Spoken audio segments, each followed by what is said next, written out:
White hair. The white hair. We're late na. 6 minutes late. Pinoy Filipino time. Filipino time daw. Hi guys. Hello. Wait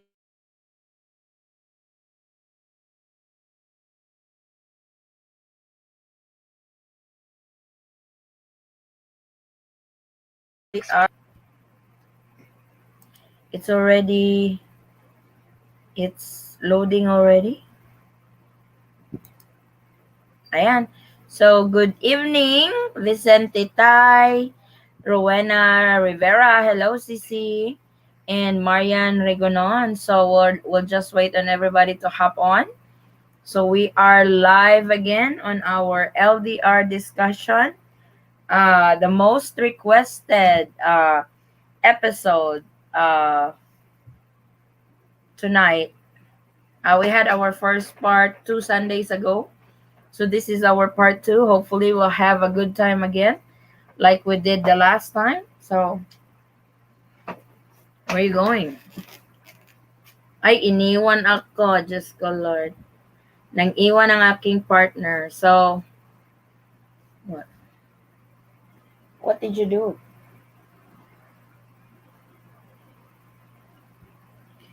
So, wait on everybody to hop on. Ayan, we have 4. Hello, everyone. 4 watchers. So, we will wait on everybody. So, paabutin natin siguro mga 10 or 15. Then, we will start. So, how are you guys? Say hi when you are around. How's everybody?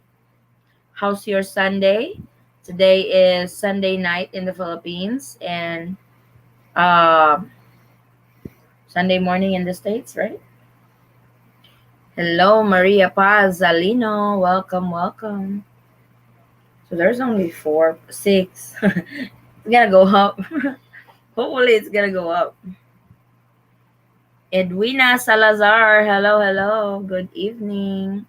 So we have Vincent Tai here. Hi. Sis Rowena Rivera. Hello. Good evening. Sis Marian Regonan. Good evening. Sis Maria. Pareho tayo. Maria din ako. Maria, how are you doing? We're doing good. We just had dinner. My dinner is chicken feet. His dinner is, what's your dinner? Lumpia. He's got lumpia tonight. So made some lumpia for the husband. Good evening, everyone, from Edwina Salazar. Hello. Steve Ilif. Steve Lip. Oh, Steve Liff. Hello. Hey, what's up? Good evening from Cebu. Hello, Marie. Maayong gabi ni mo diha, sister Kabisdak. Hello, hi. Good evening from Taguig City. Good evening. Ayan. We are 13 so far. So tonight, we are going to share stories. Mag-English lang tayo ha, kahit hindi man ito makaintindi. So, he's gonna have nosebleed if I speak Tagalog. So, we will speak English. Then, hopefully, mag-Tagalog din tayo kasi there will be others who are going to be joining, foreigners. So, on tonight, hindi lang kami ang magsasalita. We want you to join us live. Just click on that link that I am posting. I will pin it on top. Click on that link and you should be able to join us live. Tell us your stories, what's your LDR stories. But like everybody said, we want to tell our stories kasi the last time we were not able to share our stories. Oh my God, he's laughing already because I screwed up. I screwed up on our first meeting. Hello, Diana. Welcome. OMG, I've been away in the Philippines for 25 years. Wow, that's a long time. Hello, Vincent Tai. Naanadjud ko. Lagi sis, naanadjud ka, naka-join, nadjud ka sa LDR discussion. Hello, Sally Pipito. Hello from Israel, from Melinda Nesperos. Hello, good evening. Hello, good evening, madam. Thanks for updating us again about LDR. Hello. So this is the link that you guys can join us live if you want to join us live, just like what others did the last time.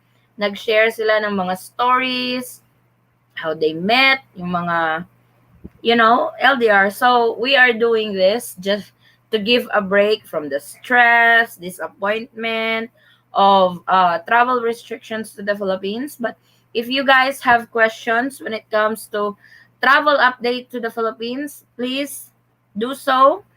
We will still entertain that. My husband is laughing on.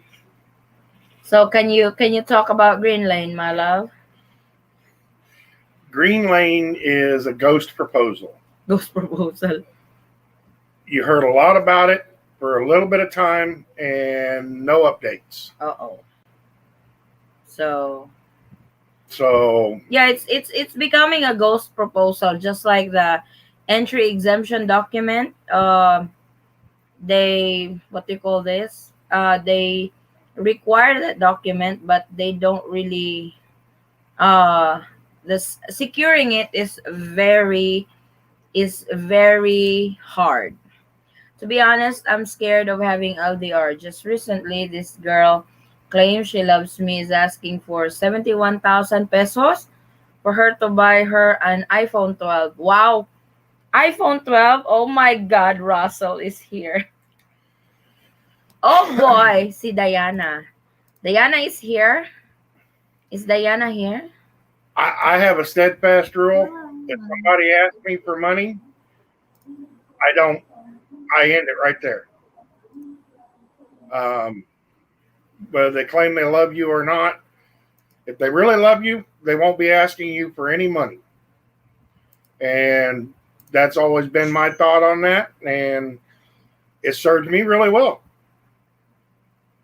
Hello, how are you? Hello, good evening. Real boss is right. Green Lane is a ghost proposal. Oh my. Diana is not Diana, we can't put you on. Let's put on Russell. Hey, Russell. Hi. Welcome back. Yeah. Salamat Uh, po. salamat. How's it going? Mabuti. Salamat. Mabuti. I wish my Ah, husband can answer that. I Ay answer like, nako. hi, Ay nako. nako. Hi, nako. Salamat po, I know. The rest of it, How long have you been here? Mm, less than a year. Well, right. Yeah, less than a year. In total? You never been here before? In total, right at about maybe a year and 2 months, year and 3 months. Oh, so you've never been here before. No, I've come in for like 2 weeks, maybe 28 days at the most, Oh, okay. That and makes sense then. then back to work. this is Yeah, this is actually the first time that he's been here for a long time. This is his longest stay in the Philippines. 15 months total wow. since the pandemic when we flew back to the Philippines last year. So this is his first time staying longer in the Philippines. Okay, that makes more sense now. I haven't killed him yet, so I know what Yeah. saging is. Saging is bananas. So do you eat balut? oh No. no. I we came to the even fit. we even have a bet on that. I will pay him $300 if he could eat 3 balut and Oh no. really need to swallow it. I can't even get it close to my nose, let alone eat it. How about durian? Dorian, Ew. you guys are That really Americans. You guys no, are missing half of your lives for not eating no. those food. Even a lot of Chinese and a lot of Thai people, they don't like it. It's smelly. It may taste good, but no. Because since I've lived in Asia, I first came to the Philippines like in August of 1981. So I came here when Marcos was president. Oh, And I wasn't yeah, born that time yet. yeah, and between 1981 and 1984, I came to the Philippines 13 times. I'm only one And year old that time. yeah, and So, but since then, I've been to. Oh, I moved to Japan in what's it? June 1981. I think June 1981 is when I went to Japan, and so and I ended up immigrating to Japan. I actually got a green card, but they don't call it a green card. They call it an acquisition permit. But and so after my naval career, I just stayed in Japan. But I have eaten everything. I've eaten turtle egg soup, um, squid, octopus. I mean, you have once you've had dry squid at the movie theater, you'll never eat popcorn again because I prefer dried squid. It's so much better than popcorn. And Dried squid. Yes, try that. I thought I was very in tuned with the rest of the world until I came to the Philippines. Aw. So And we have Lou. I went to a movie theater once, and they actually had an intermission. It was in Olongapo, and during the intermission, this guy came down the aisle, balut, balut, and I was with my friend, and they said, "Oh, try balut," and my friend cracked it open, and it was dark, like a dark black with I saw a yellow wing, and the smell was horrendous. I almost threw up. I'm sorry, no balut. Oi, I can balut is really good. I Oi, balut. understand it's full of Balut is protein. really good for boom boom. No, but for me, no. No. No, no, no. Okay. Russell will We have live. a Fine. question. We have a question from Lou Acostoy. Hi sis, I'm Lou from Taguig City. I want to ask, when is the open for foreign tourists? I'm now in LDR with my as of right now, foreign tourists are still not allowed to enter the Philippines at the moment. So I'm not sure if they are really I don't know if they really have plans opening international tourism here in the Philippines. Maybe when vaccination rollout is really 70-80%, something like that, but I don't really see it opening very soon. What do you think, Russell? Is the Philippines going to open for everybody Oh, very okay. soon? I have to be careful about how I answer that because everyone who has lived in the Philippines, who's come to the Philippines, the very first thing that we were told when we got here in 81 was you say nothing about Marcos, positive or negative. You say nothing. And then when I come back in 2017, I came back, or Who said 2018. that? Who said that you can't say anything about Marcos or Well, United States government. in the oh 81, it was the U.S. military, oh okay. and there was I don't think they do that now. the standing order. Oh, they still do it because Oh okay. when I came back this time, and Mm-hmm. before I got married to my wife, and that's the only reason why I came back after all those years was to marry my wife. Um, they told me, do not talk about politics. This is not your country. Do not engage in politics. And since long as I live here, I want to make sure that I'm at least following that law. So if I answered that, it's very hard to answer that question without encroaching on the area of politics because I know they're listening. And I'm not paranoid, okay? I've been in the military over 22 years. Believe me, I'm not paranoid, and they are listening right now. You would be totally surprised at how many people are actually Thanks, listening in Turbo. on you. Okay, we Okay? got a question. We got a Okay, question go ahead. from Marian Rigonan. Hi, mom. Can I ask what really guys think if you accept the money he offers just to help and good faith? I want to hear it from Sir Boss. If I offer you money, take it. I'm giving it to you, Not this one. but don't ask me for money, especially if we're just dating, and especially if we have not met in person. Do not ask me for money. Now, if we've met in person and you get into a bind and stuff, and we're in a very serious relationship, we're in the process of visa or something like that, that's one thing. But if we're just dating online, we haven't met in person yet, don't ask me for money. But I mean, I sent her money even while we were dating, before we'd even met. Yeah, true. But I did not ask because I have a very good job when we met. I did not really, it's like I get mad at him when he sends something. But it's really his choice to send. Sometimes I don't have a choice anymore because it's already at the house delivered. So I can't resend it back to the States. So I I have to wholeheartedly agree with your husband.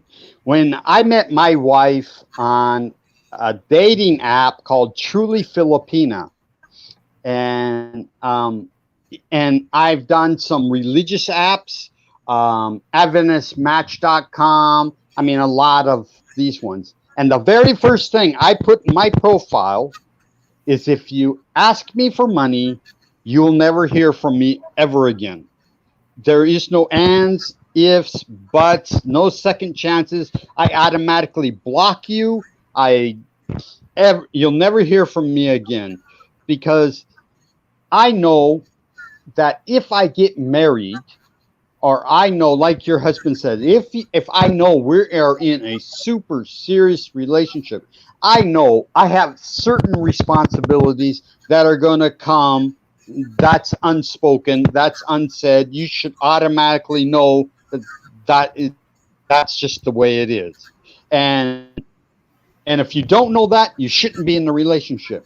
But if you're not at that point and you ask me for money, you'll never hear from me again. And I was dating, not so, dating's the wrong word. I was writing to a young lady in Brazil. This before I met my wife, okay? And the very first thing I have on my profile is, do not ask me for money. I'm sorry. You know, I'm not the bank. I'm not your daddy. I'm not your mom. I'm not your in laws. Do not ask me for money. And this girl I was writing, she wrote in a comment, "Ooh, I'm glad that I know that now." In other words, she would have. And so, that's what one of and our now, problems before, the money thing, because like I said, I had a very good job when we met online, and he sends me some flowers, chocolates, gifts, and all that. And when we have finally met, he wanted me to resign from my work, which I love dearly. He really wants me to resign from my work so I can prepare for my interview, prepare my move to the States and stuff. It was hard for me, but I did resign. And but still that time, I'm not so good asking money from him because I don't have a job anymore. But he did offer that, I want you to quit your job and I will start supporting you. But that's, we have already met. He already flew back to the States.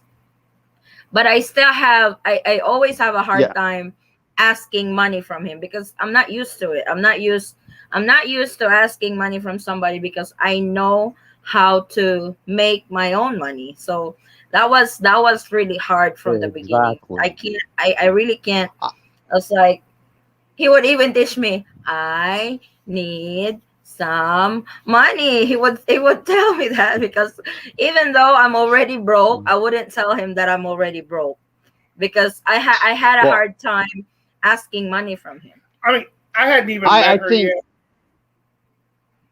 and okay, I found out that she was paying on a washing machine. I asked her how much she had left out on it. She had like $60 left out on it. She was in a little bit of a money crunch. I asked her, I says, okay, so I'm going to send you the $60. Pay off your washing machine. No. And I did. I sent her the $60 so she could pay off her washing machine. And she did. Now, she didn't ask for that money. you know, and so that was okay. And, you know, I mean, I'm not a Scrooge. No. If we're dating and I know you're having a hard time, I've got no problem helping if I've got it to help you with. But don't come right out and ask me for money. Exactly. Exactly. I don't I like mean, a woman should never ask, period. I don't care. And believe me, I heard all the stories. You give them a load, then all of a sudden their cousin, their aunt, their uncle, their mom, their grandma, all of a sudden they're in a hospital. All of a sudden, oh, my brother was arrested. Oh, I got this new business. I really and I'm once you give a centimeter, they're gonna take 10 kilometers. Okay. And but the even though I also believe that a guy, if you're not in that serious relationship, a guy has no business sending money to a woman at all. Period. You don't have no business. You don't owe her nothing. She owes you nothing. I mean, once you get together, once you get married, then I'm sorry if you don't want to help, then get divorced, get annulled, whatever. You should have known that at the beginning. There is just certain responsibilities that come with being married. And but one of the things that I believe that I ran into personally myself is that where I see a lot of foreigners, they buy into this, where they get married and all of a sudden they have to support a family and then a family, then a family, and then a family. And you're like going, when does it ever end? And me, it doesn't. when I got here, I had the partner. They're since long as there's no divorce, this person was involved with one of the members of the family, and so they're a partner, not a husband, but it's a good guy. But I says, I'm sorry, my only responsibility when I got married was to my wife. All her kids are adults. I says, I have no responsibility to no one else but my wife. That is it. And then this person, this person made a comment, and it says, "But there'll be family members who won't like that." And I looked at him and I said, "And how is that my problem?"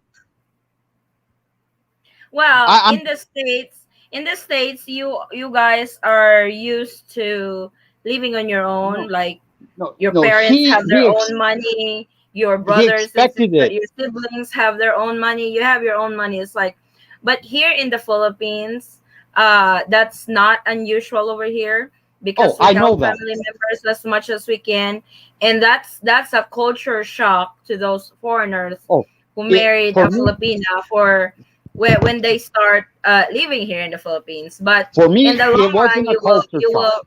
you will realize that that's really our thing over here. But to tell you what, when I went to the States, I did not support my family over here, especially that I haven't worked over there in the States because he's the only one working. I manage the house and all that and the kids. I never send money to my family here in the Philippines. The only time that I send money here, if there's occasions like birthdays, Christmas, and all that, something to celebrate, that's when I send Mhm. money. I did not have them used to me sending money every month just because my husband is a foreigner. It's like we're not rich. It's like we break our backs making our money, and it's like my husband is gone for 4 weeks, only home for 2 weeks. I'm not gonna send his hard-earned money to my family over here, and they go out and blow his money and party, and you know what I'm saying. So Yeah. I did not get my family used to have that luxury because I am married to an American, so they did not get that. It For was my me, choice. for me, it wasn't a cultural shock because, like I said, I first came here in August of 1981. Now, if that would have happened then, yeah, I would have had a big cultural shock, and I probably would have responded a little bit more. I've always, Right. because I grew up very poor, very poor. And so I've always been guarded with my money. And in the military, I learned, or they taught me, to absolutely trust no one. And I've seen too many experiences overseas. I'm not going to go into it, all the different jobs I had, but I know things that made me think that what they were telling me had a lot of merit. And so I don't trust people, and I'm very protective of my money.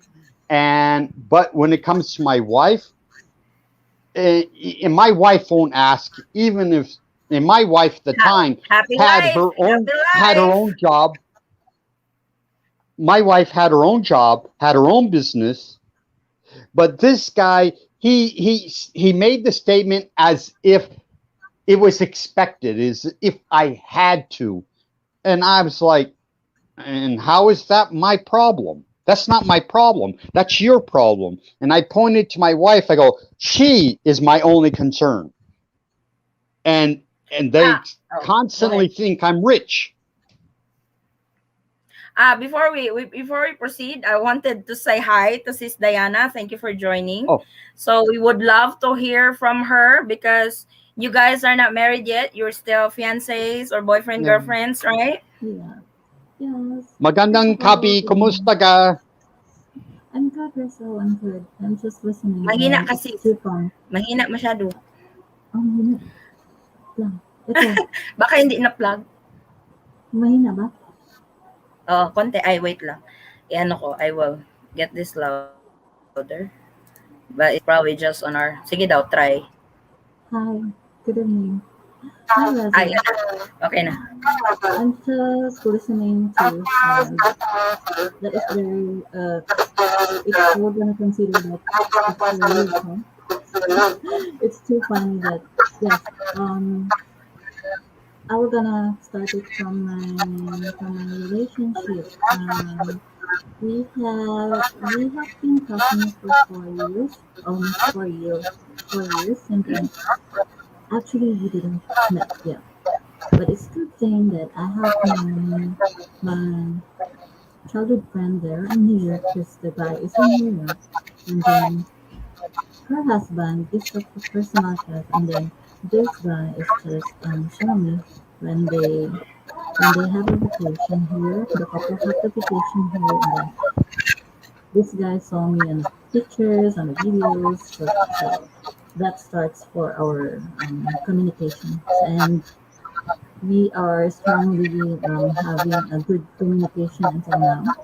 So last 2019, he booked a ticket to visit here, but suddenly the bookings and the job is very competitive there in New York because it's summertime. Um, he canceled it. So he canceled the ticket, the bookings, and then rescheduled to 2020. And then the pandemic just happened. Start. So yes, so it's very frustrating. I mean, it's not really that frustrating because I'm so lucky because we have everyday video call. Actually, I was just gonna answer about Marian's question that if your partner is gonna send you money without meeting. Well, I'm just so lucky that um, my boyfriend just sent some a little bit of perks of um, send me some little money, and then because I have 2 kids, I have already 2 kids, and then I'm so really Kids. lucky. I'm so really lucky because he loves the kids, and then he wanted the kids to be happy, so he sends money, even though I really don't want to ask for it because I have to work now, and then my clients are formally elsewhere, so I earn dollars. So I don't really like to ask money from him, but I don't have a choice because he was gonna send it to Western Union like that, or sending onto my PayPal, even if I was gonna refund it, he was gonna just return the funds.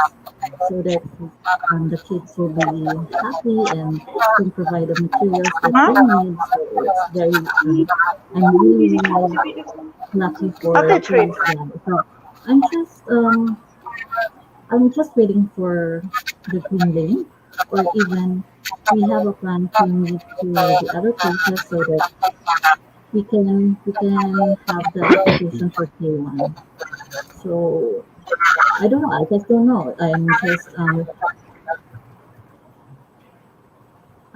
I just I just wanted to have my research and my updates.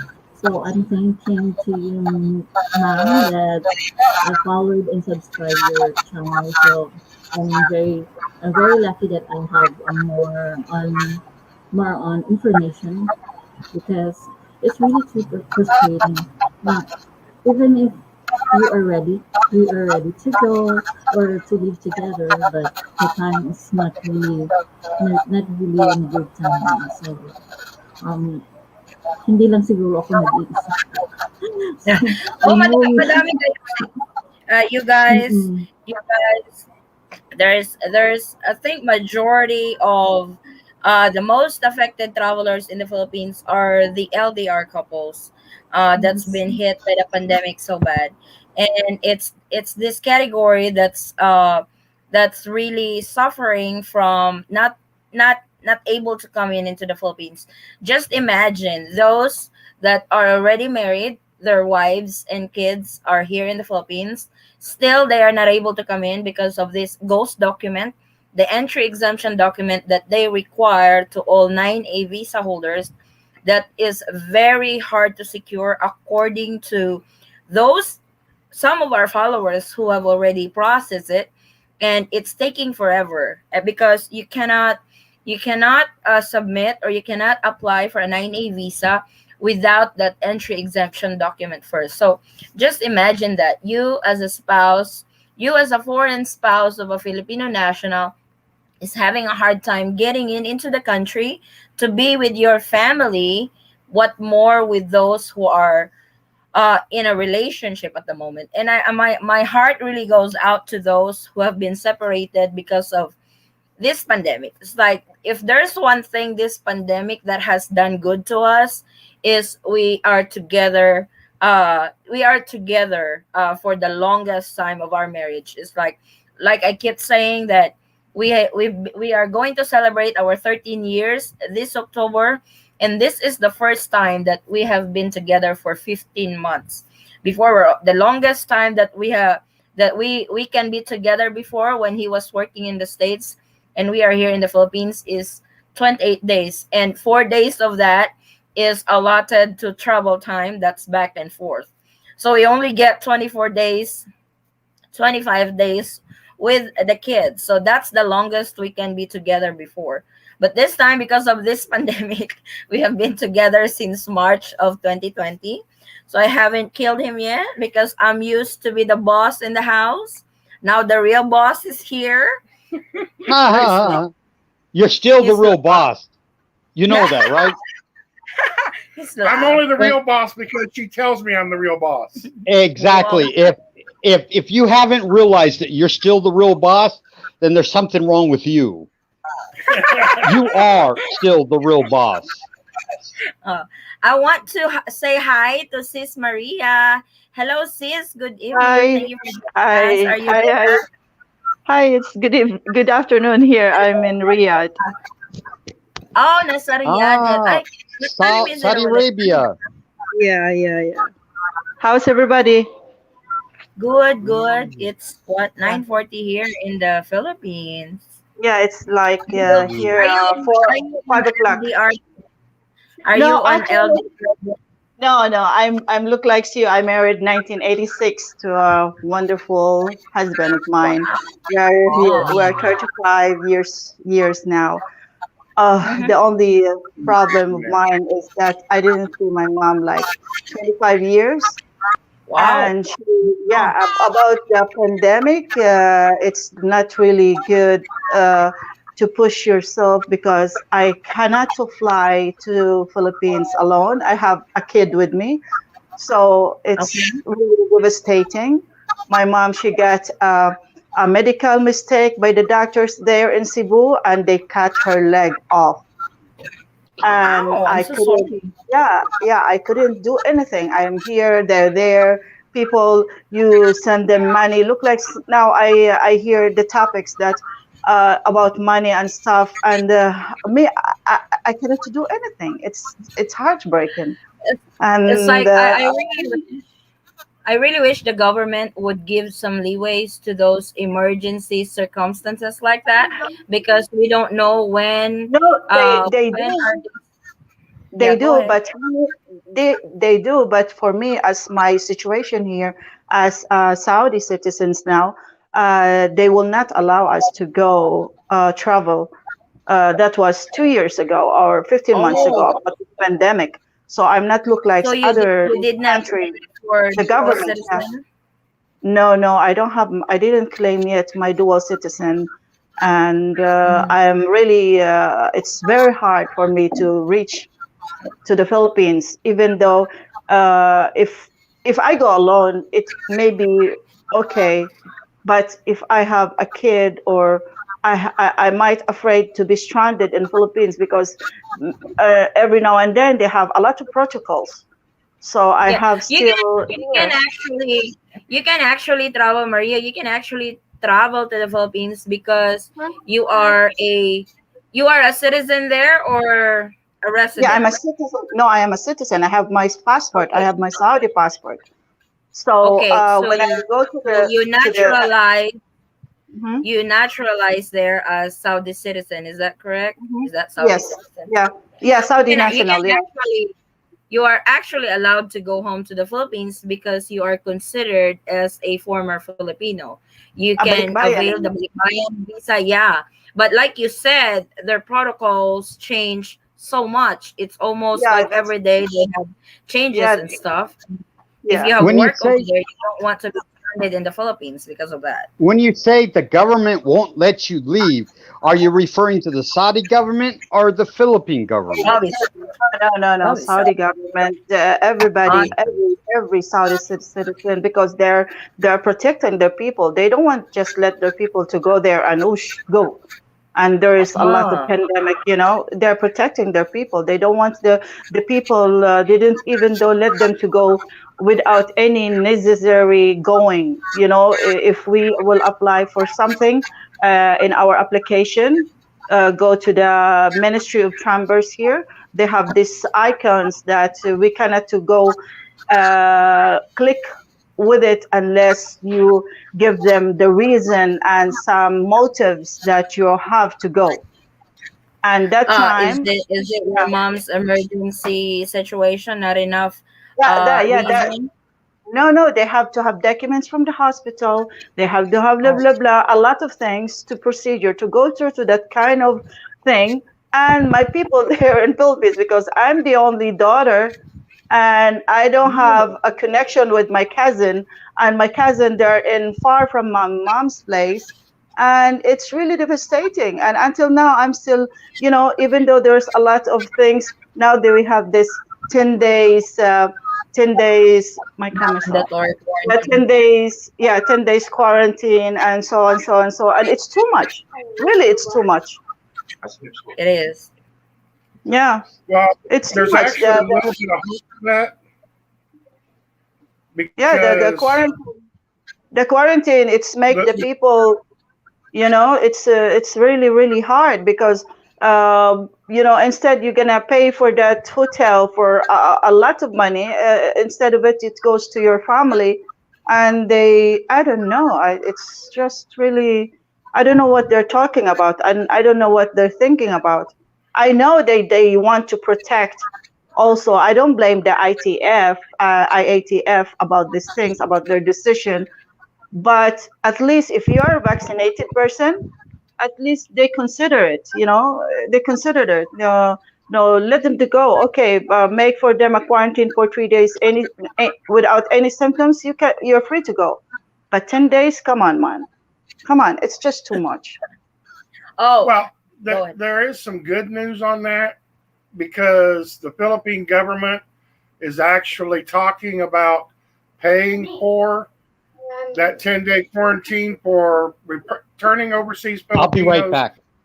and overseas Filipino workers. Yeah, So I'm not an OFW. That's the change. I'm not an OFW. It's for me. It's You, something else. Yeah.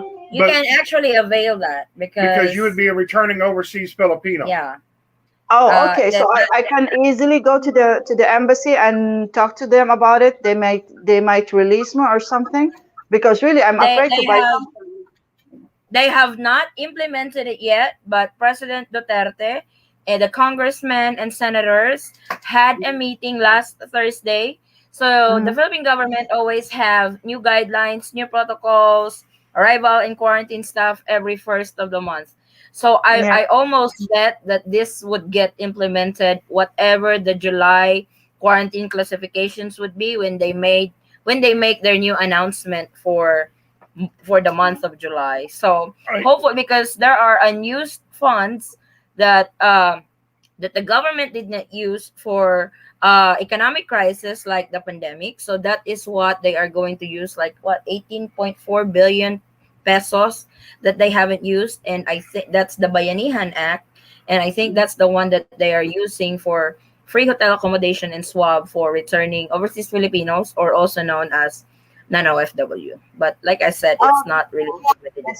but it's not you still actually have to good. stay in a hotel for 10 days, but at least the government is looking at possibly paying for that 10 days so that you're not out of pocket for it.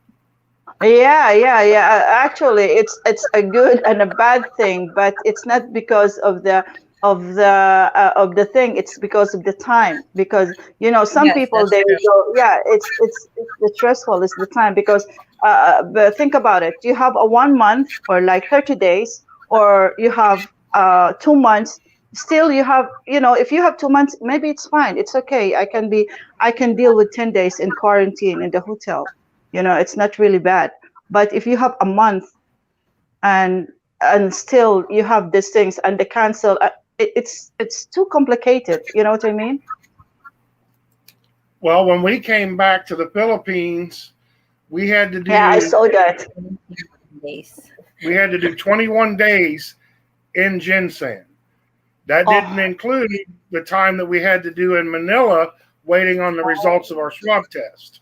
oh my I God. think I think we did 25 days total in quarantine. That's both in Manila and Jensen. And Oh, the Almost a government month. the government only paid for like 7 days of our quarantine. Yep, we paid for the 14-day stay. Actually, the rule oh, was you have to stay for 7 days. They pay for it. Then you do the antigen test. If you test negative, then you can continue your home quarantine for 14 days.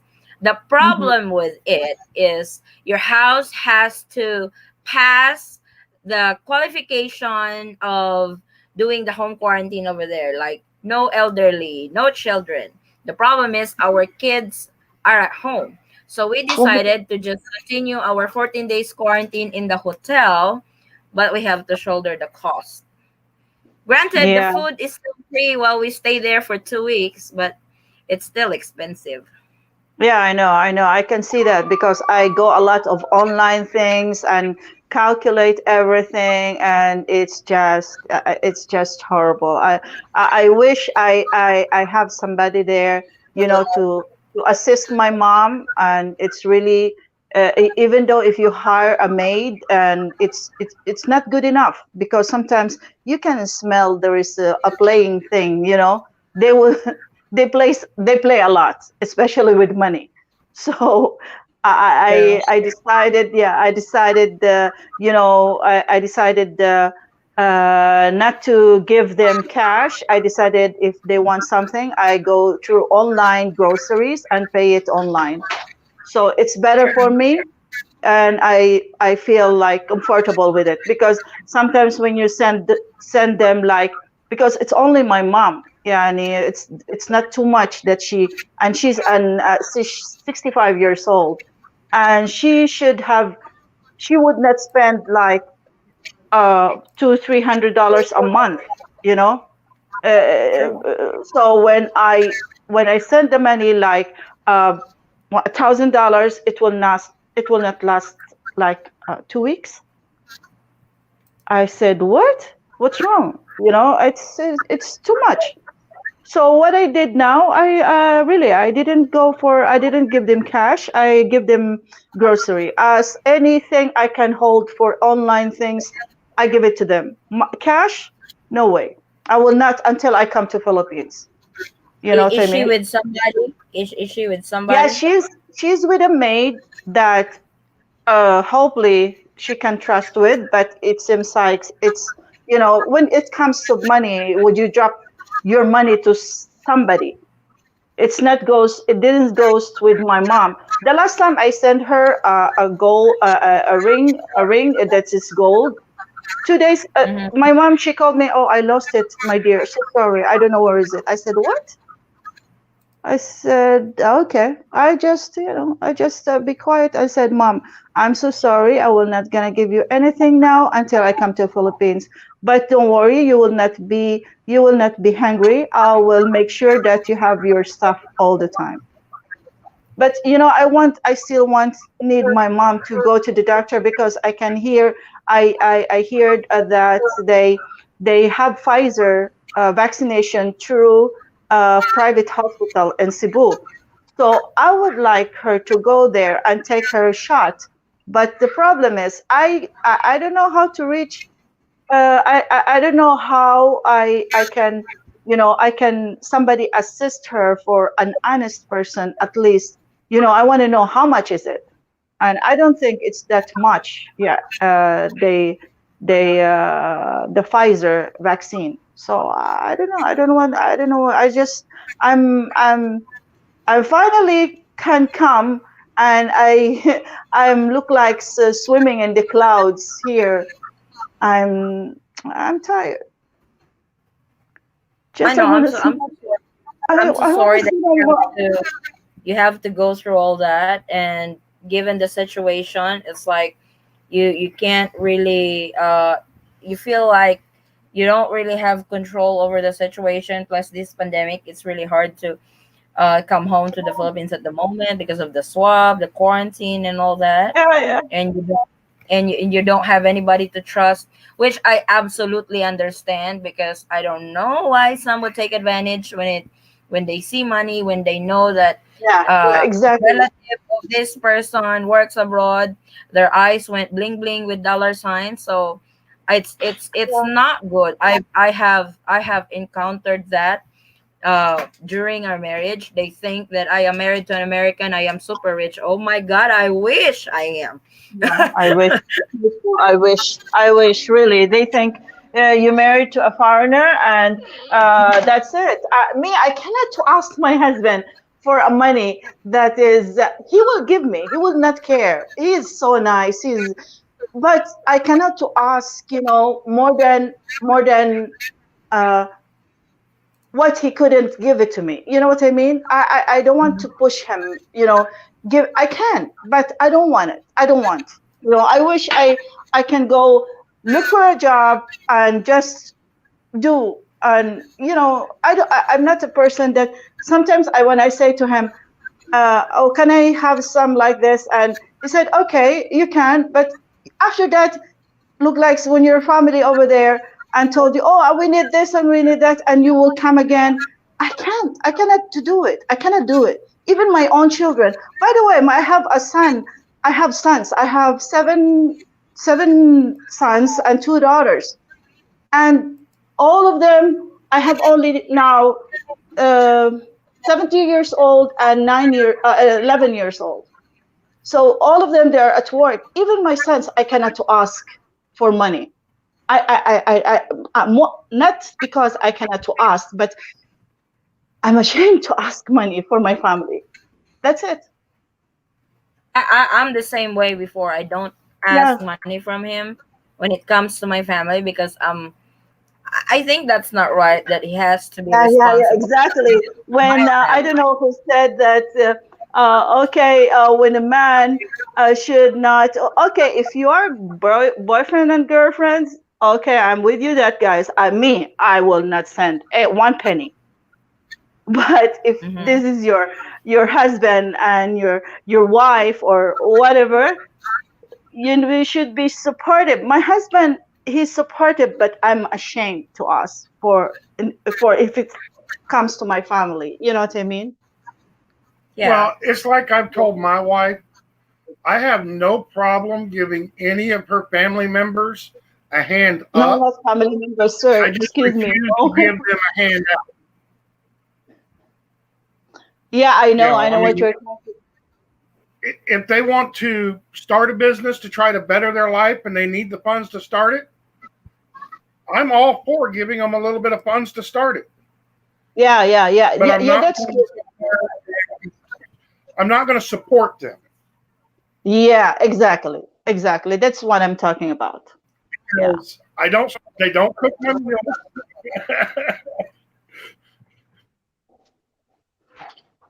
You know, but any family that is looking for a hand up, I have no problem helping. If they're looking for a hand yeah, out, they can go yeah. somewhere else. Yeah, yeah, yeah. That's exactly. Yeah, I'm there with you that way. But for my situation, it's just I don't know. I'm now 51 years old, and I'm trying. I wanna look for a job, and just okay. We'll see what's the pandemic bring us again. Another thing. Yeah. I don't know. It's devastating.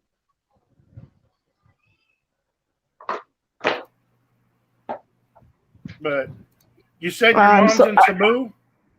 yeah, my mom in Cebu, and it's hard. It's really hard. It's some over here. You said that you haven't been to the Philippines for 25 years, Yeah, and exactly. products over here, goods and services over here has changed tremendously when it comes to prices. It's Yeah, also getting expensive here. The three yeah, hundred dollars that you said that you send your mom, if it's just groceries, I think that would made it for a month or yeah. maybe not It because, like should. I Yeah, said, especially no, it should be. Yeah, it should be or less. But okay. when you come to me after that in a week, a Oh, week. Like $300 for a week for one person. That's a little too much. yeah, and I give them all the time 50 kilos of rice. All the time I make the grocery with it, the 50 kilos of rice. And a week they said she said she called me and cry and like this, and she said, I don't have we don't have rice anymore. I said, how come, mom? I sent 50 kilos of rice. How come it's finished? This is for a week. I said, Wow. are you guys selling or giving or making charity? Just tell me so I know what I'm gonna do. So it's really, and when I asked the maid, she said, "Oh no, because we eat rice 4 times a day." I said, "Okay, I get it, but my mom and you, I don't think you eat 3 kilos of rice in a day." Hey, rice is life over here. But yeah, it's a little bit ridiculous when you send a sack of rice and it's polished for one week. Yeah, Good God, how many yeah, people are that's eating what that? I'm saying.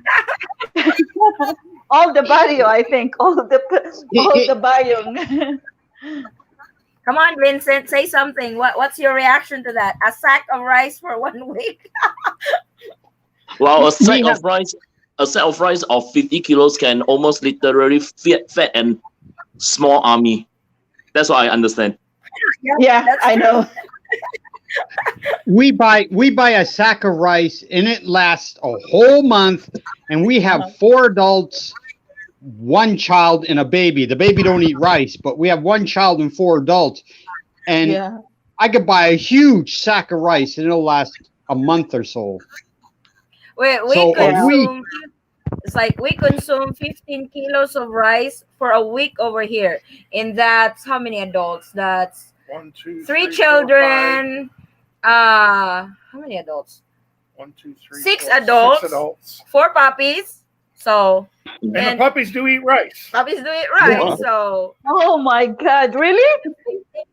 15, yeah, we Rice is cheaper than dog food. we did not have them use dog food, so we give them rice. Especially, yeah, especially when you buy the unducks and then the brown gravy comes with the unducks and you put the brown gravy in the rice and then you give it to the dog.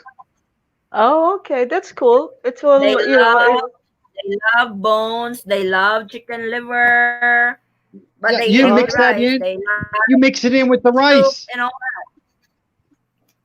It's oh, that's cheaper. cool. There's Yeah, yeah, there's it's four good. of so I'm the problem is there is no animal and include, and it's two-person for 50 kilos of rice, less than a week or a week. No, It's they're just they're they're, they're selling it. that's no, no, yeah, no. that's what I'm Somebody's Yeah, highly saying. the stealing case it. are selling the rice. I'm telling you, they're Somebody is selling it. stealing it, or Yeah, Somebody's yeah, selling. somebody's yes. doing grocery at your mom's house. Yeah, yeah. That's why I'm so devastating. Even though my eye bugs, it's coming out, and everybody, my children, they said, "Mom, what's wrong with you?"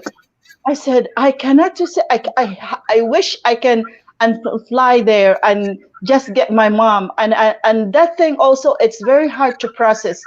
I have to go to Cebu and pick her up and take her in Saudi, and I cannot to do it because there's a lot of things.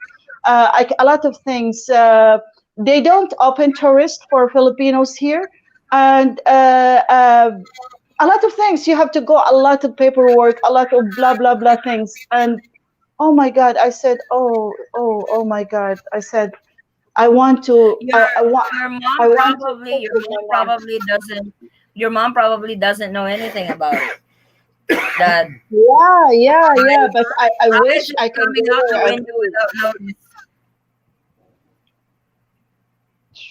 So No good. that's for two people living in one house, one sack Yeah. of rice that they could Should last consume about for 3 months. a week.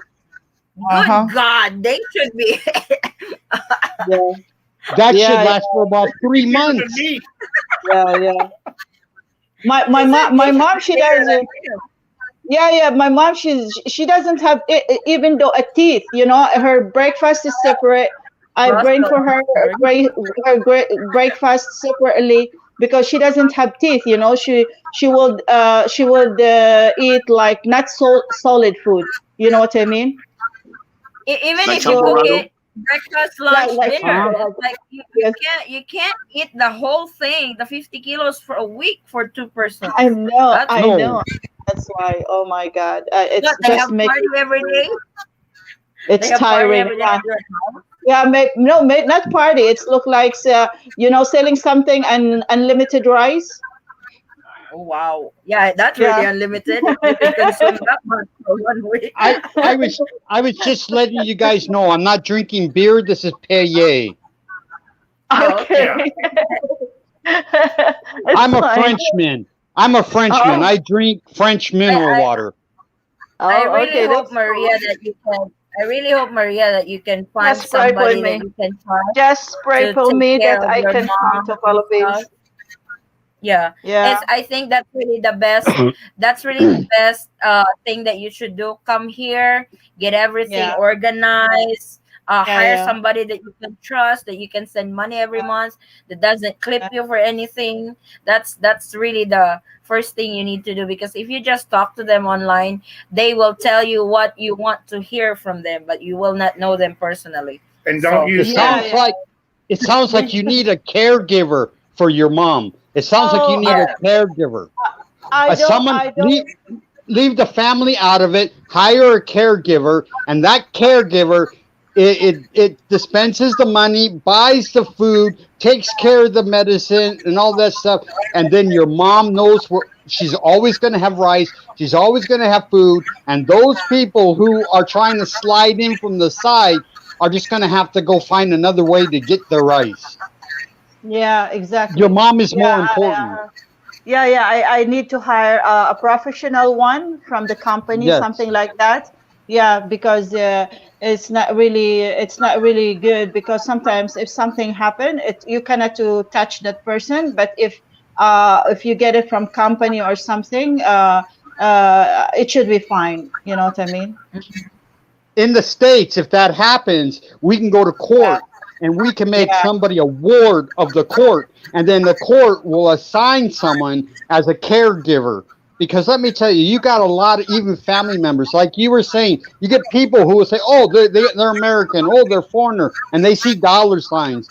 When you have to do away with that because your mom is more important. Okay, yeah, we have a exactly. question here. We have a question here.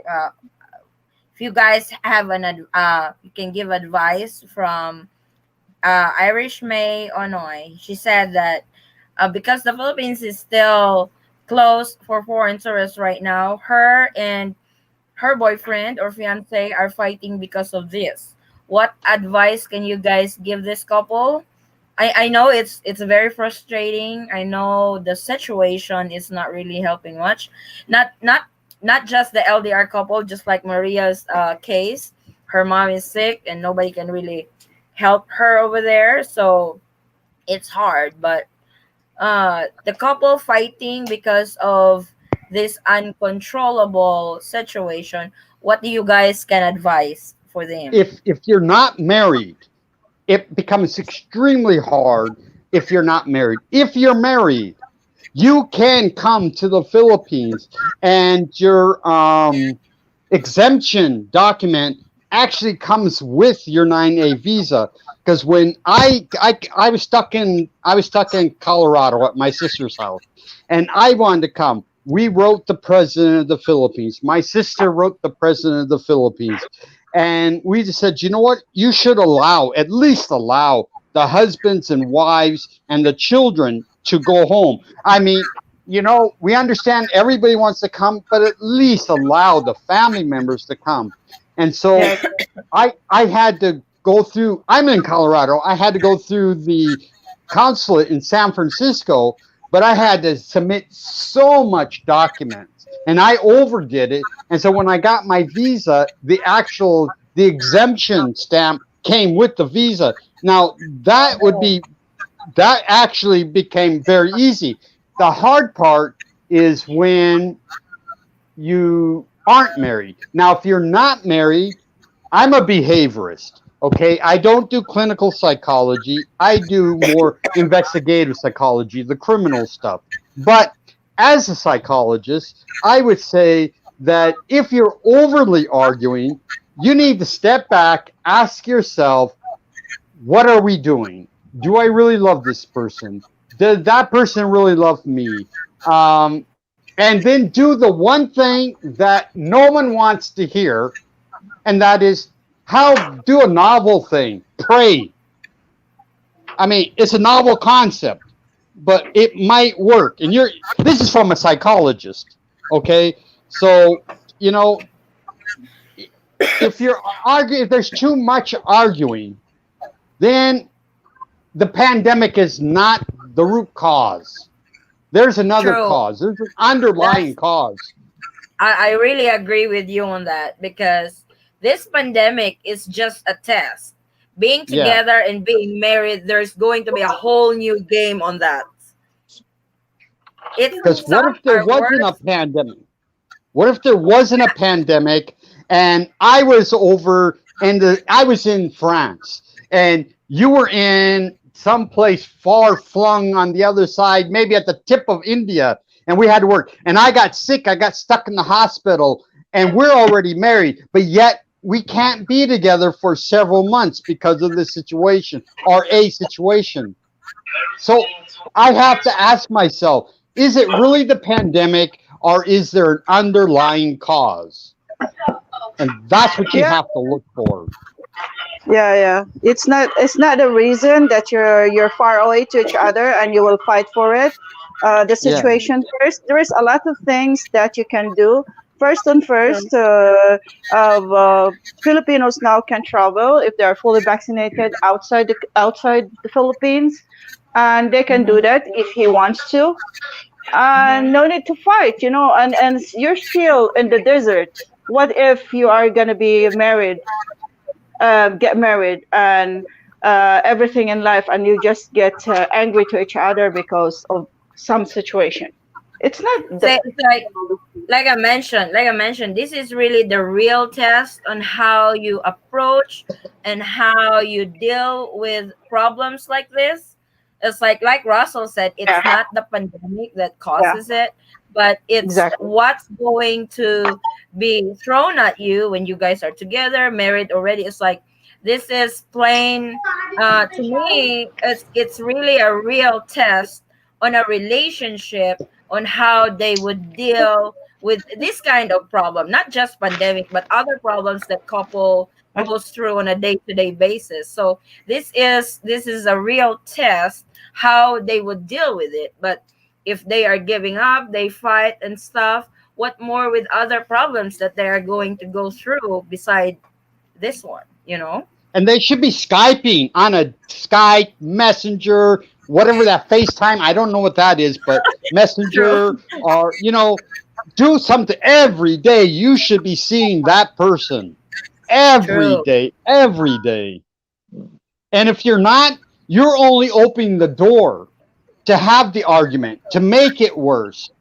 It's like putting salt or vinegar in an open wound. You should be seeing each other every day. So what's your take on that? My take on it is marriage is the hardest job you will ever have. Yes. There's a lot of compromise in a marriage. There's a lot of give and take in a marriage. There's a lot of self-sacrifice in a marriage. If you can't make it Yeah, now, exactly. Look like Then you're not you're going not to. going to make it Yeah. later. And yes, I of mean, course. the biggest thing I can tell them is don't go offline with each other while you're still mad at each other. Mm-hmm. Because all that's going to Yeah, do is cause you to stew. And when you get back on with that person, you're going to be mad Mm-hmm. right from the get Yep. go. And the argument's going to continue. Yep. So even yeah, if you want to have tempo, but talk it out. You mean Tampo? Mm-hmm. He's so slang. He's got that twang. You must from that's you must good. be You from know, the my South. husband, he doesn't know how Are, to speak Tagalog. are you from the South? Yeah, we're from down south, we're from Mississippi, man. Oh yeah, Oh, man. okay. No wonder. I'm from Minnesota. I'm from Minnesota. I'm from we will Minnesota. always I'm a north. we will always have that twang. We have the slang over it, man. Yep. Yeah. Howdy. I go to California and people tell me I talk funny.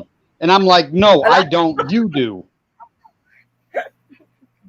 They're like, you're Well, from Minnesota. I think that's not Minnesota. I said, it's Minnesota. Don't you guys know how to talk English? Oh, and they're like, you talk funny. Oh, wait. There's one over here. But what if I'm only the one who's showing interest? He sometimes ignore me for how many days thinking of this situation. Run. Oh, Run. Run. Don't walk. Run. Exactly. helping. You run. Now, if you are the only one showing interest in a relationship, you might as well go ahead and end it now. Run. Because Run as fast as you can. it takes two to make a relationship. It takes See, two to I like tango. this girl. 2 to tango. amen. You never know, see you a single person doing a one-person tango. I'm sorry. You can't do it on your own. Nope. Yeah, So if the other person, especially if they disappear for several days, I guess today that's what they call ghosting. I don't know about this. I'm born in the 50s, so I'm still getting caught up on this new lingo they have here, okay? That's So, that's but- millennial stuff. Yeah, so if Hey, this when we person first got together, disappears I on still you have a flip for phone. days on end, run. Run as fast as you can in the opposite direction. Actually, when we That's first called got old together, school. I didn't even have a flip phone. I still had just a regular old cell phone that you had to hit the A button 3 times to get an A to come up when you was doing a text message. She's the one that got me hooked on an iPhone, and now she's regretting it. Okay, there's another one. I'm in LDR with Filipina in Leyte. I am in Kentucky, USA. We get along great, no arguing, even though we sometimes have trouble understanding each other. We have patience with each other. That's really good. That's how you that's how LDR works. It's like the commitment, the understanding. It's very important to have good communication when you are in an LDR relationship, because that's the key. Communication, trust, commitment to the relationship. If you don't have those, then it won't work. It's like LDR works. I know some would say LDR doesn't work, it's not really gonna work and all that. It works. It works for both of us. It works for other couples. It works. It does work. You just have to find that perfect match. Not perfect, but you just have to find that partner who's going to be willing to work with you, who's going to be committed in your relationship to work it out. That's as plain simple. Yeah. Oh, he left Well, me. See, he just left me for a soft drink. well, for loves me, you. I'm having a hard time having a LDR relationship, but and also sad to say, most of the girls that I found, I mean, I have to be honest, Mhm. all just interested in the things that I have instead of the person that I am to them. That's Uh, why you don't tell them I all the stuff you have. yeah, no. I was like, the I know sometimes you have to impress somebody, but you have to limit that also. Don't give them the reason like, oh my god, he's got lots of money and stuff. Oh no, So no, it's not that. It's not that. It's not that. Because okay, let's just take for example, a couple of years back when I was at this another part of or should I say in this part of Surigao del Sur, I was in this town called Bislik City, and we just imagine that right after a very good church service, a church leader comes towards me and asks me for money. oh, Even that's a red. even before I say anything, and she also counted the people that she counted the people, and she came back to me and say, there's 13 of us, including me, excluding you. And all you have to do is just give each and every one of us about say 220 pesos, and that's it. Hmm. I mean, when we No money first for me. before we even met online, I had one gal that I was corresponding with that asked me for $20 so that she could buy some meat for her birthday. Oh. Okay. Now, first of all, that sounded completely wrong to me because I'm from the United States. In the United States, if it's your birthday and you go out with your friends, they're paying for your meal. Everybody I pays for understand you. now that that's not the way it works in the Philippines. Now, me and my wife have a deal. We blended cultures, right? So on my birthday, when we go out, she follows the American tradition. She buys my dinner. On her birthday, when we go out, we follow the Filipino tradition. She buys my dinner. It works great. No fair. I leave it to the both No of you fair, to talk about this, man. I have no fair. comment.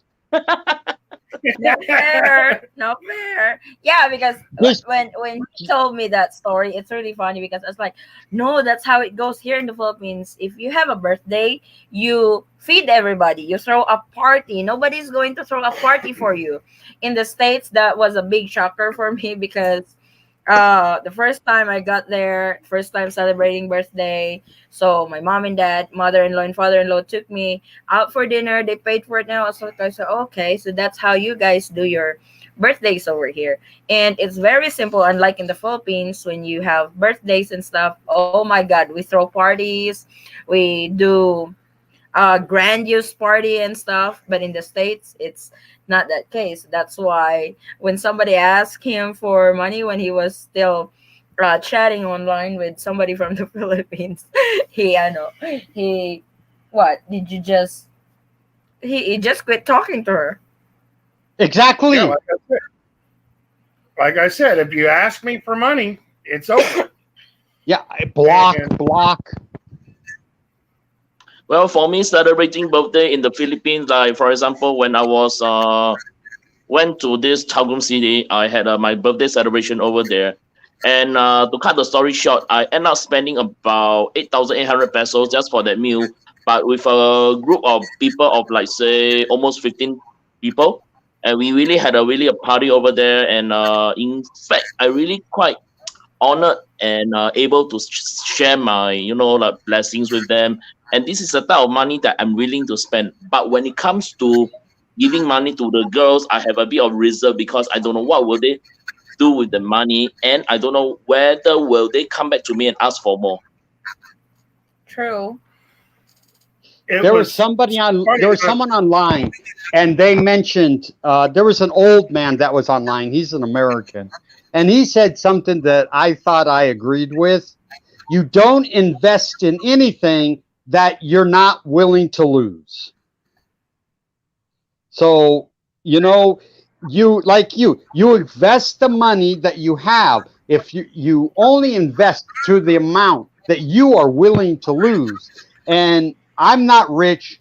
I'm on a disability. I'm on a military disability. So that's it for me. There is no work. There is no other money. It's just my VA disability. That's it. So I cannot.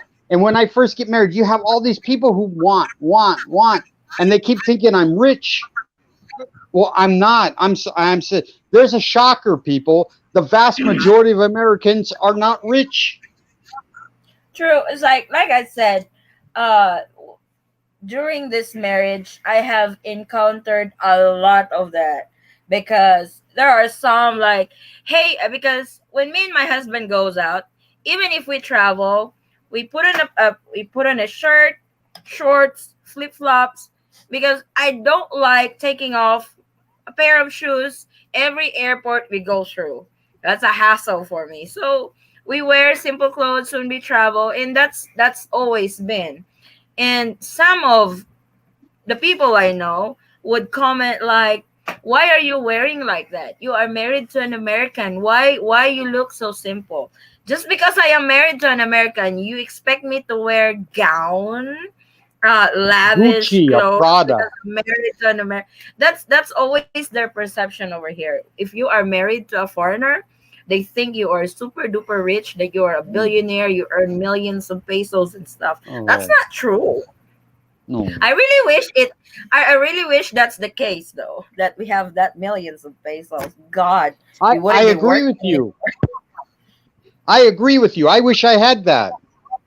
Me too. Mhm. You know, when I first came over here and met her, we went up into the mountains, and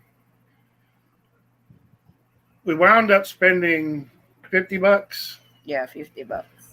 and because none of her mother's family, which her mother's from up in the mountains, had any money, so we got stuck with the bill at the restaurant. She was mad. I was ecstatic. I told her, I said, heck, that gives me a great story to tell when I go back to the States. Nobody's going to believe that I can feed 50 people on $50. Wow. You know, but like Jeff said,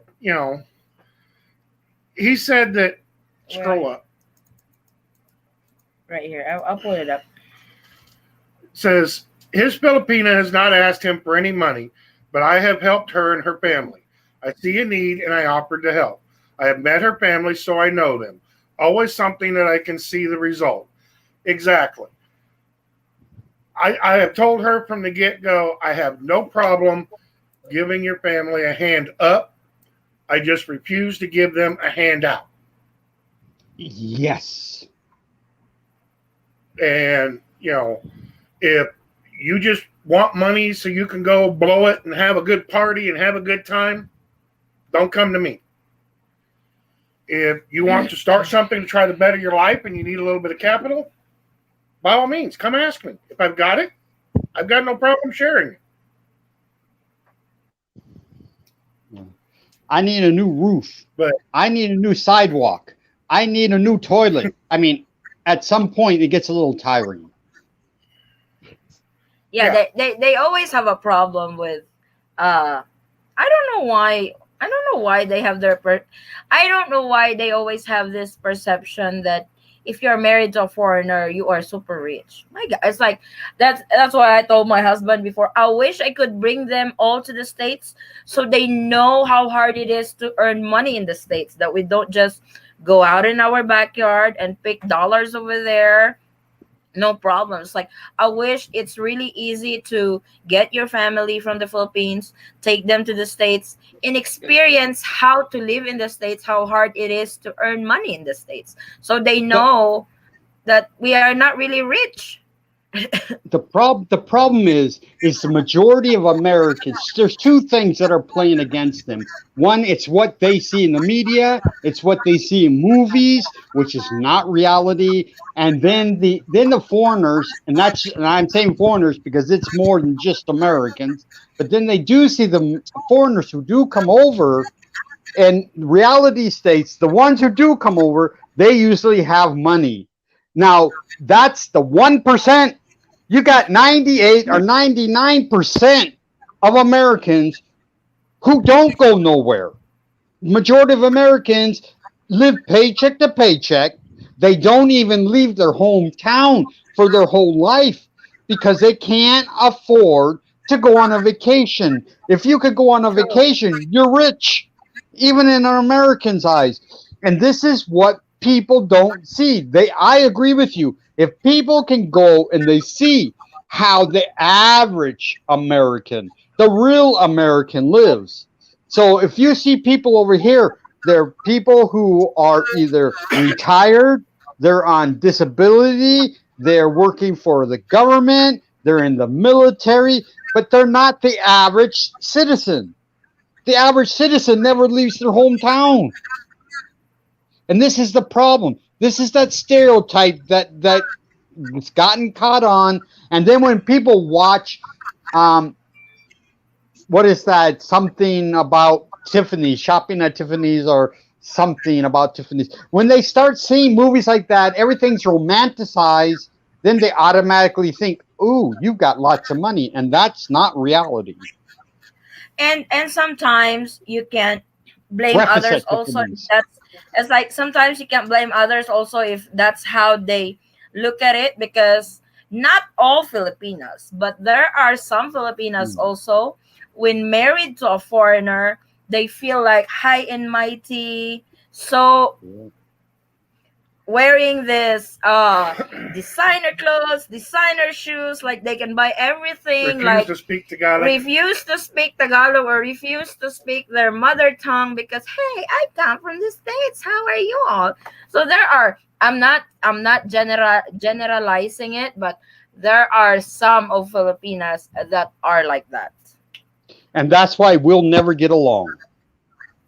Yeah, I think That's it's I yeah. think I think its main thing is about what the media is portraying about certain country that have some financial power or certain power in the world. Then what others might perceive that saying as for example, if you go to US you'll be super rich, or if you're married to a US citizen you'll be super rich. Probably what I would Yeah. say is media will have to play a big part of portraying such info to those people that have never been to US before.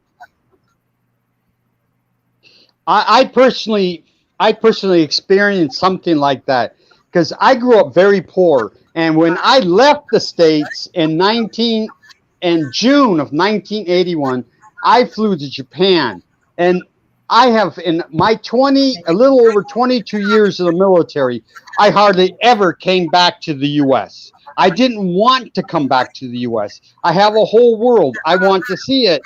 And I got used to a certain lifestyle in Japan. And on the little bit amount of money I was making, I got used to a lifestyle in Japan. And then reality hit me when I came back to the States. And I could not keep up that same lifestyle. And that's the problem. You have to look at things, the way I live overseas, is not the way. I forgot how it was like in the States. Yeah. And so when I went back home, boy, and I've never suffered culture shock. There's only out of 30 countries I've been to, and I have circumnavigated the world literally many times, and I've had resident status in 3 countries, immigrant status in one other. I'm U.S. You don't count the U.S., but I was an immigrant in Japan, and it's just and the only place I ever suffered cultural shock, believe it or not, was the United States. And It's like, every just time like, I go back, what's that? just like Adam said, big culture shock for Filipinas going to US and Europe Yeah. first time. It is. It's always a culture shock. I had that experience in the States. But to me it was fun. It did not, well, thanks to my husband too. He made sure that I will not change. I will not get Americanized and stuff. So Yes. he kept my feet on the ground, making sure he made sure that I kept my feet on the ground, that I won't change, that I won't, you know. So I refuse to let her become Americanized. Thank you. Good You did a job. great job. Great job. I mean, Hallelujah.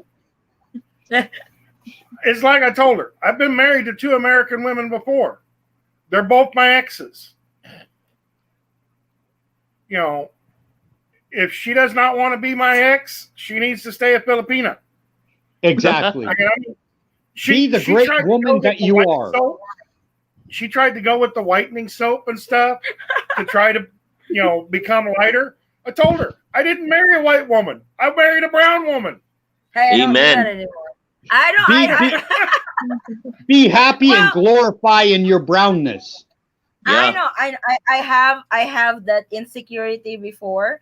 I do whitening soap, whitening lotion, whatever I could get a hold of to be white because I am so insecure with my color. But later on, I have loved myself as it is. I don't use whitening soap anymore. I don't use whitening lotion anymore. It's like we do have a little grocery store and a fish stand, meat, chicken, and that. I go to Fishport and buy fish for our store, and that doesn't bother me anymore if it's too hot outside and stuff. So before, you would not see me going out without the jacket, without the hat, and all that because I'm so afraid to go dark. This time, that doesn't matter anymore. It's like when Do you still I don't use an do- umbrella? no, I don't use umbrella too because I have to carry a bucket, Russell, bucket full of fish, so I won't have an extra hand anymore for an umbrella. okay. So Okay. I don't do whitening soap anymore, whitening lotion. I think I have passed that stage already with with my insecurities with myself. So he doesn't see anything in our bathroom anymore with whitening stuff. It's like I told her. I did not marry a white woman. I married a See, brown woman. that's Exactly. that's how Filipinas are. It was like I think most Filipinos uses whitening soap, whitening lotion. Everybody could attest to that. It's I something just- can't speak to that because I've never been married to a white woman. there are other Filipinos that are white that they are. No, Their ever since I was a complexions are kid, I was very anti-white. Ever since I was a kid, and Oh my. yeah, I'm telling you to the extreme. When you have, I used to have. I go way to the extreme. When I was younger, I used to have white women who were interested in me, and I would sit there and I would tell, no, I'm not interested. I'm not interested. And finally, it's like they're not getting the clue.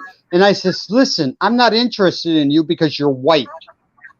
And Wow. they're like, and then some of them still didn't get. And so what I had to do, believe it or not, I used to go like this in front of them, and then they said, no, I don't want to deal with you no more. But all my life, I have been Asian ever since I was 7 years old. My ex-wife was from Mexico, and she was darker than my present wife. And so it's just I don't know, I can't make a statement about white women. So it's just I've never I am been. white. I'm really white. Look at the No, see. you are brown. There's difference in there, but like I said, it doesn't bother me anymore like it used to. You're a Right now, beautiful it's like shade of brown. Oh Just man. like my wife, my wonderful, beautiful wife. She's a beautiful shade of brown. I'm happy with her. That's who I married. I'm with you. I don't want you to buy whitening soap and blah, blah, blah, blah, because that's not who I married. I have to go through the same thing. oh, I Well, married a Butch I'm, Filipina. said, I'm stuck at stage zero. look at Butch said, Russell, I have 3 of them. Never again.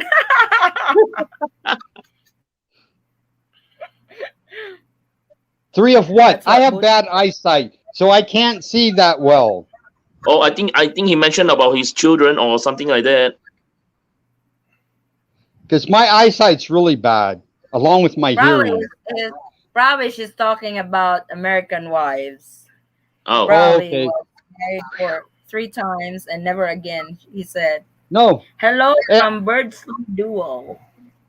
Yeah, I've had friends that were white women, and they took advantage. One was actually a narcissist, because as a behaviorist, I can pick them out, and one was a serious narcissist, and I'm like, 3 white women. I said, I don't want no more. I'll stick with the brown. I'm Adam happy. was asking. Adam is asking, do you think the Philippines will open this year with home quarantine 7 days? Home quarantine? I doubt. I doubt. I doubt so. Because from what I Will they open understand, this year? Ask the yeah, president. because from what I understand, early years should be somewhere around 2023. If not, anything after 2023 would only be open for tourists. I actually believe that they will be open by December. Mainly because Of this I year? don't think, yes, Okay. because I don't think that the economy can sustain itself No. without the foreign tourism, and with Mm. Nope. the major countries already reaching herd immunization. Mhm. I think that the Philippine government is going to be pressured to open up for tourists by December, especially to hit that big Christmas trade. But I that's can just see the my opinion. Visayas opening up. I don't see Palawan. I don't see Southern Mindanao, and I don't see the majority of Luzon. Now the Visayas, with the exception of Cebu, now places like Surigao del Norte, Surigao, then Leyte, I can see them opening up because just like what Yeah, you say, oh, they have the tourists. they are open now. Actually, tourist destination here in the Philippines are open for local tourists only. No But I'm talking international about tourists. international. Yeah, international. No, but with the top tourists spots here in the Philippines are open, but locals doesn't really go and have vacations No. to top tourist destinations here in the Philippines. We don't like we don't go anywhere. It's the foreign tourists that really spends their money here in the Philippines, wants to experience the Philippines, who brings in the dollars for our economy here in the Philippines. But that has been shut down for over a year now. But like he mentioned, the Philippines cannot sustain to not Yeah. allow foreign tourists here very soon. The Philippines can't survive. I agree with you. We don't go Yeah. very many. My wife and I have been married almost 3 years. We went one vacation to Batangas, which I really like. And now next month, we're going to visit her mom in Mindanao. And so 2 times and 3 years is not a lot. Russell, I want to ask you because this has been a request for us and we will be sharing this. What was the first meeting like with your wife? It was when you talk about meeting, was you're talking about online or in No, person? no, no. When you flew to the Philippines and met her for the first time. Face to Okay, face. First time. okay. First of all, you have to understand my perspective, my experiences is not based upon someone who's never been here before. I'm very well versed, very well seasoned in the Philippines. I've been here so many times. It's a place I love. It's a place that makes me happy. When I was here in the military, I I had the out of all the countries I've been to, I had the best times of my life here in the Philippines. I know I had bad times, but I just cannot remember them for the life of me. I know I had them, but I just can't remember. But so when I met my wife, I knew about Filipino customs. I know about the food. I know about everyone. So it was as it's like if we were never married, but for me, it was like as if I was already married and I was just flying back home from work or something like what your husband does. Yeah, I go home. And so I looked at her from that standpoint, from that perspective.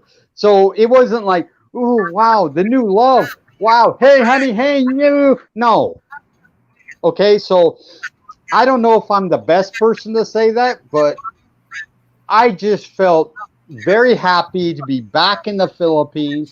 I knew I had a wife who loved me, who was going to stay with me. Also, the fact that she's older than I am, okay, that is important. My wife is older than me, and I'm 62. Okay, so I don't believe in robbing the crypt or the cradle. It to each his own, and I don't condemn someone who does that. That's great. It's not for me, but my wife is older than I am by a year, a little more than a year, but she's older than me, and so I felt comfortable because I was going to a woman who had the same shared values, who was not going to go out and party all night long, who's very family oriented, who had a business, who was responsible, who loved her family, who loved her country, who loved her God. And so it just made, when I went home, it just made it more comfortable.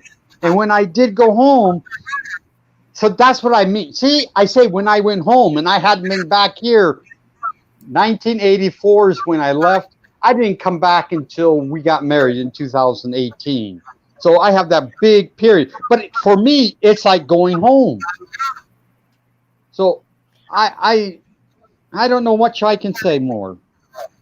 Our first meeting was funny, and I have to live with it until today because he was supposed to land in Manila like 10:30 in the evening, but unfortunately one of his flights got delayed, so he had to be rerouted to Hawaii, then to the To Philippines, Guam. out to Guam, then to the Philippines.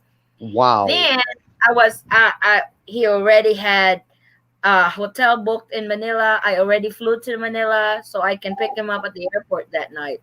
Then I get this message around 7 o'clock in the evening that he wouldn't be able to make it because his flight, uh, there was a little fiasco in his flight. One of his flight got delayed and he missed his flight to the Philippines. I was like, oh my God, here we go again.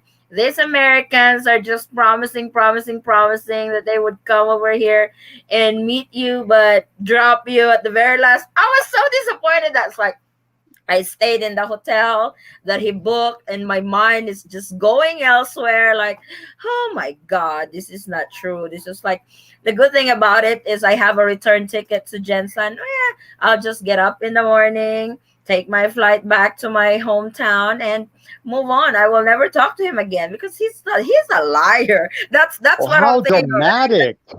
Oh I was my. really mad because I'm not sure if he's really telling the truth or just giving me hope and stuff. So I went to bed. Then 6 o'clock, me and my cousin went to McDonald's, ate breakfast because my flight going back to my city is at 10 o'clock. So then while I was eating, because he texted me that my flight won't come in, my plane won't come in tonight, but it will be in the morning at 7:30. I was like, yeah, right. You're just saying that. So I did not believe that. So I went to McDonald's with my cousin, ate there, and my phone rang.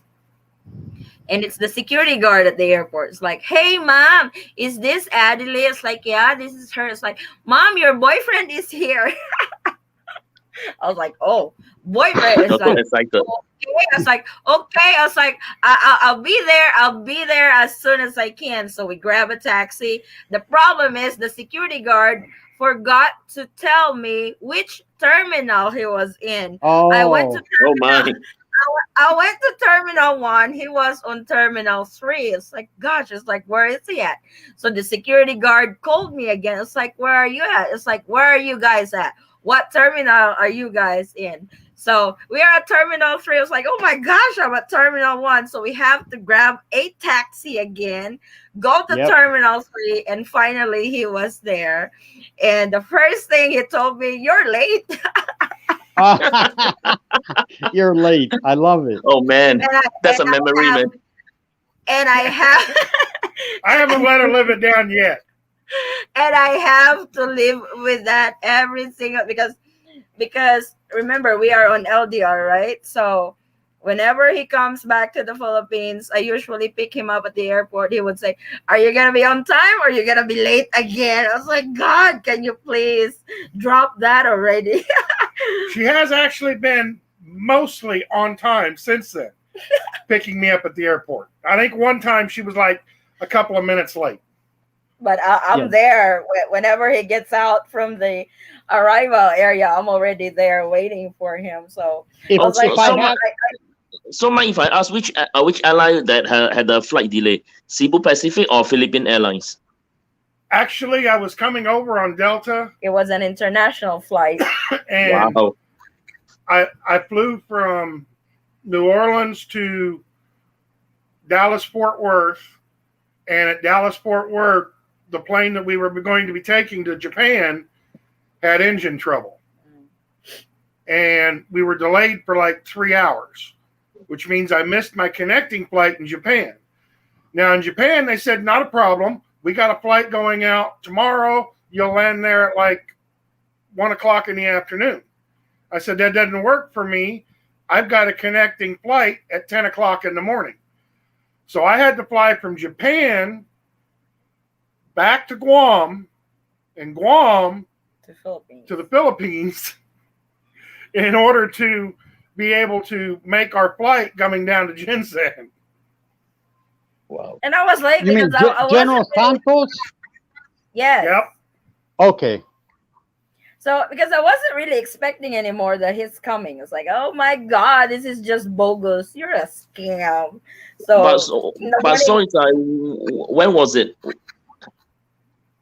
what? How many years was it? That was 2008. That was 13 years ago. And until now, he keeps reminding me on that I'm Well, always late. Like, hey, well, actually, is a good thing to be late because could be due to like engine failures or true, weather changes and all that. Is there's a saying that it's better to be late than never. No. true. That's For me, he for did me, make I it. suffer anxiety. So if I were to have a fear, my fear was to land and have no one show up. Oh, it's Then funny. Exactly. The funny part, he thought that, oh my God, I was going to be able to identify her so quick because he's short, brown. Oh my God, when he got to the Philippines, everybody looked the same. looks the All same. Filipinas have the same height, the same color, hair color, and all that. It's like, oh my God, really have to be careful because Your And husband she might got choose the mad wrong at me person. because I tipped the guard 50 pesos. before What I the do yeah. is I just stand around and look innocent and let them come to me because I have the same problem. I'm like, what if I go, hey, and it's the wrong person? I don't like that. So I'll just stand there and I'll look and I said, they'll find me. I mean, I stand out in the crowd. So On Visa Journey, they had a thread about the first time that you met your significant other. There was one guy. He said flat out. He says, I'd seen her. We FaceTimed all the time and everything. I knew exactly what she looked like. She was a little short, dark-haired gal, long dark hair. He says I knew I would be able to pick her out. He says I got there to the airport and there was a bunch of little short, long, dark-haired gals. dark girl. He Oh said, my. one of them ran up and grabbed a hold of me and said, "You're here." He said, "That's the one I wound up marrying. I don't know whether that's the one I came over to see, but that's the one I wound up marrying." I love it. That's great. That's So that great. was It's like that was our story. So that was our story on our first meeting. That was our story. I think I was 2 hours late. Yeah. He landed at 7, well, earlier than 7. I got to the airport at 9. So we had to rush back to the different terminal because we have to catch our flight going back to Jensen. He was here for like 10 days only. So he had well, fun. He had a blast in the Philippines. the Philippines is kind of special for me because it's one of the. Let's see, there's one, two, three. It's one of the 4 places I was ever detained by customs, and then had Wow. my passport. Then had 3 of them. I had my passport confiscated. Wow, what Wow. happened? Oh yeah. Let me tell you, I have learned how to travel. When I first left the States, I had gone to college in 77. And 77 to 79, I think it was. And so I thought I was really in tune with the world. I found out how much I was so ignorant is when I left the country and started traveling. And one of the things is in the Philippines, to come to the Philippines and during the between 81 and 84, you come to the Philippines, and if you were in the military, you didn't need a visa. All you needed was your military ID and your set of orders, your orders that gave you permission to travel. Your leave orders, that's the word I'm looking for. And so I decided I did not want to take leave because I was going to have a 4-day weekend, and I'm not going to apply for leave. I'm not going to use it. So I went to the Philippine embassy in Tokyo, and I got my visa. And so I flew to MIA at the time, Manila International Airport, which I like the name much better. That's And that's the old and in one. those days when you came and you landed, there's a big huge sign that always greeted you that said Mabuhay ang Pilipinas. Now it's in English. I think it's a travesty, but that's my own opinion. And so I came, I spent my 4 days here. And so I'm going back to the airport to leave, and I'm going to immigration, and they're looking at my passport, and they said, "Are you in the military?" I said, "Yes." "You have your military ID?" I said, "Yes." "Can we see your orders?" I said, "I don't have no orders." And so they took my passport, and they says, and I looked at them, and I said, "What's wrong?" And they kept, well, at the time, I was young, so please excuse my ignorance. At the time, I was like, and they were going blah blah blah blah blah blah blah blah blah blah blah, and I didn't understand a word they were saying. That's how my mind was thinking. And I says, "You got to have orders." I said, "No, I don't." I said, "I went to your embassy. I asked for a visa. They gave me a visa because you have to show them all your information and all that, or they're not going to give you the visa." So I said, "I came into your country legally. I'm asking to leave your country legally. I do not need. I did not come as a military member. I came as a civilian with a U.S. passport and a visa. And then they looked down on my passport and they blah blah blah blah. But he's got a visa. It's the only thing I understood that was in English. And finally, they gave me back my passport and they let me leave. So Adam here, he said he had an experience on that happened to me back in 2014. That was chatting to girl. We arranged to meet in Cebu. I landed. She was not there. I was all alone in Cebu. Oh my God, how scary that! I would hate that. But I would drop her in a heartbeat. What if you don't even know why she's late, why she's not there? Let me tell you, if your face or whatever, if you're chatting on whatever it is you're using, and everything is like my wife wanted a copy of my itinerary. She wanted everything, a copy of my ticket, the copy of my itinerary. So my wife knew where I was going to be, what time I was going to be there. And we're not even married yet. So I have to look at it like this. Filipino women are that way. They're very organized. When it comes to meeting you, they're not going to go alone. They're not going to be there by themselves. They're only going to be late. Yeah. But this lady never shows up. Hi, I'm They're late. there. I'm telling you, my wife, well, now is my wife, but back then, she knew what terminal I was going to be in, and I didn't even know what terminal I was going to be in. So I have to say that a Filipina just doesn't show up. I'm sorry. I'm sorry. I can't buy it. That's really sad, Adam, because you guys have invested so much in chatting, and that's the time that you guys meet. Like other couples have been excited and looking forward to meeting their other half or their partner and not show up. It's like, oh my! I hope she's not. I hope she's not the one you are married right now, Adam. I'm almost certain she's not. Well, I would have dropped her in a heartbeat. Well, for my case is when I was back then with my ex-girlfriend, and instead of her appearing at the airport herself, her whole family appeared at the airport just to just to fetch me to their home. Is that in the Philippines? Yeah, in the Philippines, Tacloban Airport. Oh, you're lucky because all the families are there. That's not really unusual that they do that. You're lucky they did not bring a huge streamer welcoming you back to the Philippines, because some would do that. Well, but end up okay, it's not about spending money, but end up really got them a very nice dinner, and also bring them to a bit of shopping there. End up just the first few hours I spent about almost 30,000 pesos on them, each and everyone.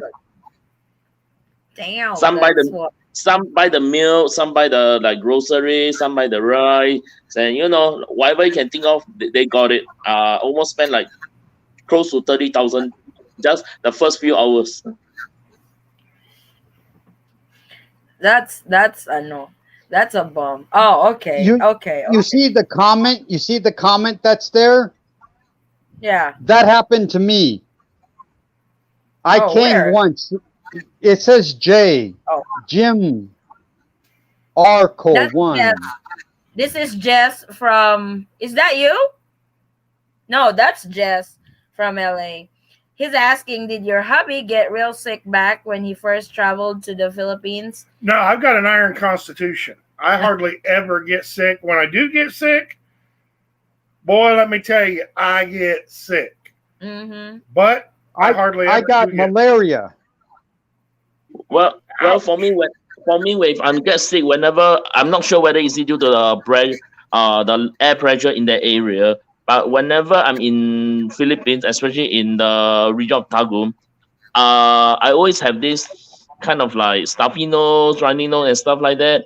And at times you will end up with a slight nose bleeding for no apparent reason. One time I got malaria, I think, when I came here. I came here for Remember, 30 days, and I was at the time I was living in the Upper Kalakalong in Olongapo City, and I came. I got chills. I couldn't get warm, and then I hot cold flashes. I couldn't drink. I had diarrhea. I Wow. couldn't keep nothing down, and this is for 30 days. And I was on a leave at that time, and I there was a sorry store. I bought all their Sprite, all their 7 Up, everything. I bought Wow. them out, and I drank all of it, and I just got, and that was for 30 days. I was delusional. I was laying on the couch for 30 days at my girlfriend's house, and I was like that for 30 days. And right before I was to go back to Japan, that's when I started feeling better. And now I get sick a lot when I come here. So since this last time, I've had bronchitis, I had bronchitis twice, no, once, and pneumonia twice. that's Adam said that was not the girl that she's with now. That's good. Yay! So Yay, there's got it, another man. one Yay! from Willie White. The Westerner will have to learn patience and leave their entitlement at home. At home. Remember, we are a guest in their house. Okay. I learned about Filipino time the first trip over here because we were supposed to be attending a christening and it was supposed to start at 10 o'clock. Now, when you tell me something is supposed to start at 10 o'clock, we need to be there by 9:30. Yep. We didn't even start taking our showers until 9:45. It was like what was the what time was the christening? The christening was at 10 o'clock. The christening was 10 o'clock, so we got up at 8. It's like, baby, you need to get ready because we have a christening to attend. It's like, nah, it's all right. So it's like, let's go to Dunkin' Donuts, have breakfast, and this is almost 9 o'clock. He's freaking out already. It's like, baby, we really need to get ready because we have to go to a christening. I was like, no, we're fine. So we finally got ready, and we came. We got to the church like 11:30 in the morning. It's like, oh my God, we're late. This is so embarrassing. But come to find out, the priest Well, is wait a not minute. there The yet. father of the child didn't even show up until noon. The priest Wow. that was doing the christening didn't show up until about 1 o'clock. So I keep telling him, no, Whoa. no, we're good, we're good. So we're So really good. that's when I learned about Filipino time. I learned about Filipino time in 1981 or 82. I had a meeting, well, not meeting, but a get together with some friends at 12 o'clock. No one showed up until 3. And I was like, but it's 12. And they showed up at 3. That's normal here. That's why they call it Filipino time. In the US, I really had to adjust on that. With him over there, if we have a 9 o'clock appointment, he would start waking me up 6 o'clock, 7 o'clock, and he would tell me, you need to start, you need to get ready because we have to pull out around 8 o'clock to go to your appointment. Because in the States it's always on time. Well, Yeah, I so mean, go ahead. there was one guy out in California I was talking to. He was married to a Pinay. And he asked, how do you get past Filipino time? He says, You don't. my wife is always late. He says, I work for a big company and they host company dinners and stuff, and I can't be late for them. I says, what time is your company dinner usually? He said, usually it's at 7 o'clock at night. I said, okay, tell her it's at 5 o'clock. I said, if you tell her it's at 5 o'clock, she'll be ready to go by 6:30. I did the And same thing. I learned that. If you it worked out fine have for an him. appointment at 3, you tell them 12, and they'll be there at 3. Yep. Filipino time. Yep. So you have to, if you can't beat them, you got to join them and just do a little adjustment. Jess said, I was so excited first time landing in Manila and rapidly fell in love with Manila. My ex-wife always wanted me to travel to the Philippines. She was born in Makati, a little conceited, spoiled girl. Ha ha ha. Born Makati's in a rich place. Yep. Yeah. High socialite people over there. That's I like Taguig and Makati. I like that place also.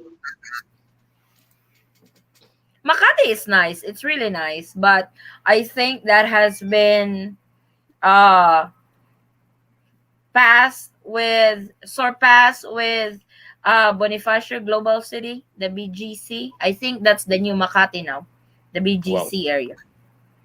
It's nice. The BGC is really nice. BGC is like Singapore or Hong Kong, that you can just walk on the streets going from this business to another, shopping, flea market, and all that. It's all in one street. It's cool. Have you been to the Asian market or Asian mall? Where? At Asian Mall of Asia. mall, Mall of Asia. Asian. Love Asia. Yeah. He's been there. We've been there. I Is wasn't it that nice? impressed. He said he wasn't that impressed. Because I've been going to SM malls here because I live in Quezon City. And Mhm. I thought the SM mall was good until I went to Robinson's Mall in Manila. I don't want to go back to SM Mall ever again because Mm. Robinson's Mall it's just like the States. I was like, oh, this is so nice. And I heard that Asia Mall is better. Robinsons is more like you get products. They have more of the imported stuff that Americans like. Same over here in our Robinsons Mall. So But I heard the Asia Mall is better. they don't know that. But we do, Huh? we go to the cheapest mall over here in Jensen. Which is called KCC. They call it KCC. So I never heard of it. Yeah, yeah, me too. it's only here in Mindanao. They only have is like it? four stores. Jensen, yeah, it's just here in I Mindanao. I like shopping at Landers. I haven't been to. Oh my God, that's also Shal. Landers is also Shal, Russell. It's extremely It- expensive. Is Landers the same with Sam's in the States? Sam's Club? Costco. I think more like Costco. Sam's Club or Costco. Oh, okay, yeah. We have But that my here. wife don't like it. My wife don't like it. Oh, It's I too love expensive. Sam's. I love Sam's. Yeah, but she don't like Landers. It's too expensive. I bet. It's expensive. So we have questions here. Okay. Like, is it okay to get entry exemption in DSWD here in the Philippines? What will be the requirements? Because right now his passport and ticket is in the consulate for 5 weeks now. So I don't know what that is. this EED is the entry exemption document. This is the document that a 9A visa holder has to get enabled to enter the Philippines right now. And I don't know. Mine was added to my visa, so now they have to apply for it. And the problem is everybody, or they have been, I knew two couples that have tried this one, and it's taking forever for them to get this entry exemption document, that it's almost impossible to secure it. And that's what they require if you are a foreign national who's married to a Filipina and just traveling alone to the Philippines. You need to have those two, the 9A visa and the entry exemption document. that's why I said mine is stamped right on my visa. Yeah, that you're lucky, but now they have to apply for it first before they can proceed for the visa. Oh, Because I didn't apply, I just applied for the visa, and when I got my visa, it had it on there. So it's hard. It's really hard right now for And what those what was who the other acronyms that were there? What did that mean? DSWD. Uh, Yeah. DSWD is Department of what's Department of Social Workers and Development. It's kind of like child services in the states. Okay. Thank you. Love this concept of being live. Unfortunately, Jess needs to visit father. Thank you, Eaton Squad, and blessings to all. You keep my love of the Philippines strong. Waiting for my fiance to do the interview for K1. Yeah! Good luck to that Yeah. interview. We are on K1 when we started dating. We already met. We he flew over here and met me in person. He stayed here for only 10 days, and he applied for fiance visa in April, and our petition got really approved so quick. In 2 months it got approved for 2 months. So, Okay. Well, I'm leaving but now, so I'll talk to you interview later. was nerve-wracking. Oh, okay. Thank you, Russell, for joining. You guys So are anybody still wants to your join? channel is great. I love your Thank Awesome. you. channel. I tried. I Well, really you're tried doing a very good job hard. Let's do Thank it you again. so much. again and again.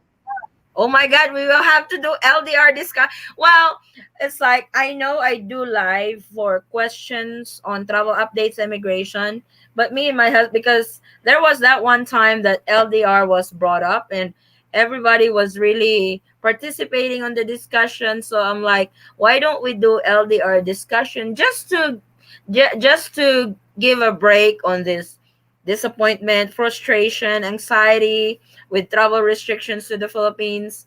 It would be a nice what did I call that? Break. It would be a nice break for everybody just to talk It was about a good love. idea. Yeah, talk about love, how we met, what's our story, because most of our subscribers are LDR, and me and my husband are a product of LDR relationship, LDR. So it's really fun to reminisce that Reminisce. or reminisce. it's, it's really fun to remember. I will say remember, or else it will correct me again. It's really fun to remember those times that we met. So we're not even Uh-huh. halfway. We're not even halfway on this Okay. LDR discussion. We still have a lot to discuss. You gonna go And if get you your guys ginger? still want to do another episode, oh, Okay. we're all for it. Oh Go for it, man. yeah. This is awesome. It gives me something to do on a Sunday night. Me too, us too, because tomorrow we have to work again. We work from Mondays through Saturdays, and Sunday is I know no that Sunday is our day off. So Have you ever found out? This is for your husband. Have you ever oh, found out what ano means? I know what's ano mean. No clue. What's ano means? What's ano means? My wife I does went, it all the time. Hey, When she she's talks to me, already told the well, we're answer. gonna go get the ano, and then we're gonna See, go to the ano, and then I have to I'm, buy the ano. I'm like, I'm already giving him a hint. What's ano means? I'm in trouble. No. The word is what? The answer is what? The answer is what. I know is what. What? Sino Yeah. means I who? I just think it's funny because my wife always says we have to go to the ano, and then we're gonna go buy the ano, and I'm like, what is ano? I said, and I keep telling them one day I'm gonna find out what the ano is, and then I will understand. I know is what. Yeah. So Sino is who? yeah. Sino is who. Yep. Okay. Hey, Vincent, Salamat. you're half Filipino, right? No, I'm pure Singaporean, born and raised here. Oh, I'm sorry. Why do you know Tagalog? I learned a lot from many people. I wish some people would also have the not be so lazy learning Filipino. Hint, Hey, I know what hint, Sig Sig is. hint, hint, Yeah, hint. yeah. Well, actually, to be closer, actually, right now technology is so advanced. You can download a language translator app, and this is how I learned from there also. Hi, Well, I Vincent. speak more than English. I bought him Rosetta Stone, Filipino app translation, and all that. The problem with him, he's having a hard time learning it because he tries to translate word for word, You and can't it do that. doesn't sound. No, you can do that really. Yeah, Trust I me. know. So that's Now, why he's not learning because It, what Rosetta Stone does not teach you sentence structure. Basically, it see, just teaches you words, and then it expects you to be able to go right into sentence structure. what And you guys' what the problem sentence structure is when completely different. you're learning a language, forget about the sentence structure, forget about verbs, adverbs, blah blah blah blah blah blah blah. You know what? I speak Spanish. I speak more than English, believe me. And I used to live in Mexico, and I lived in Dominican Republic. I learned Spanish when I first moved to Mexico. The only thing I knew was taco and enchilada. That was it. But I moved to an area where only three people spoke English. I moved to an area where I was forced to learn the language. I would listen to everyone, even because they would automatically assume once they see the gringo, and by the way, gringo does have nothing to do with color. That I don't know where people get that from. A gringo means a person that's a foreigner, a person that doesn't belong. It has nothing to do with color, but everyone thinks it's color. But they think that, oh, here's this gringo, he's not going to understand. And so I sat there and I would listen and I would listen. I'm not listening to understand. I'm listening to familiarize myself with how the language is spoken. And then that way, when other people are talking, then I will recognize that same word. I look it up. I learn how to mix that word in with something else. And I would use that word more than I would ever use English. If I knew a word in Spanish and that's all I knew, that's the word I would use. And so finally, I had this guy. He would always come every time I would come downstairs. He would always say, "Hola, gringo. ¿Cómo estás, gringo?" And I was like, what in the world is this guy saying to me? But after a couple of months of me listening, and thinking, this is, and I'm hearing other people on the street, and I'm like going, oh, that's what that means. And one time I shocked the hell out of him. He came down and he said, "Hola, gringo." And I said, "Hola, señor. Un momentito. Mi nombre no es gringo. Mi nombre es Russell. Por favor, usar mi nombre correcto." And he was like, "Excuse me?" I said, "Oh, by the way, I understand. I speak Spanish. I speak some Chinese. I can speak some German. I lived in Germany for 6 years. I can speak some Quebecois. That's my family's native language. It's the French spoken in French Canada. I can speak a little bit of French that's from France. I used to be almost fluent in Japanese. Let me tell you, if you want to learn, you will learn. But the worst thing you could ever do in learning a language is go to school to learn it. Bad idea. Or you try to learn grammar. It's not going to work out. Go into the street. Listen to people. Listen to how they talk, because the people are going to use the correct grammar. They're going to use the correct words, not the slang stuff, not the teacher stuff they teach you in school, which no one ever uses. So you go and you listen, and you use the fact that they think you don't understand to your advantage. Then they won't speak fast. They'll speak slow. They'll use correct grammar. They'll do everything. You just sit there and you listen, and you listen, and you listen, and you listen. And you know what? I speak Spanish. I can live in any Hispanic country in the world now. And I'm not going to have a problem in any country because I've decided I'm not going to use the excuse I don't understand. Here, you Mm-hmm. do. It's here. It's here. I believe in genetic memory. It's all stored up here. It's just that I you don't know got when. to have faith in yourself. I don't know when is he gonna learn Tagalog. Our eldest learned. Well, he learned. She learned part. She learned Tagalog at school, but Cebuano, I never taught her how to speak Cebuano, and I was just surprised one day she knows how to converse in Cebuano.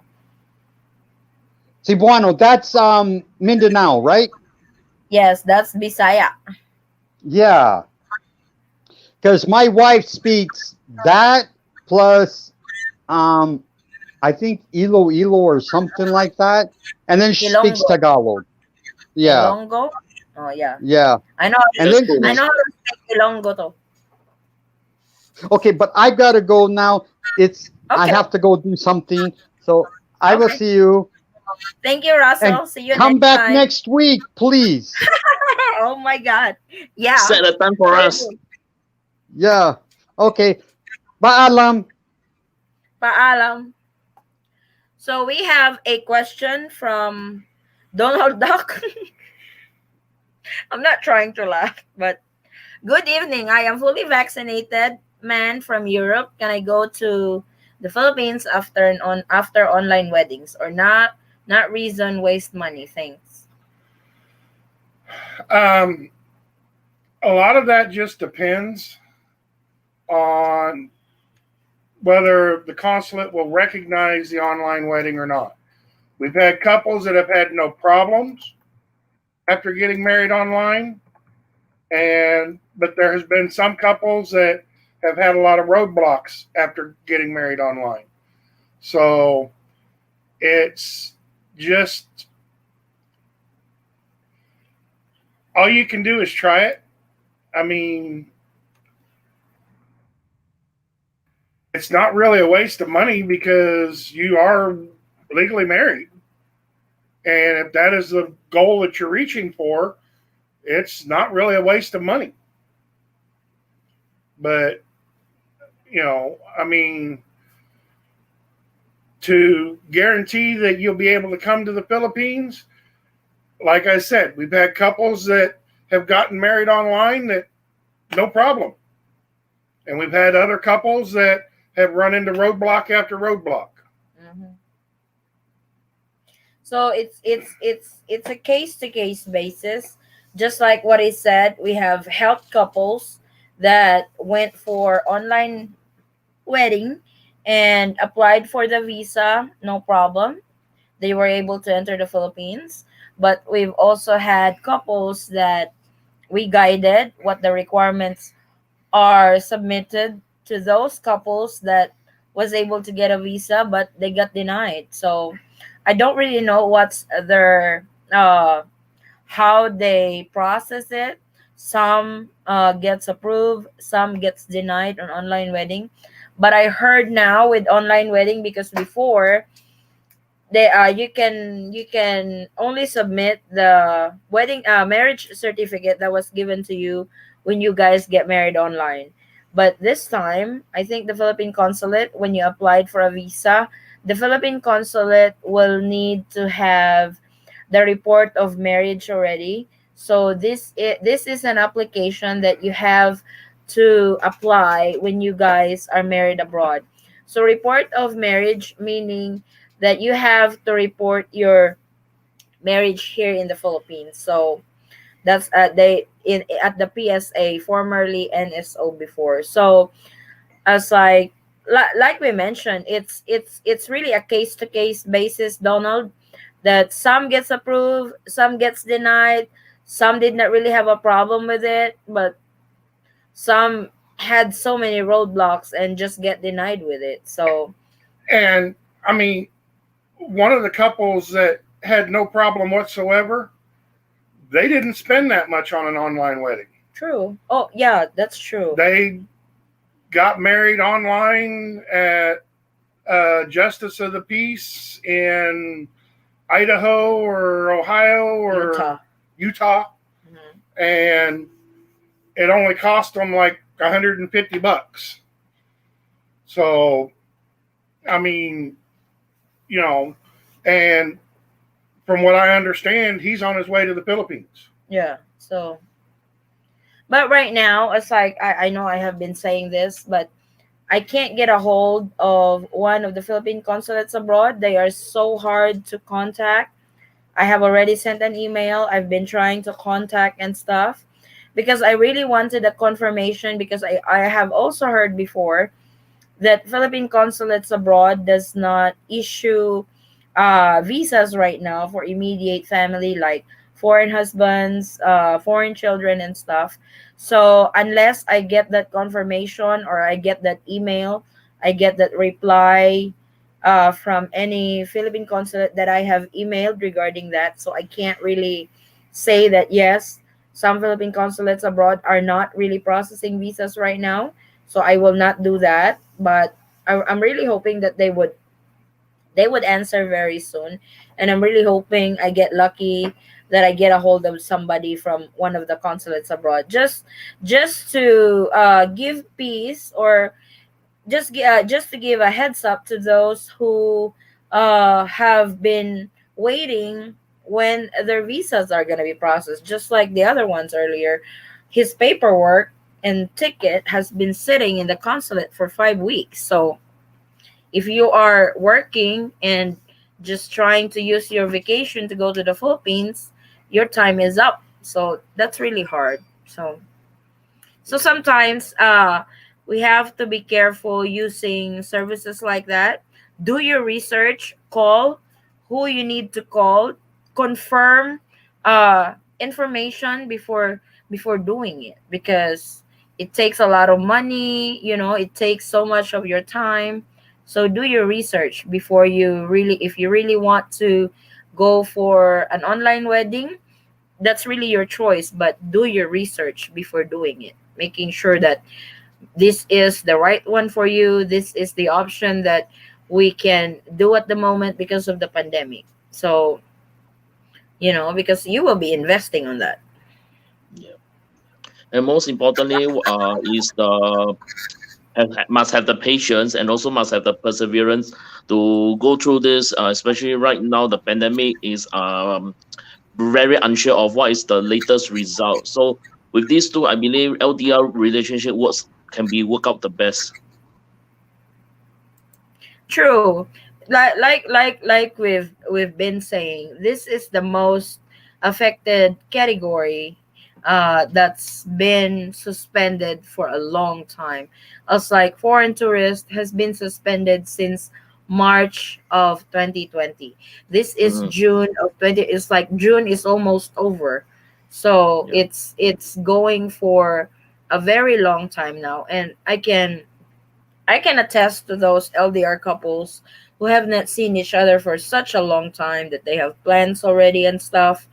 And it's disappointing that you can't really do anything because that's the policy right now. And the thing is, the policy is not in favor of you at the moment, that you can't fly and see the love of your life. And that's really hard. It's But really this is the time when you find out what your relationship is made out of, That is true also. because it's really easy to get along during the good times. What is really difficult is to get along during the troubling times. True. So, right now is when you're going to find out exactly what your relationship is made out of. That's like the one gal that said, her and her boyfriend were always fighting. Mhm. If you're fighting now over something like this, run. I mean, because you're going to be fighting all the time. And that is not a good way to start a relationship. True. I mean, this is the time when you're going to find out whether you'll be able to make it or not. And I mean, I'm one of those, even though she is my third wife, when I get married for keeps. One of them I got an annulment from because she ran off, and the other one I made divorce meet. I'm not a big believer in divorce.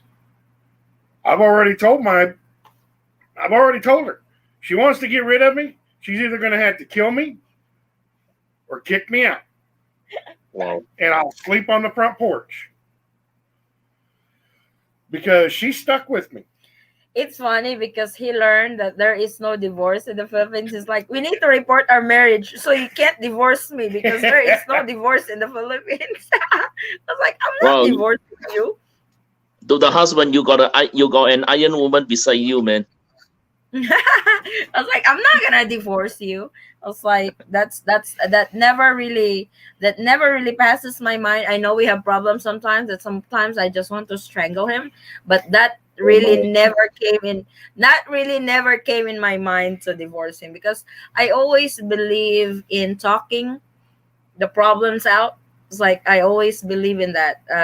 It's like we talk, we say whatever we want to say to each other because I'm mad. I really, But after that, you talk and settle down and work out what the problem is. That's always been what we do in our relationship, and it really works out pretty good.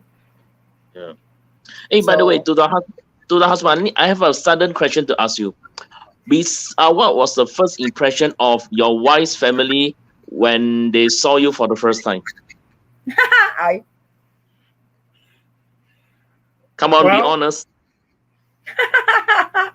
what was their impression of me or what was my impression of them? What was their impression of you when they first saw you? Well, her father didn't trust me. Of course, my dad is a cop. He doesn't trust anybody yet unless you know how cop work. Basically, I got his trust through the age-old thing of buying him donuts. Oh my god. My goodness. We went up to the dive spot to meet with her dad and his superiors and stuff. And I brought donuts up there for the whole troop. And after that, I was pretty much in. Wow. See, Cops everywhere love donuts. donut works for cops here in the Philippines too, not just in the States. But is it Dunkin' Donuts? Yeah. We only have Dunkin' Donuts over here. My goodness. Well, you got a lucky bargain for someone like your wife's dad. Oh, he's scared with my dad, especially when the first time they met because my dad doesn't go all by himself. He's always got 2, 3 cups going with him all the time. So he was It was a little bit Wow. intimidating. Actually, the worst one to meet was her aunt, Why? her dad's oldest sister. he got interrogated. She was the only Oh. one that actually interrogated me. Like what Her sorts of dad- questions did he ask you?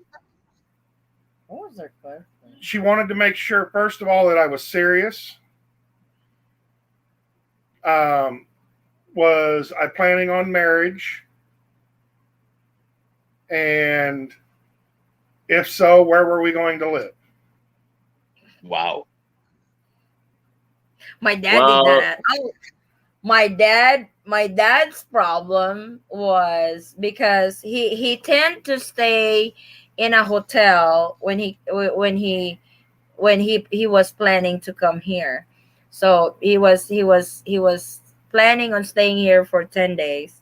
So he said he's gonna get a hotel, and it's up to me if I want to stay with him in the hotel and stuff because he knows the rule here in the Philippines.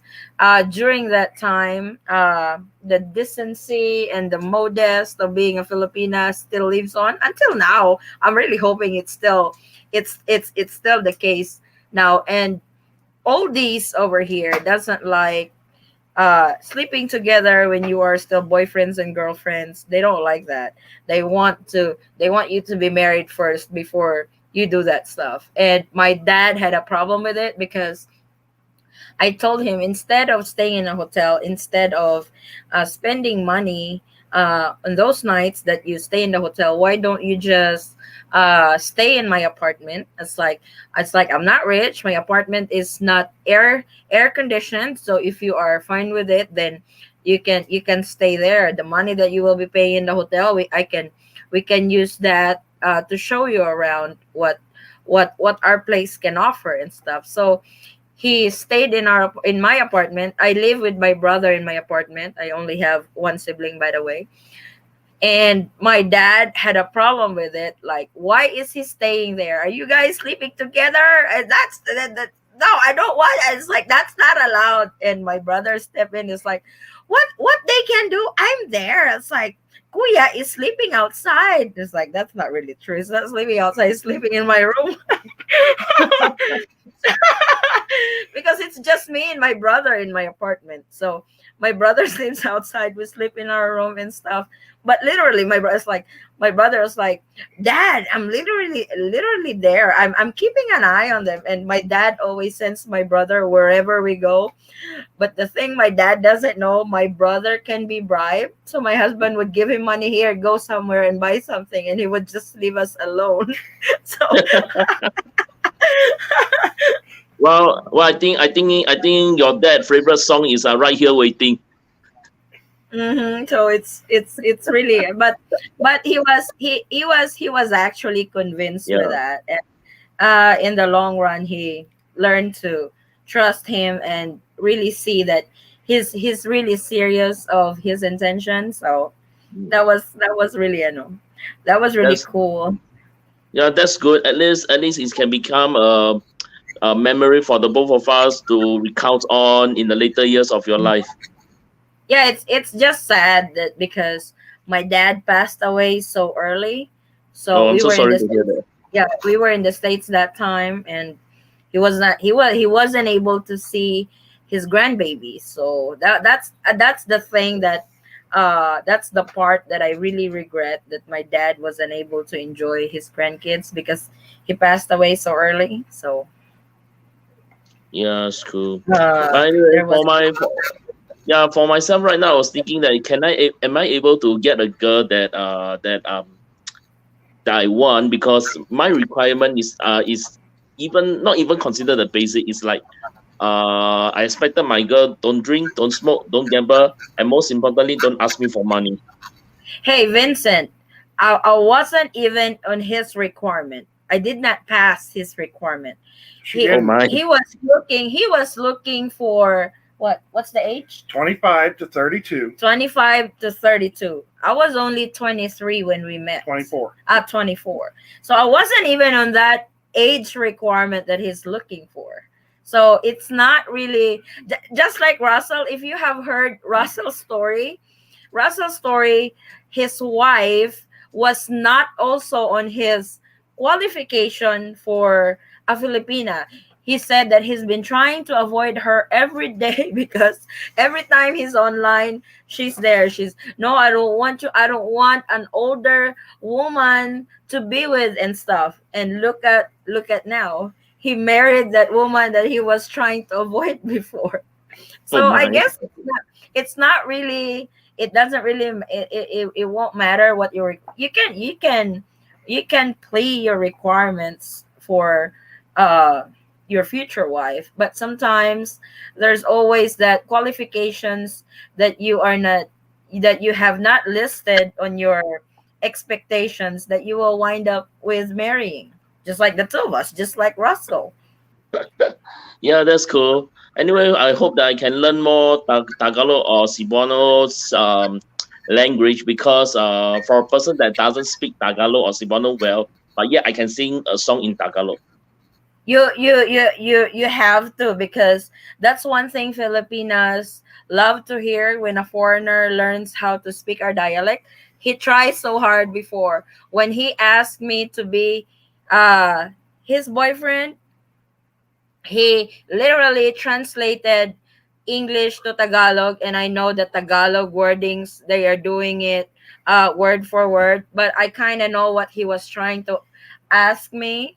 So it's cute. We like stuff like that. Oh, cool. They, That's cool, they man. they love making fun of us when we screw up their language. No, it's not true. It's We not just Yes, really it screwed is. up. no, we just love the accent though, because you guys have different accent when you speak Tagalog. It's cute. Uh Yeah. huh. Well, happy to see that the both of you are happy with each other because of this LDR. hmm it's like we said, we really thought this is a good idea to those who are on LDR or still looking for love and all. And even though not Like me. LDR couples, that could share their experience as a couple, that they could share to those who plans to get married, that we can share tips and all that. So this is not just LDR, but this is for everybody. Just to give a break from the travel restrictions and all that. Just to give a break from Yeah, the pandemic. Yeah, it's like we need a break from it, because yeah. so that's why we have decided to have an LDR discussion. And this is actually the episode 2. Our first episode was also fun. So this is episode 2. Now you guys are requesting for an episode 3. No, make it an endless episode. Huh? Endless episode with your husband Make it around. endless episodes. And listen, oh my god. Yeah, that's it's fine with us. Like I said, Sunday is our day off, and this is evening over here. It's our time together with you guys, and we have no problem with that. We're actually enjoying it, sharing our Yeah, stories, me too. hearing stories from She here. made me shave in order to do this. I told him, you need to shave today. You look like a monkey with your beard. My god, we're going live tonight. Oh no, So come on. Sometimes a man with a mustache or a beard looks more manly. I don't like it. It looks dirty. I say she always tells me it looks dirty. Well, that depends on her. I always make him shave because I don't like it. It's dirty. Well, bro, you got to listen to your wife, man. She's the mama of the house. Oh, we have LDR. LDR during COVID are mentally torturing. Mm, It's only mentally torturing if you let it become that way. True. Because any way you look at it, you're going to wind up being in an LDR relationship. mm-hmm. You know, and yes, not being able to fly and meet makes it a little bit more difficult, but not insurmountable, especially with today's technology. You guys can FaceTime, you know, there's all kinds of different things that you guys can do in order to stay in contact and stay abreast of each other's lives. And that is the most important thing, is staying abreast of each other's lives. Knowing what's going on in your partner's life and actually caring about it. As long as you can do that, you'll have a great relationship. And I mean, the COVID part, yeah, it makes it a little bit more difficult. You can't see each other, you can't have physical contact. But to say it's mentally torturing, I really don't see it. I think mentally torturing is more of unable to see each other physically, where couples can hug, can hold their hands, like going along the beach or along the streets together. I believe that's what the part where he meant by mentally torturing. Yeah, and that's really understandable. But given the situation, that's really hard to do right now. So the least we can do at this moment with our partners on LDR is talk to each other every day. It's like you said, technology has really improved. When we were dating, we write letters.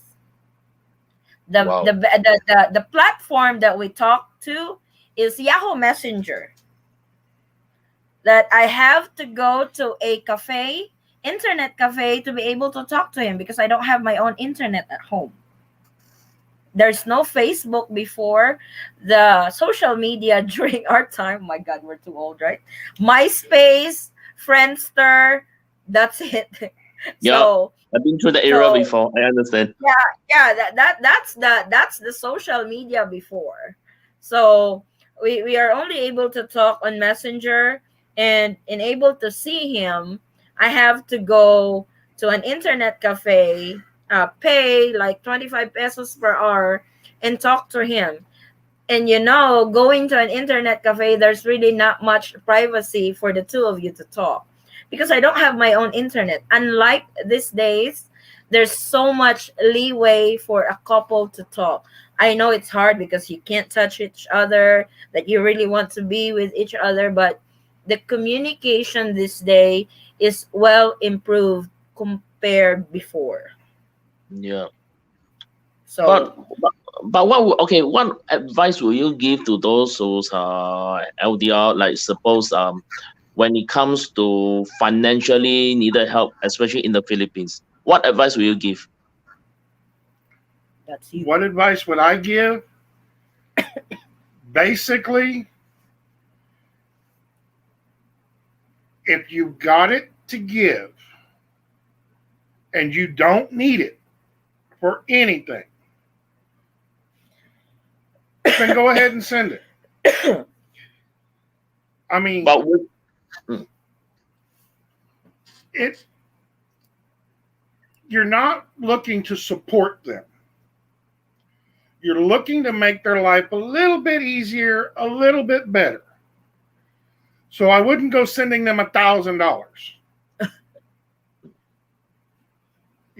But I mean, when we first got together, after I came over here and met her, I told her, I want you to quit your job. How much money do you make right now per month? She made like $260 a month. I told her, I want you to quit your job. I will start sending you $300 a month. If you need anything extra to do the paperwork or get copies or run errands or anything like that, let me know and I'll send you a little bit more. But I really need you to quit your job because we're looking at bringing you to the States and we don't know exactly how long the timeline's going to go. And you have to give, I think she had to give like a 2-month notice in order to quit her job. I said, so you might as well go ahead and give it now. And at the end of the 2 months, I'll start sending you $300 a month. That'll keep all your bills paid and give you a little bit extra.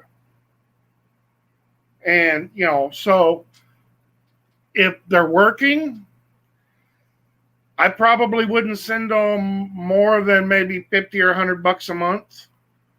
If they're not working, that's completely up to you. I mean, how much can you afford to send them per month? And how much do you feel comfortable sending them per month?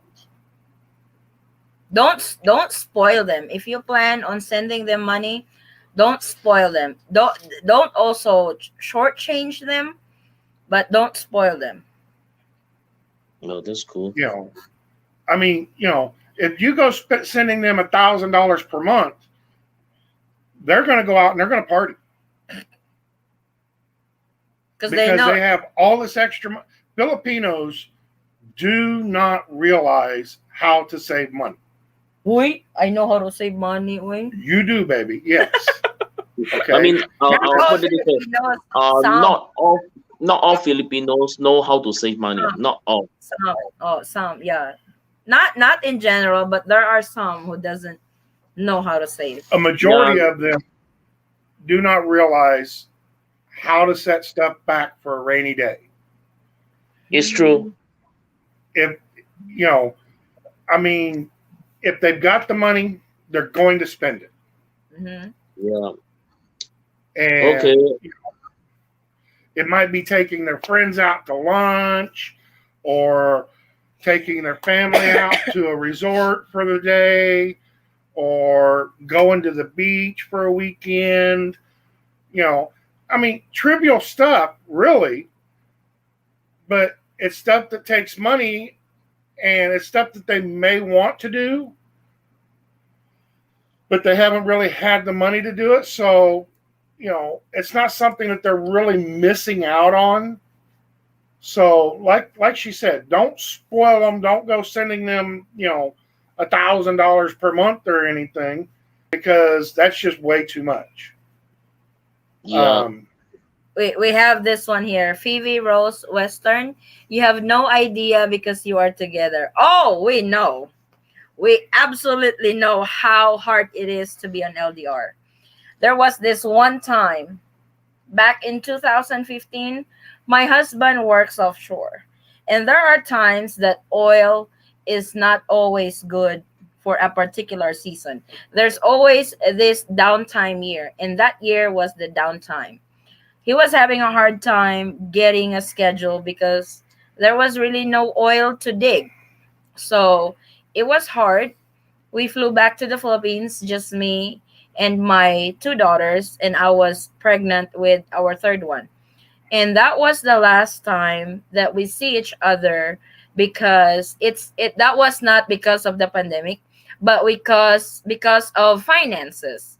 We were really struggling with our finances because he cannot go back to work because there was really no work.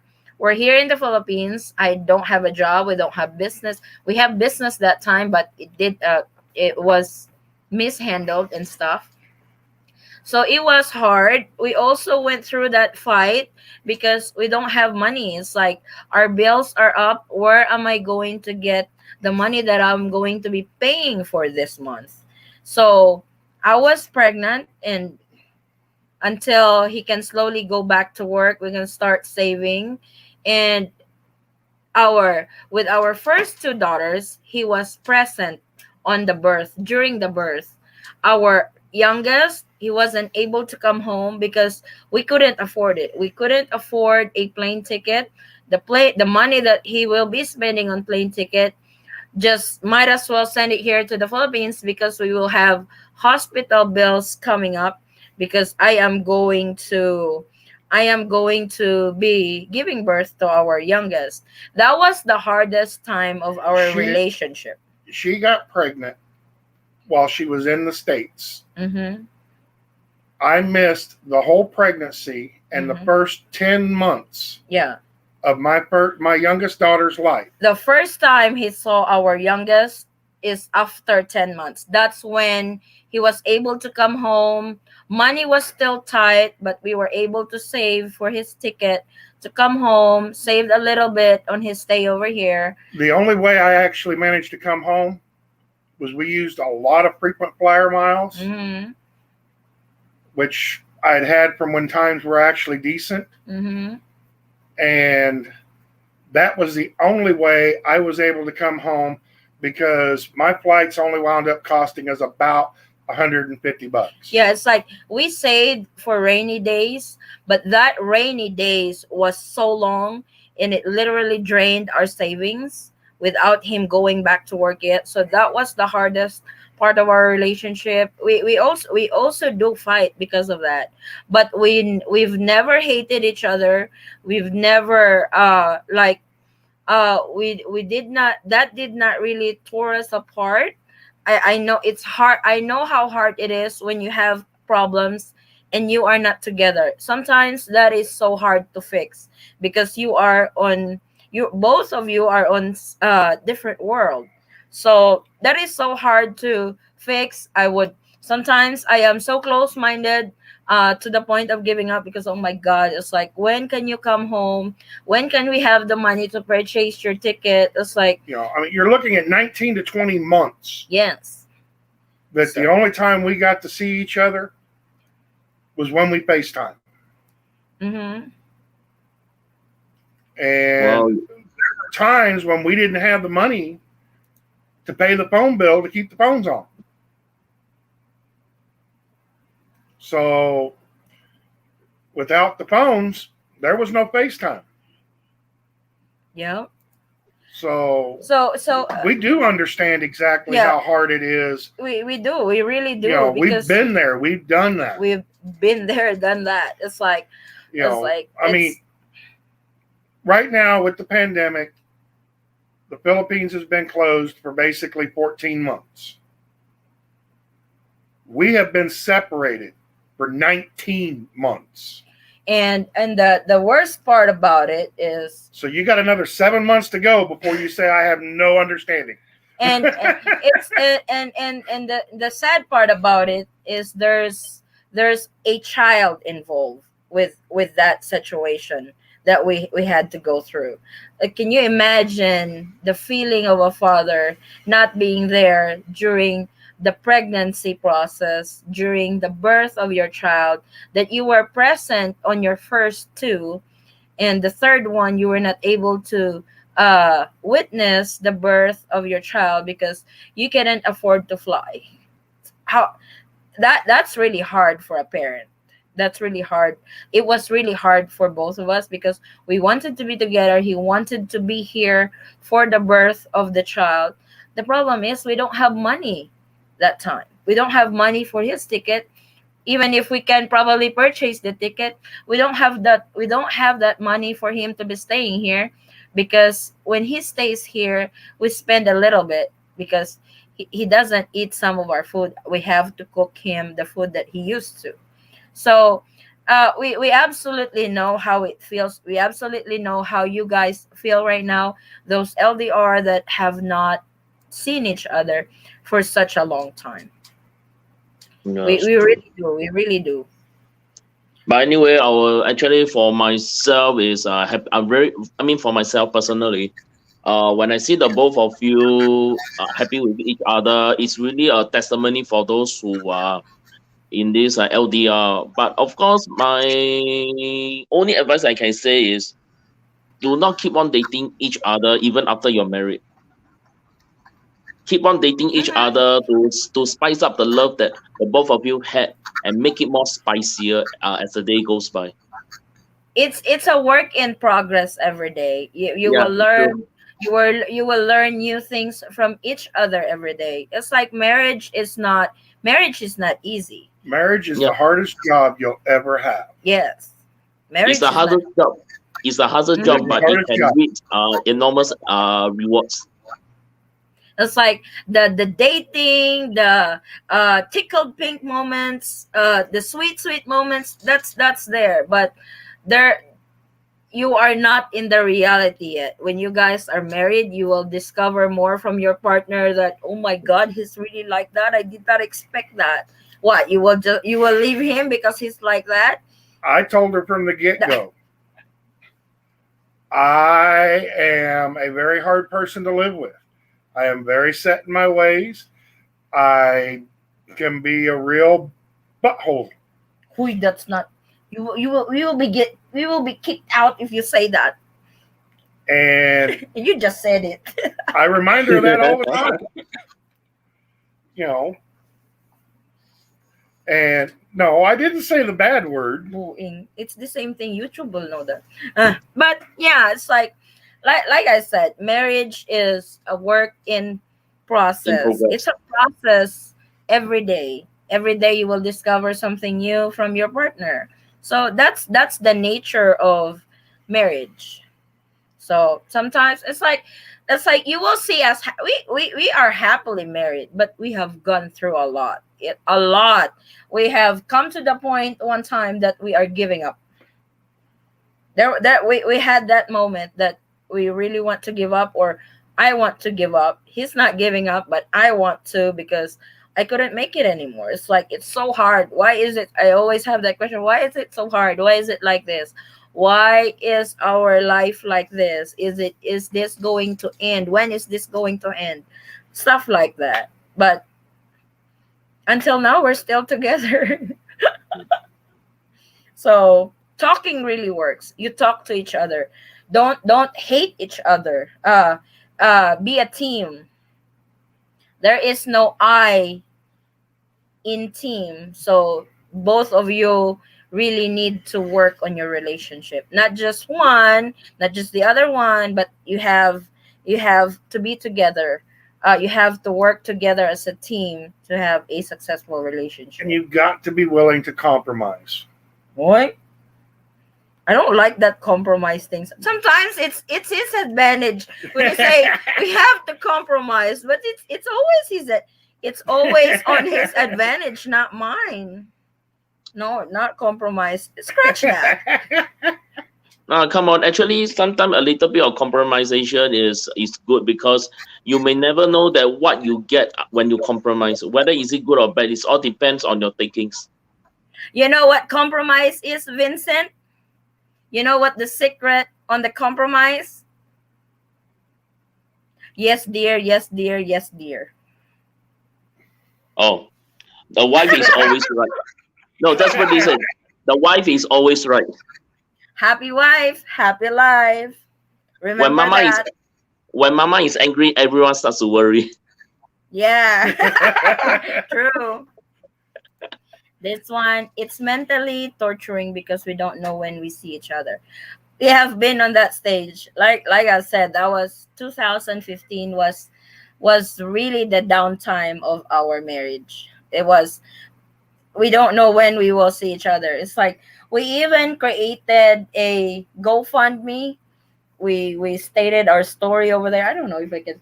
It's like we we out of desperation we tried that GoFundMe, but it did not work.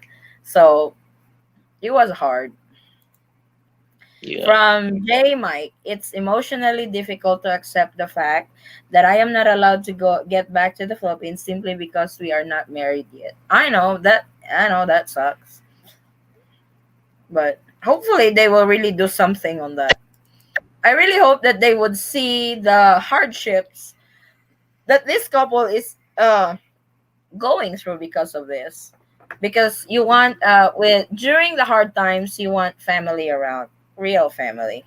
So unfortunately, I think that there is zero chance the Philippines open up to fully vaccinated tourists this year of 2021. There are lots of proposals, but the IATF never approves anything for tourism. The problem with it is this variant thing.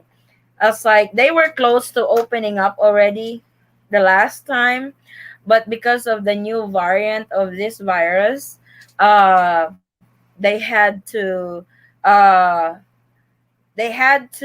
imply a stricter guidelines again for travelers coming into the Philippines. So they base their decision on science, what the doctors will say and stuff.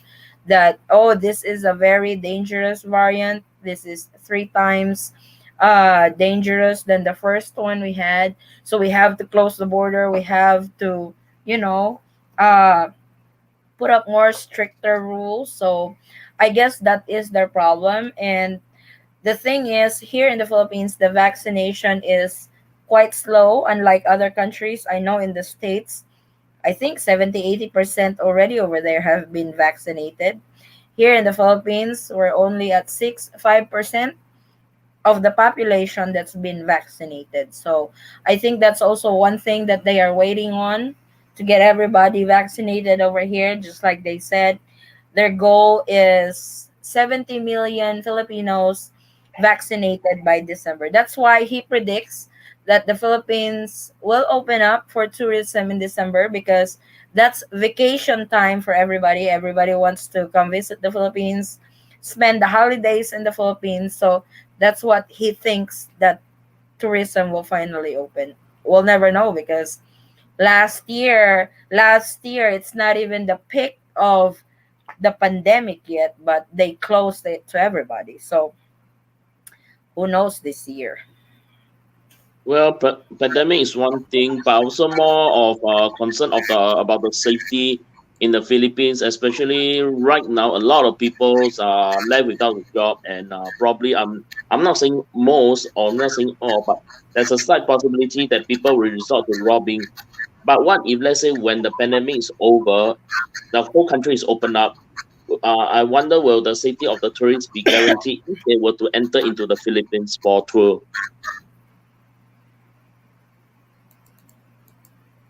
Yeah. So I'm sorry. Me and my partner sometimes are LDR because we work on cruise ships, but you are together. You haven't been apart because of COVID. No, we actually have been stuck together because of COVID. Yep. And, I mean, that has actually been a major adjustment for both of us. We're used to not being together. It's like we've the first few years it was hard because I was adjusting to my new life. But later on of the year, we've kind of used to being apart from each other, and we're kind of used to being together the longest for like a month. And this is the first time that we've been together for such a long time, and it was an adjustment because I am used to run the house, and now the real boss comes home. Big You know. boss. I'm Mm-hmm. only the boss because she tells me I'm the boss. Whatever Mama say, Mama always right. Yeah. J Mike, the upsetting thing is to be told that it is unsafe for me to travel, but my friend who is already married to a Filipina was allowed to travel with special visa last month. I say we are safe now. I mean, I completely agree with you. And um, I don't necessarily understand why the Philippines will allow you to come back if you're married to a Filipina, but won't allow you to come back if you're just dating one. Mm-hmm. And I mean, I can understand a little bit on the tourism side because you would be around a lot more people, and just because you're vaccinated does not mean that you are safe from catching the virus. All that means is that you'll have less severe case of it, supposedly. I mean, it's just like the flu shot. Mm-hmm. People go down and get the flu shot every year. I expect them to be going down and getting a COVID shot every year. And it's going to wind up being the same thing like the flu. Some people are going to wind up catching the flu even though they got the flu shot. I don't get the They'll flu just have a shot. little bit less severe case of it. I don't get the flu. I've never got the flu. I only got once, and I got sick. So I knew one couple, they'd go down and get the flu shot religiously every year, and every year they get the flu. Wow. I mean, it seemed like counterproductive to me, but Harvard Medical has said that variants are not a problem to any of the vax.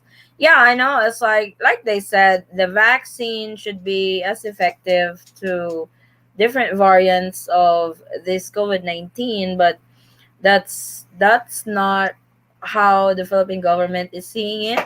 So just like if you guys watch the upload that I did yesterday, that was an interview with Senator Richard Gordon.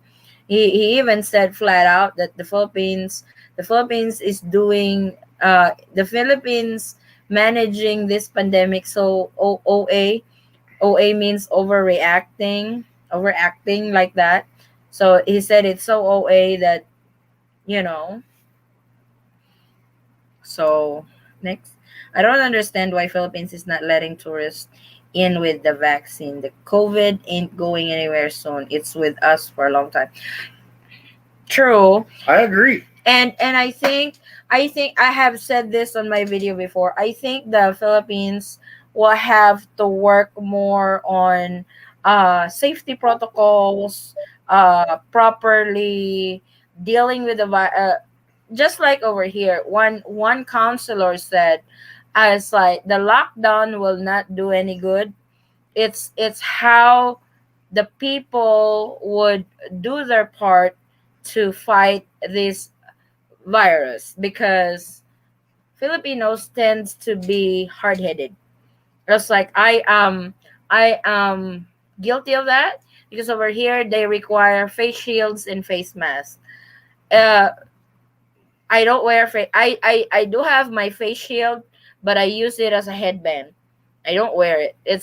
And just that discipline is not acceptable during this time of the pandemic. And you can actually just go inside the mall with the face shield on your head and not wearing it properly. So there's the problem there. If they would just focus on really implementing that to the people, to really focus on wearing your face mask, wearing your face shield properly, social distancing, if they work more, because like you said, Maggies, the virus is not going to go anywhere. This virus is going to be around for a long time.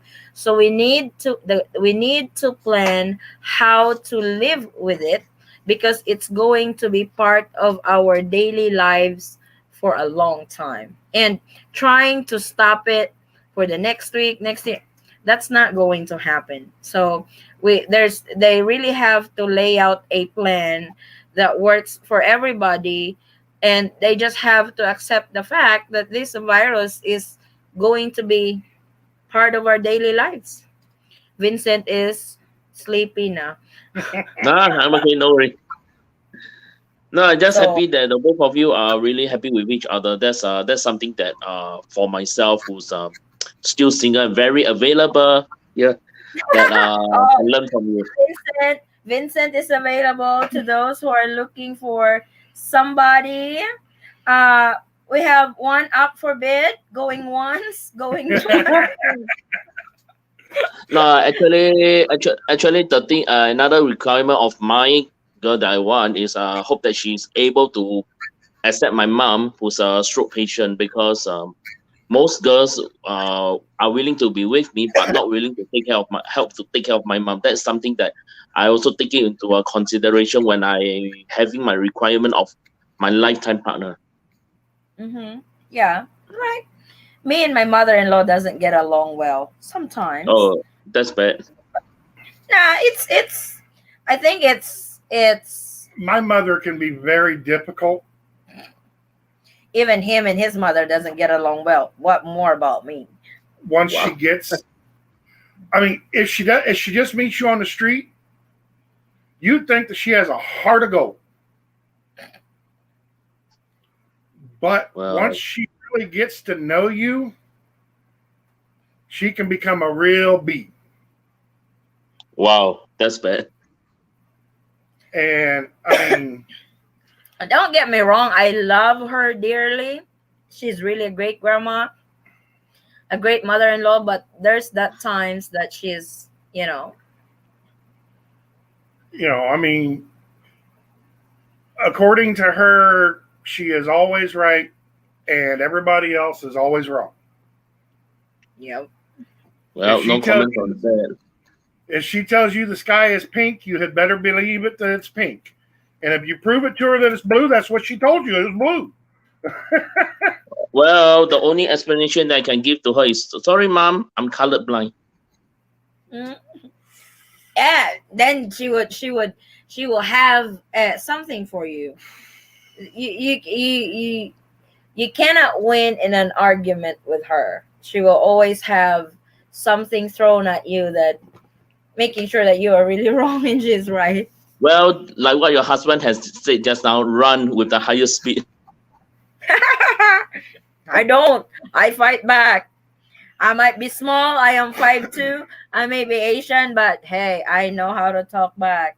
If Wow. I'm on the right, if I'm on the right, no, I'm right position, or what I'm saying is right, I would speak my mind. I don't have a problem with it. Well, you're really the iron woman of this LDR I I product. I don't just well, from the start, I'm very quiet, even though I really want to explode. I can speak what I really feel. But being married to him, that's something that I have learned, because he hates that. Before, when we have an argument, I just shut up and doesn't say anything, and that really bothers him. That he doesn't like that, because he doesn't know what I'm thinking already. He doesn't know if I want to break up with him and stuff. He would rather cuss he would rather have me cuss him or get mad at him, as long as he knows what I'm thinking. But in the long run, I have learned that. And right now, when I say I'm mad at you, I will tell you I'm mad at you. Don't talk to me. I'm mad at you. I don't have a problem telling you that now. Well, to the husband, when she said that, you can just add on another word. Are you mad in love with me? Just colored. And then you will have to say, I'm nosebleed. Uh-oh. I mean, when we first got together, she was very quiet, very timid, very reserved. She wouldn't say anything if she had a mouth full of it. And I told her, I can't read minds. Okay? I am not always right. A lot of times I am, and that's mainly because of life experiences, which I have a lot more of than she does. I've been alive 13 years longer than she has. And, I've been in the Navy. I've been to a lot of different countries. I've seen a lot of different things. I mean, she's been basically to the Philippines and the United States. I've been to Uzbekistan. I've been to Afghanistan. I've been to Paris. I've been to Ecuador. I've been to Panama. I've been, to Canada. I've seen a lot in my life. And, but I'm not always right. And sometimes I say things the wrong way. But if you don't tell me that I've said it the wrong way, I can't correct it. And she's finally gotten to where she'll tell me when, she'll get mad at me and she'll clam up for a little bit. But eventually she'll tell me exactly what's bothering her.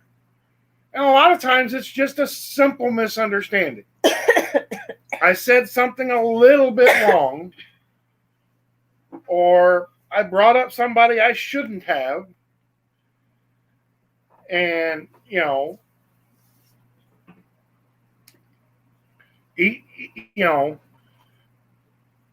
and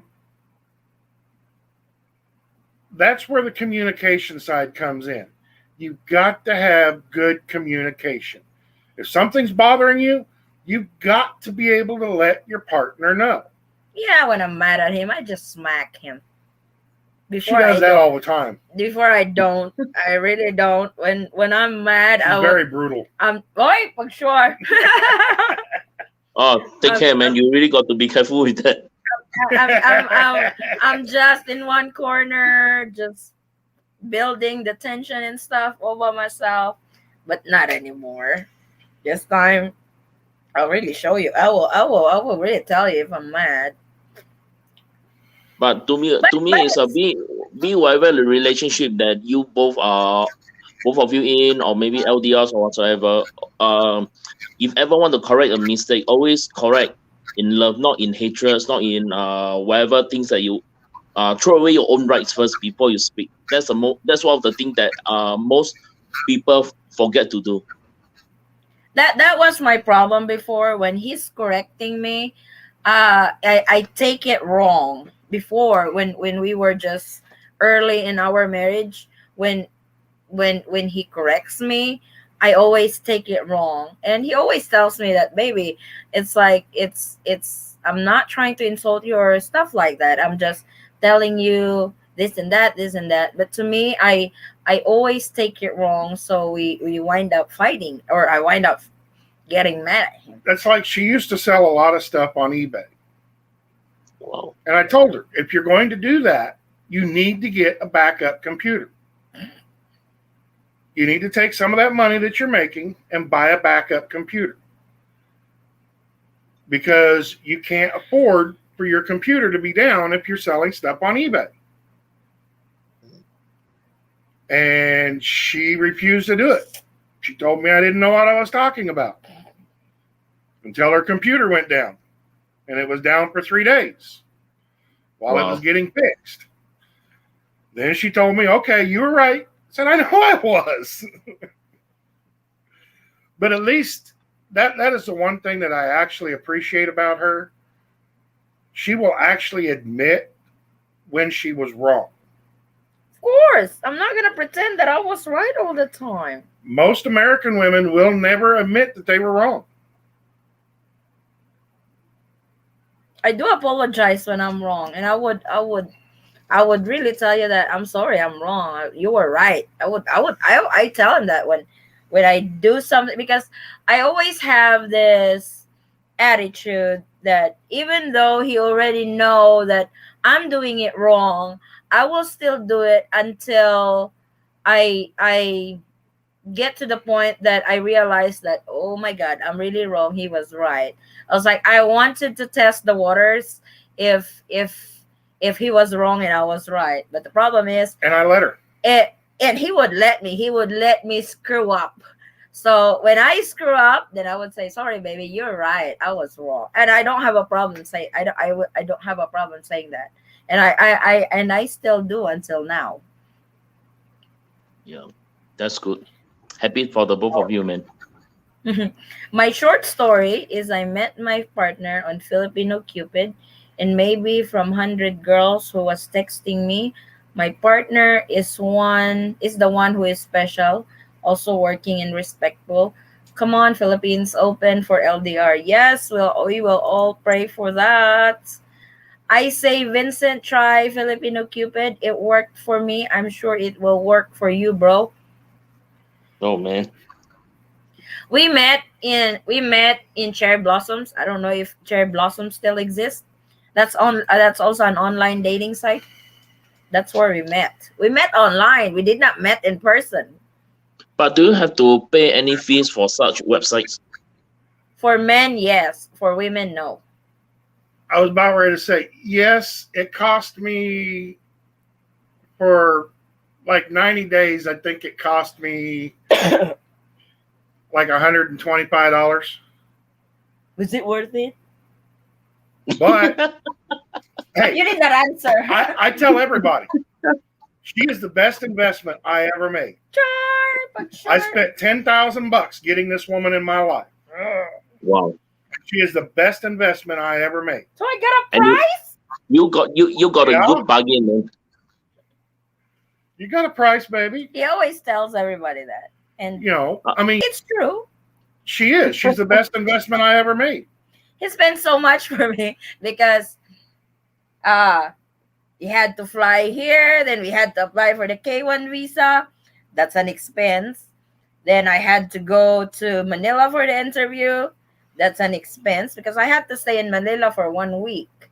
And And your medical. medical and all that. Then when the visa was approved, then I have to be ready again to Fly to the fly States. to the States. That's another expense. Then when you're in a K1 visa, you have 90 days. You watch that show, Vincent? 90 days? So you have Not 90 really. days.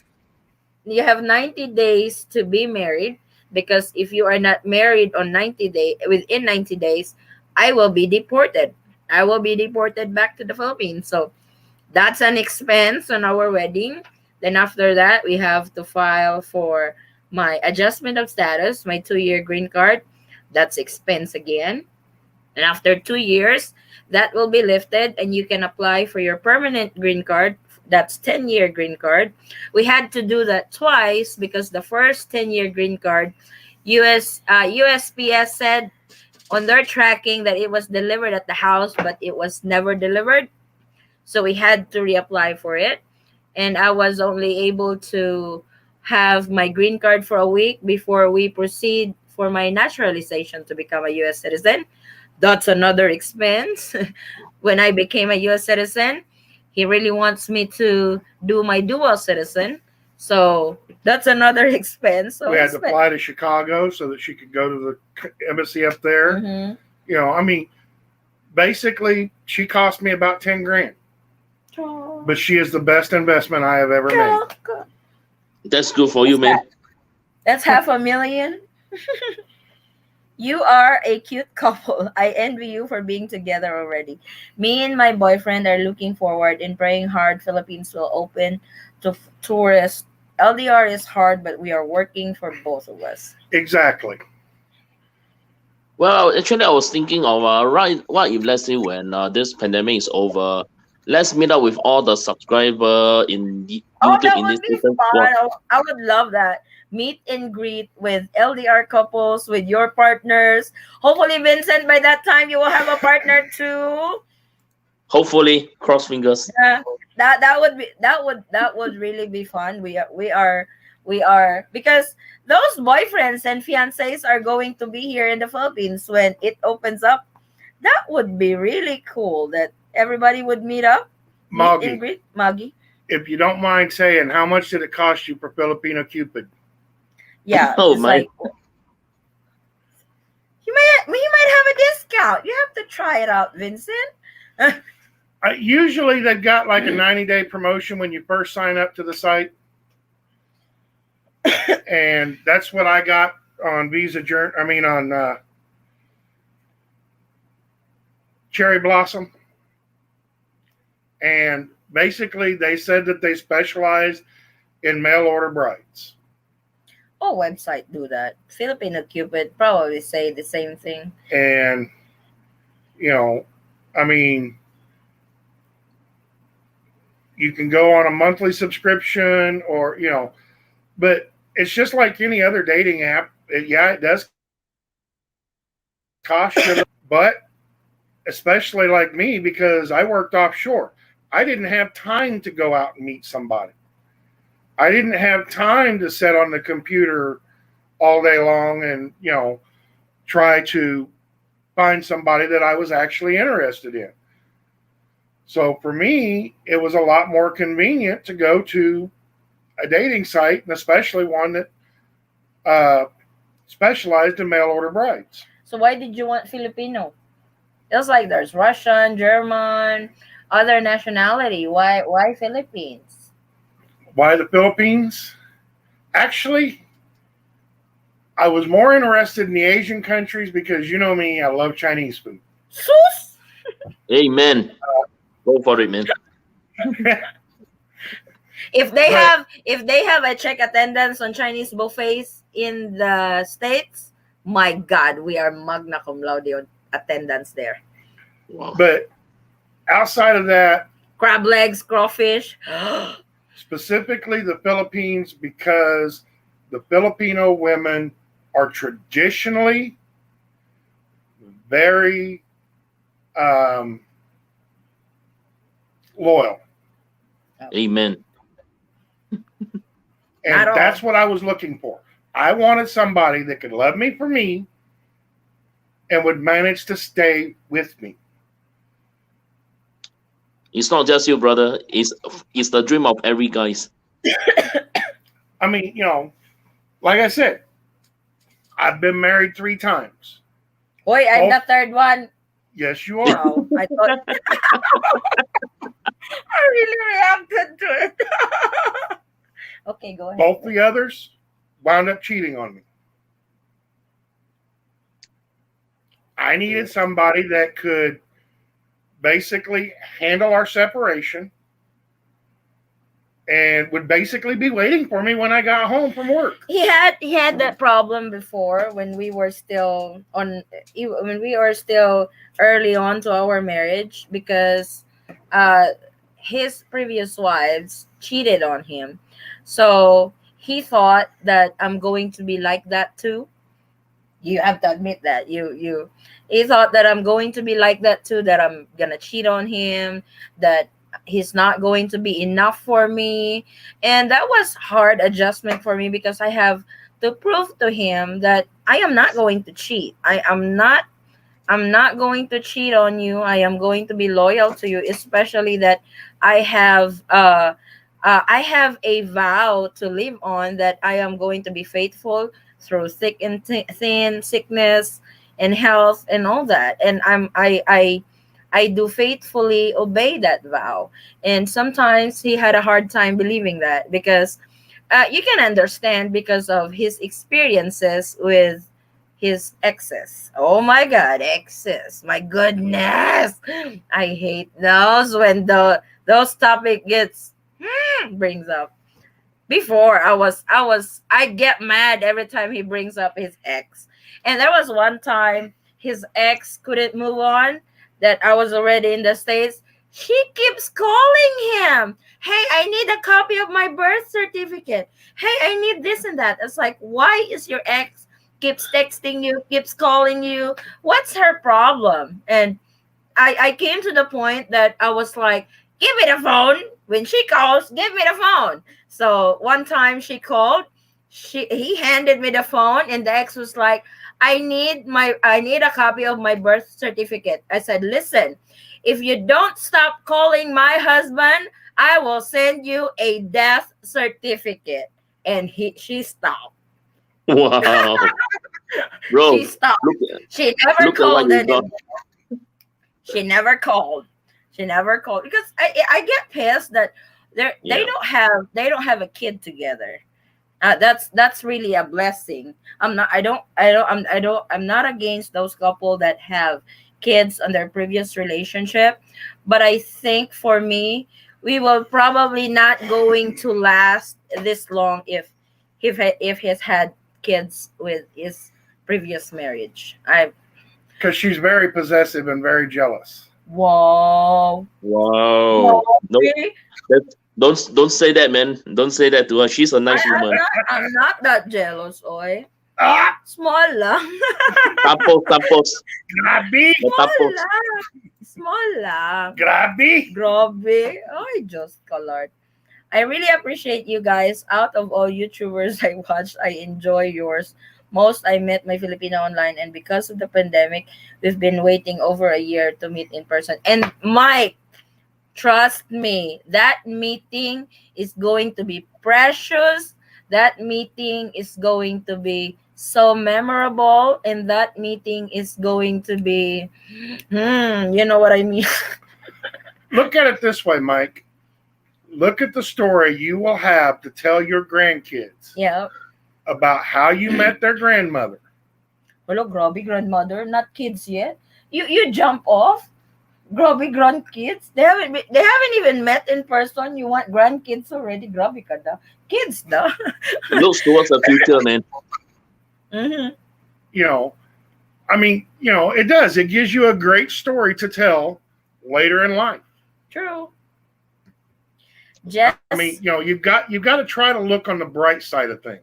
always on the bright side. If you look on the dark side of things, that's all you'll see is darkness. True. Very true.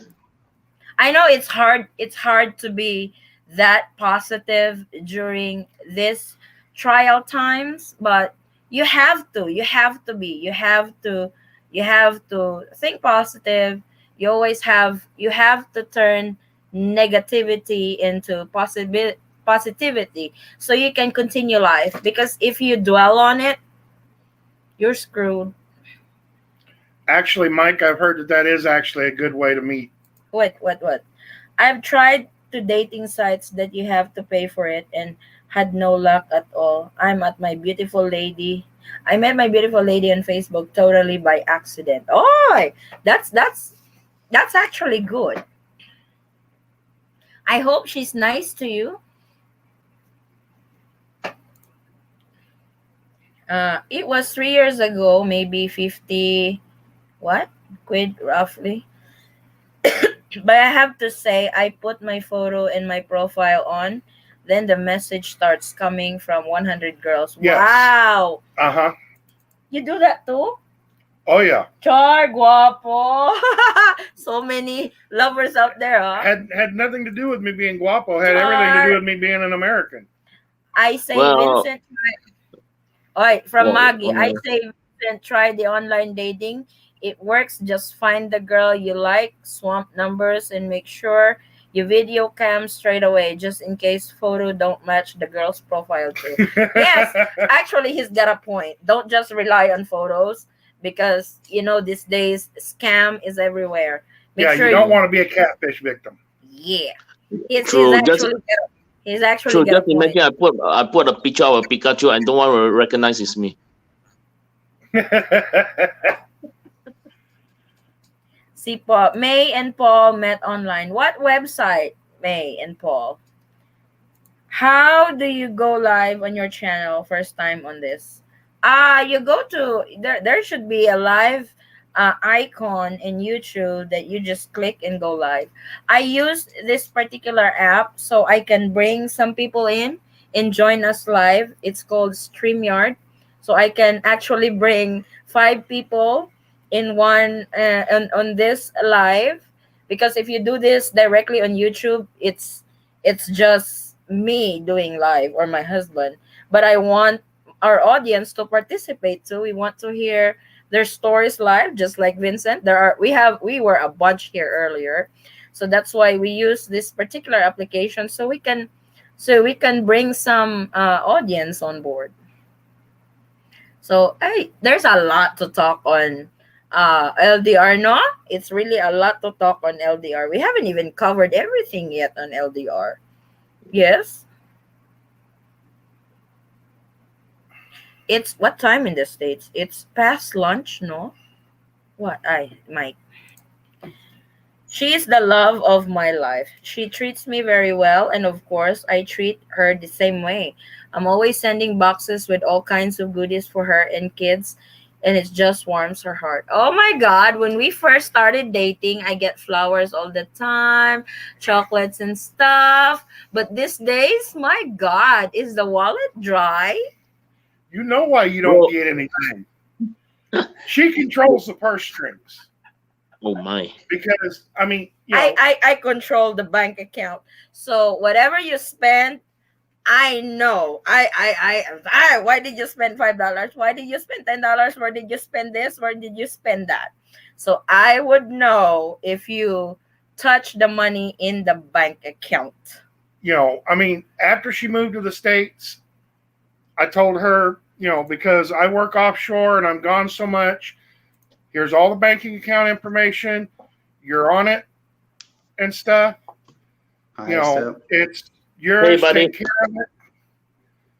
And after that, I tried to send her flowers for Valentine's Day one time. And she called me up and asked, what did you spend this $56 on?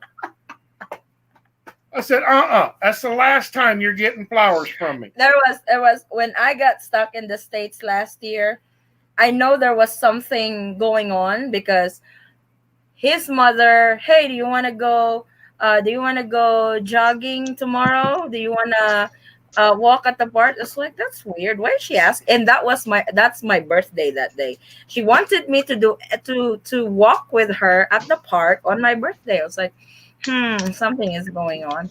Then when we got home, he's not there. He wasn't there. It's like, oh my God, where did he went?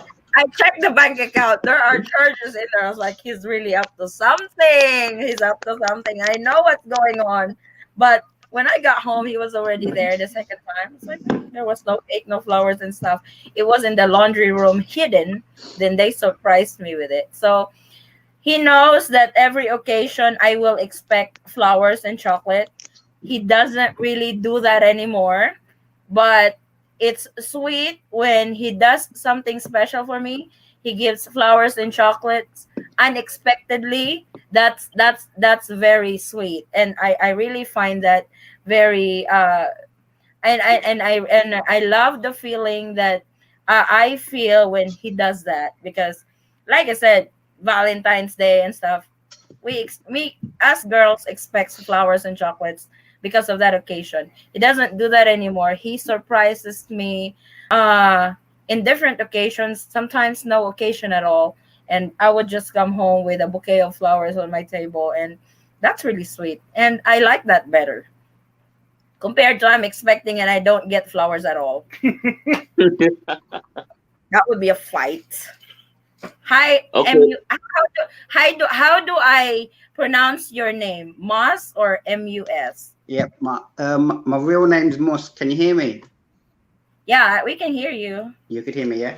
Yeah, my real name's Mus, but Mook is like my nickname from college, so that's what everyone calls me. Cool. Where are you from? I'm from UK. I'm in the UK now, London. Oh, okay. What time is it over there? Yeah, now it's daytime still. It's 5:40 in the evening. Oh, okay. It's 12:40 in the morning here in the Philippines. I know in the Yeah, And I also States. just in I Singapore. spoke to my partner. She's like sleeping now, so Oh, it's she's late sleeping up there now. already. Yeah, Where is she from? she's from Kabankalan near Bukoloid, Oh, Kabankalan, Kabankalan City. Yeah, Bacol. So Bukoloid side. you guys are not married yet and stuff. You guys are No, not also yet. No, waiting. I'm trying to do it, but they just this pandemic. I was over there, but then the pandemic started.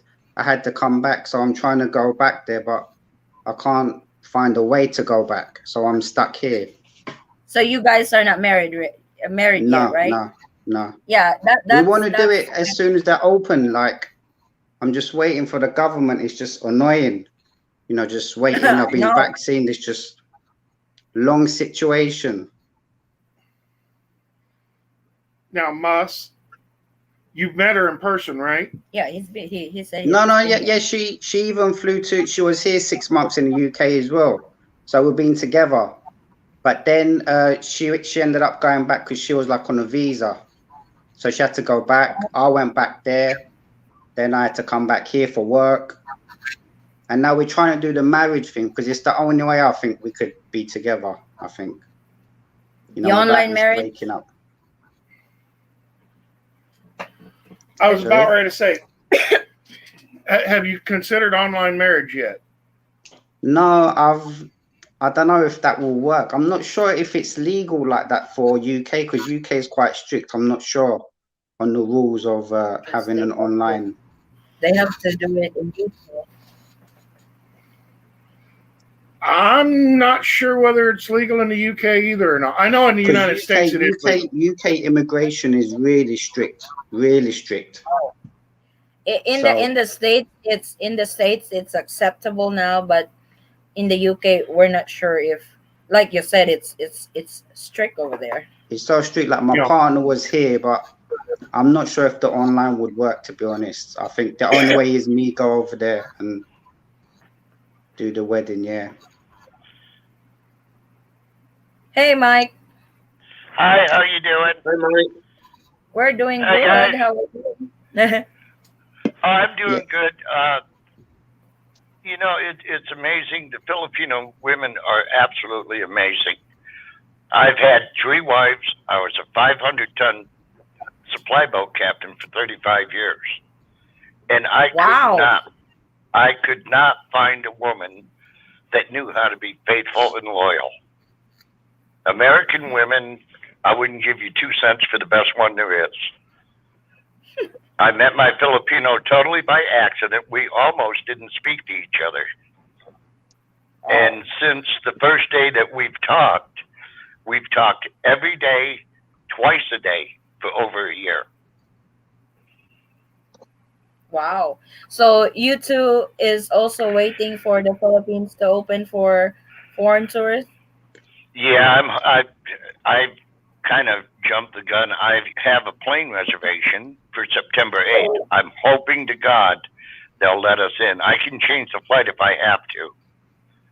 Oh, that's always good that you can rebook it at any time. Yeah, I'm a licensed 100-ton master. Yeah. Offshore workers are here. We both have a lot in common then.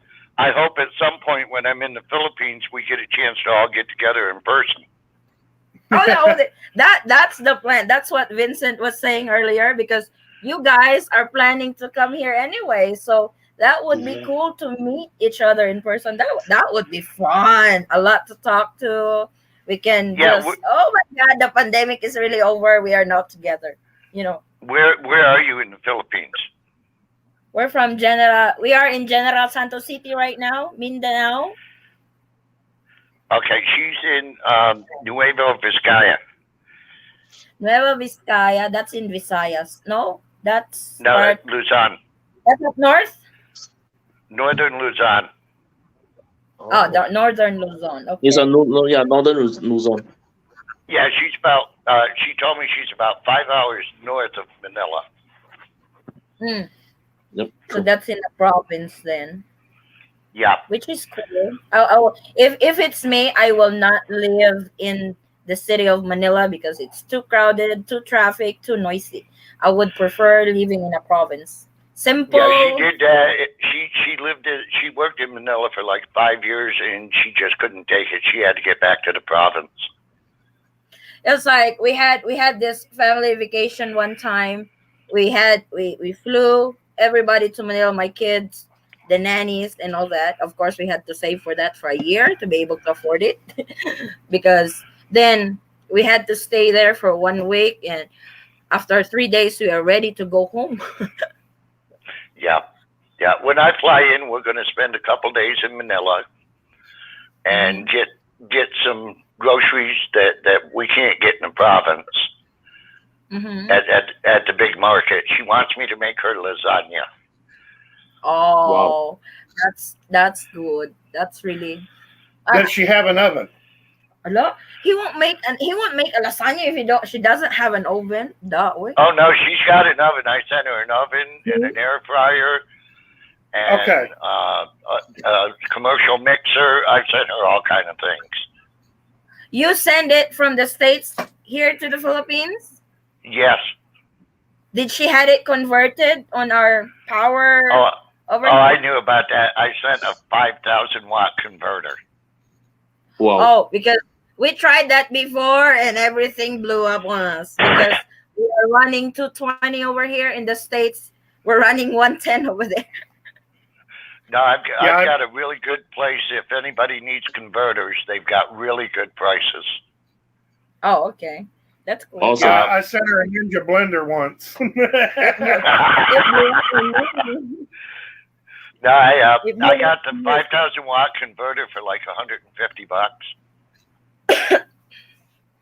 So I'm really hoping that the Philippine government would really look into those foreigners who are still in a relationship with Filipino citizens, because you guys have already plans to get married. It was just on hold because of the pandemic. So it's like I you guys know I do travel update, and sometimes I don't want to do travel updates anymore because of this nonsense updates sometimes from the Philippine government, and it's like it's hard to be on LDR for such a long time. And I always say this, that I'm really hoping that the Philippine government would reconsider those who are in relationship with Filipino national to be allowed entry into even though they will not open for foreign tourists just yet, but at least they would open up, or they would allow those who are in relationship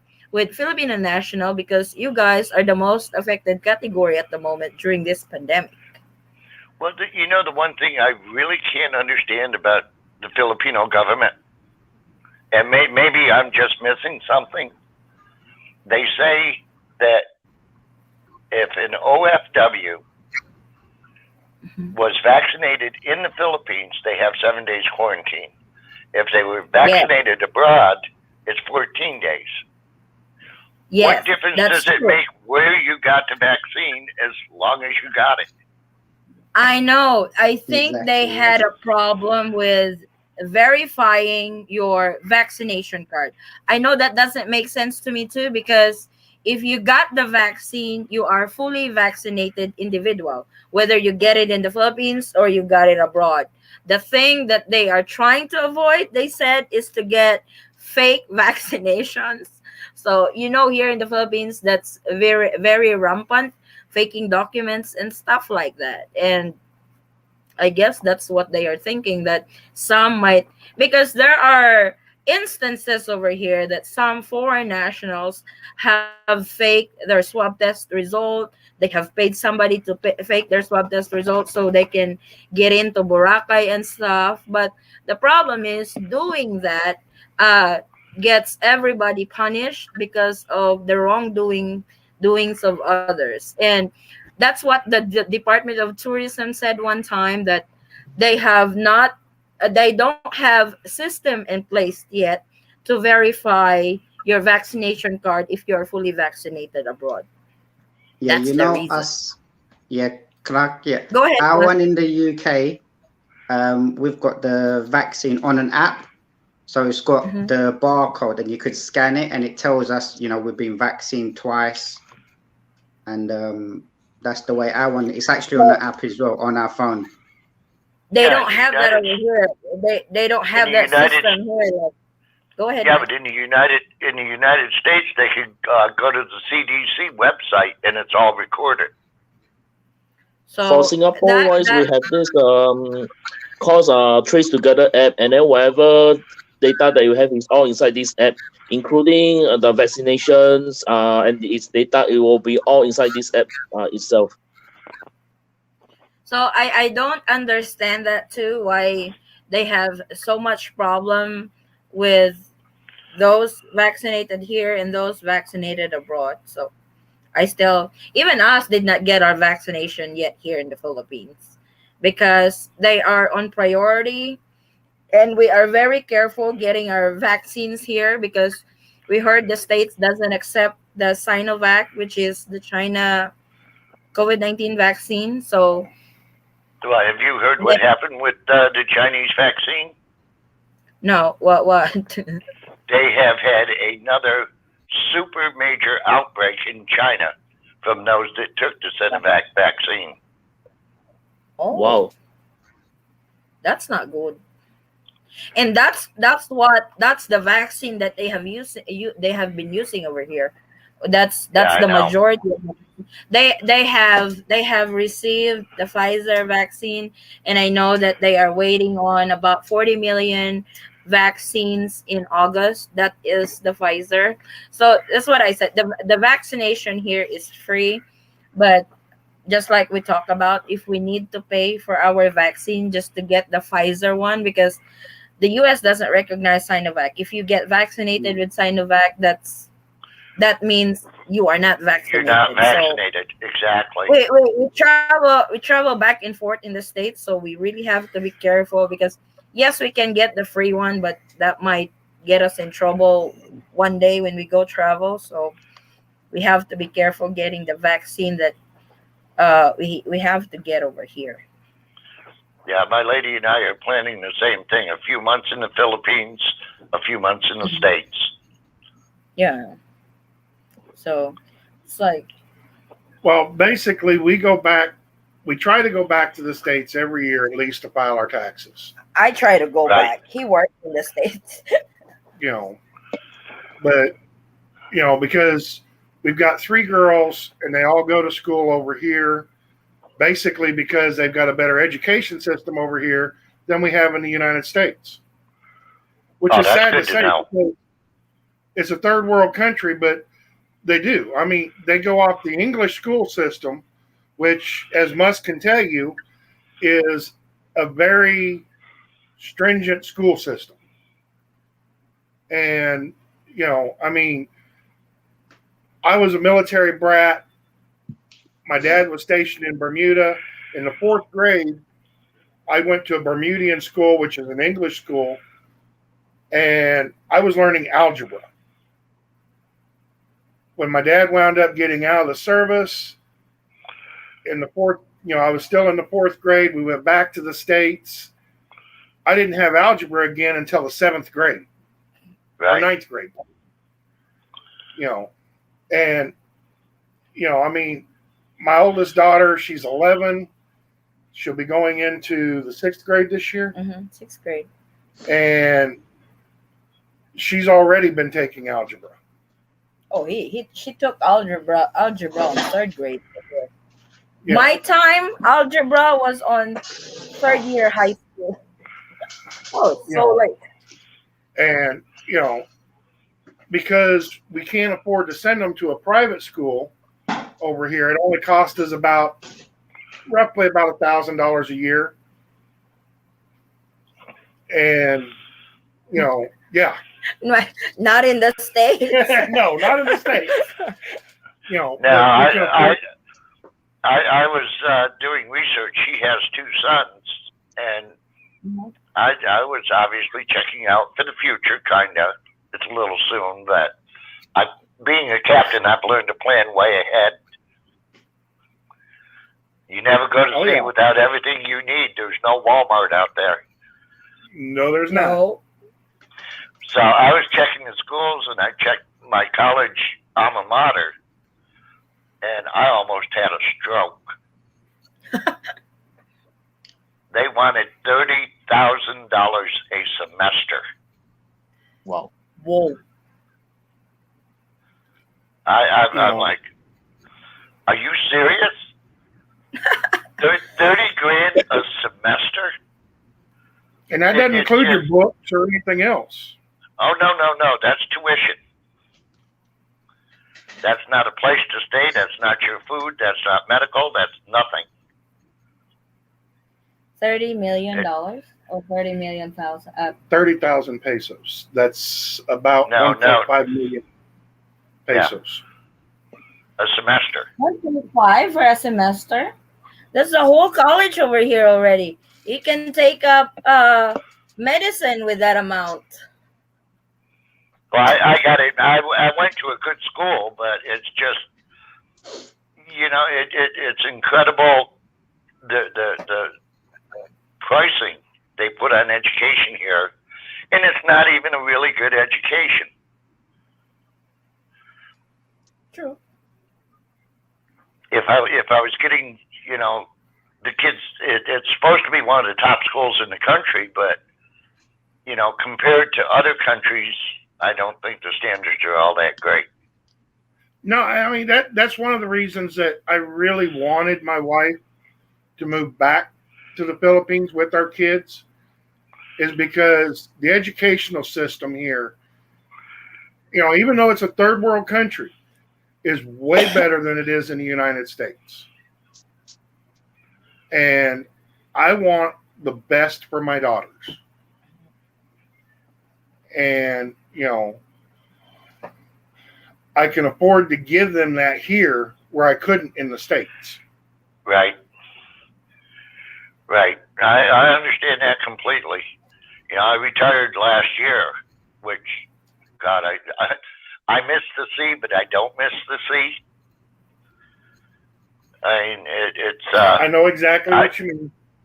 I do all right financially, but even here in the States, what I get for retirement, I have to stretch it.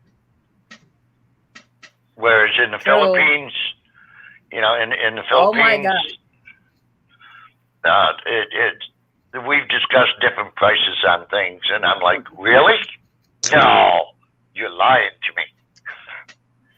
No, it's actually basically we have a nanny, a maid, her brother, a gopher boy, our 3 kids, me and her, and 4 dogs. Wow. And it basically cost us right around $1,500 a month. That's everything. Wow. That's everything.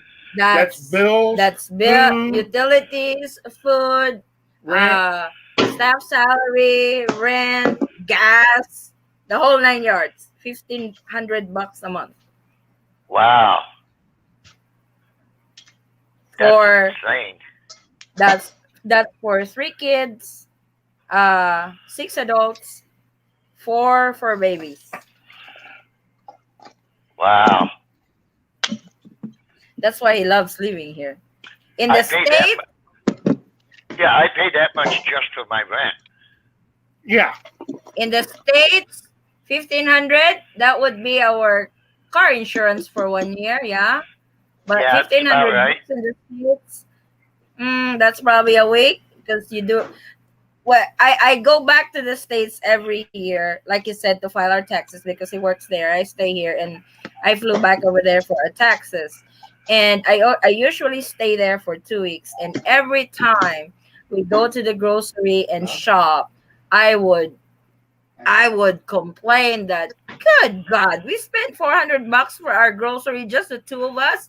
In the Philippines, that is already 3 weeks worth of our grocery for everybody. I always was like, that's why I don't like living here. It's so expensive. Yeah, it's I looked at some hotels for when I go there, Mm-hmm. And there was like 4 and 5 star hotels for 35, 38, $40 a night. Here you're going to Mm-hmm. pay 200 or 300 a night. True. Look at resorts. Where do you stay in Manila when you guys go to Manila and stay at a hotel? I have not been there yet, so I don't know. For me, I Stay will say. at, For me, it's at Bayview Park Hotel. we usually stay at Holiday Inn. That's in Oh. Newport because they have the casino over there. Oh man. He plays the casino there because it's funny because that's the hotel is just right across the airport at Terminal 3. That's why I always pick it because every time I take him back to Manila, getting ready for him to go back to the States to work, I we get the hotel that's closer to the airport so I can get there quick. And I did not know that there was a casino in that hotel. They have a small casino on that particular hotel, but right across the road, the Resorts World, they have the big casino over there. So one time, he really wants to smoke. In Manila, most of the rooms over there, heads up, Mike, most of the rooms over there are not smoking room. So that's a heads up. So I had to ask, where can he smoke? Where's the smoking area on that hotel? And they said the only smoking area here is at the casinos. Like, oh shit. I was like, this is going to be a very expensive smoking session with the husband at the casino, and it was. It's like I had to pay $20 a stick. Every time he lights up a stick, $20 goes to the machine. So, but we enjoy that casino. We enjoy that casino. It's like that's where we stay all the time. Where whenever we are in Manila, that's What where was we the name stay. of that hotel again? Holiday Inn Express. And it's how much a night? It's about $45 a night. Free breakfast. That's not bad. That's no, it's not really bad. It's a queen size room. Cheap. Yeah, Holiday Inn here starts for the cheap little $75 dirty slimy room is $100 a night. Mm-hmm. Yeah. For Bayview Park Hotel, the time I stay there is about like 4,000 pesos per night.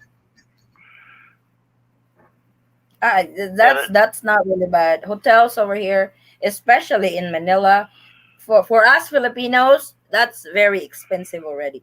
Paying 4,500 a night, 4,500 pesos a night is so expensive for us already. If it's me, I'm fine with 1,000 pesos, 900, but I have to think of him, of course, and I have to find a hotel where he can smoke. Unfortunately, it's the hotel with the casino, and it's going to be a little bit expensive every time we're there. Don't let her fool you. She plays the slots just as much as I do. Hey, I love casinos. My little girl has never been to a casino. That would be a blast. Try have her experience that. Oh, absolutely. I live in Houston, and we've got casinos all over the place. We live in Mississippi, and we always go down the coast just to play at the casino. Yep. Gulfport. Yep. Mm-hmm. I used to live in Louisiana. I lived in New Orleans. He works in Louisiana. I worked out of Pouchon. Mm-hmm. Oh God, I grew up in Fouchon, basically. I used to operate lift boats at one time. I love casinos. Sometimes I really miss playing. We have a casino down here in Jensen, but I don't like it. It's probably because I'm used to big casinos. The ones they have over here, they don't have the games that I play at the casino, and it gets expensive, so I don't play. I was like, I'm not gonna waste my money on that. Well, little heads up for you. Since the pandemic, if you were planning to go to Las Vegas at any time, the prices have gone insane. Wow. I haven't been to Vegas. You should have went before the price raise. See? He never took me there. It used to be you could go to Vegas and get a room for $35-40 a night, and your meals were maybe $10-15. Now they charge $5 for a cup of coffee. Wow. That's expensive. Yeah, it's. I've been to Vegas many times, but I won't be going back while those prices are crazy. They're trying to recoup from what they've lost during this pandemic. Well, speaking of recouping, when I booked my ticket, I had been watching the prices. They were between $500 and $800, which was normal. I went on a week ago, and they were over $2,000. That's because of the travel cap here in the Philippines. Right now, they are on travel cap. They are only allowing 2,000 passengers per day, and that will be divided among those airlines that's still operating in the Philippines. So I mean, you got to figure Philippine Airlines, which is used to having probably 5,000, basically having a DC-10 packed. Right. We're only allowed to bring it over about a quarter full now. Yep. Well, I was pricing United and Eva Air. Yeah. Well, I asked the travel agent, what the hell's going on with tickets? And he said, well, the airlines lost so much money during the pandemic, and United almost went bankrupt. And I said, well, stop. I live in America. I know the government gave the airlines billions, not millions, billions. And they're still trying to make it up? No. They're bleeding the people. So I ended up getting a round trip ticket for $1,000. That's still expensive. I mean, basically, you got to stop and think, Mike, from the airline's point of view. If it costs them $10,000 to fly a plane over from the United States to the Philippines, and they were used to be able to break that up amongst 1,000 people, they've only got to charge, a little bit of money per ticket. But now you can only divide it up amongst 250 people. It's going to be 4 times as much. No, I can understand that, but what kind of scares me, I'll give you an example. When I went in the military at 17 and went to Vietnam, gas in the United States was about 38 cents a gallon. And when I come home from the military, they had that gas shortage, and gas went to like $1.75 a gallon, and it never came back down. I'm afraid that's what's going to happen with the airlines. Yikes! Probably. So I'm curious, what's the ticket prices from Europe to the Philippines? Yeah. How much? I was looking for August time, and it's around about 1,500 US dollars. UK pounds. So yeah. No, that's how much in the US? 1,500. Yeah. About 2,000. Yeah. That's almost like. But it's worth it because we got no choice. That's the thing. We don't have no other way. Exactly. Yeah, you have to look at it like that, because if you look at it on a different point of view, you will just complain. So, if it will help anybody, the place I went and got the good price on the ticket, it is called ASAP Travel. Oh, we've booked there before too. ASAP tickets. They're usually cheaper. Yeah. But usually I book with Cheapo Air. Cheapo Air is also cheap. No, Cheapo Air was one that tried to rip me off for $2,000. Oh. They weren't cheap at all. during the time of the pandemic, they advise that you book directly to the airline because of cancellations and stuff.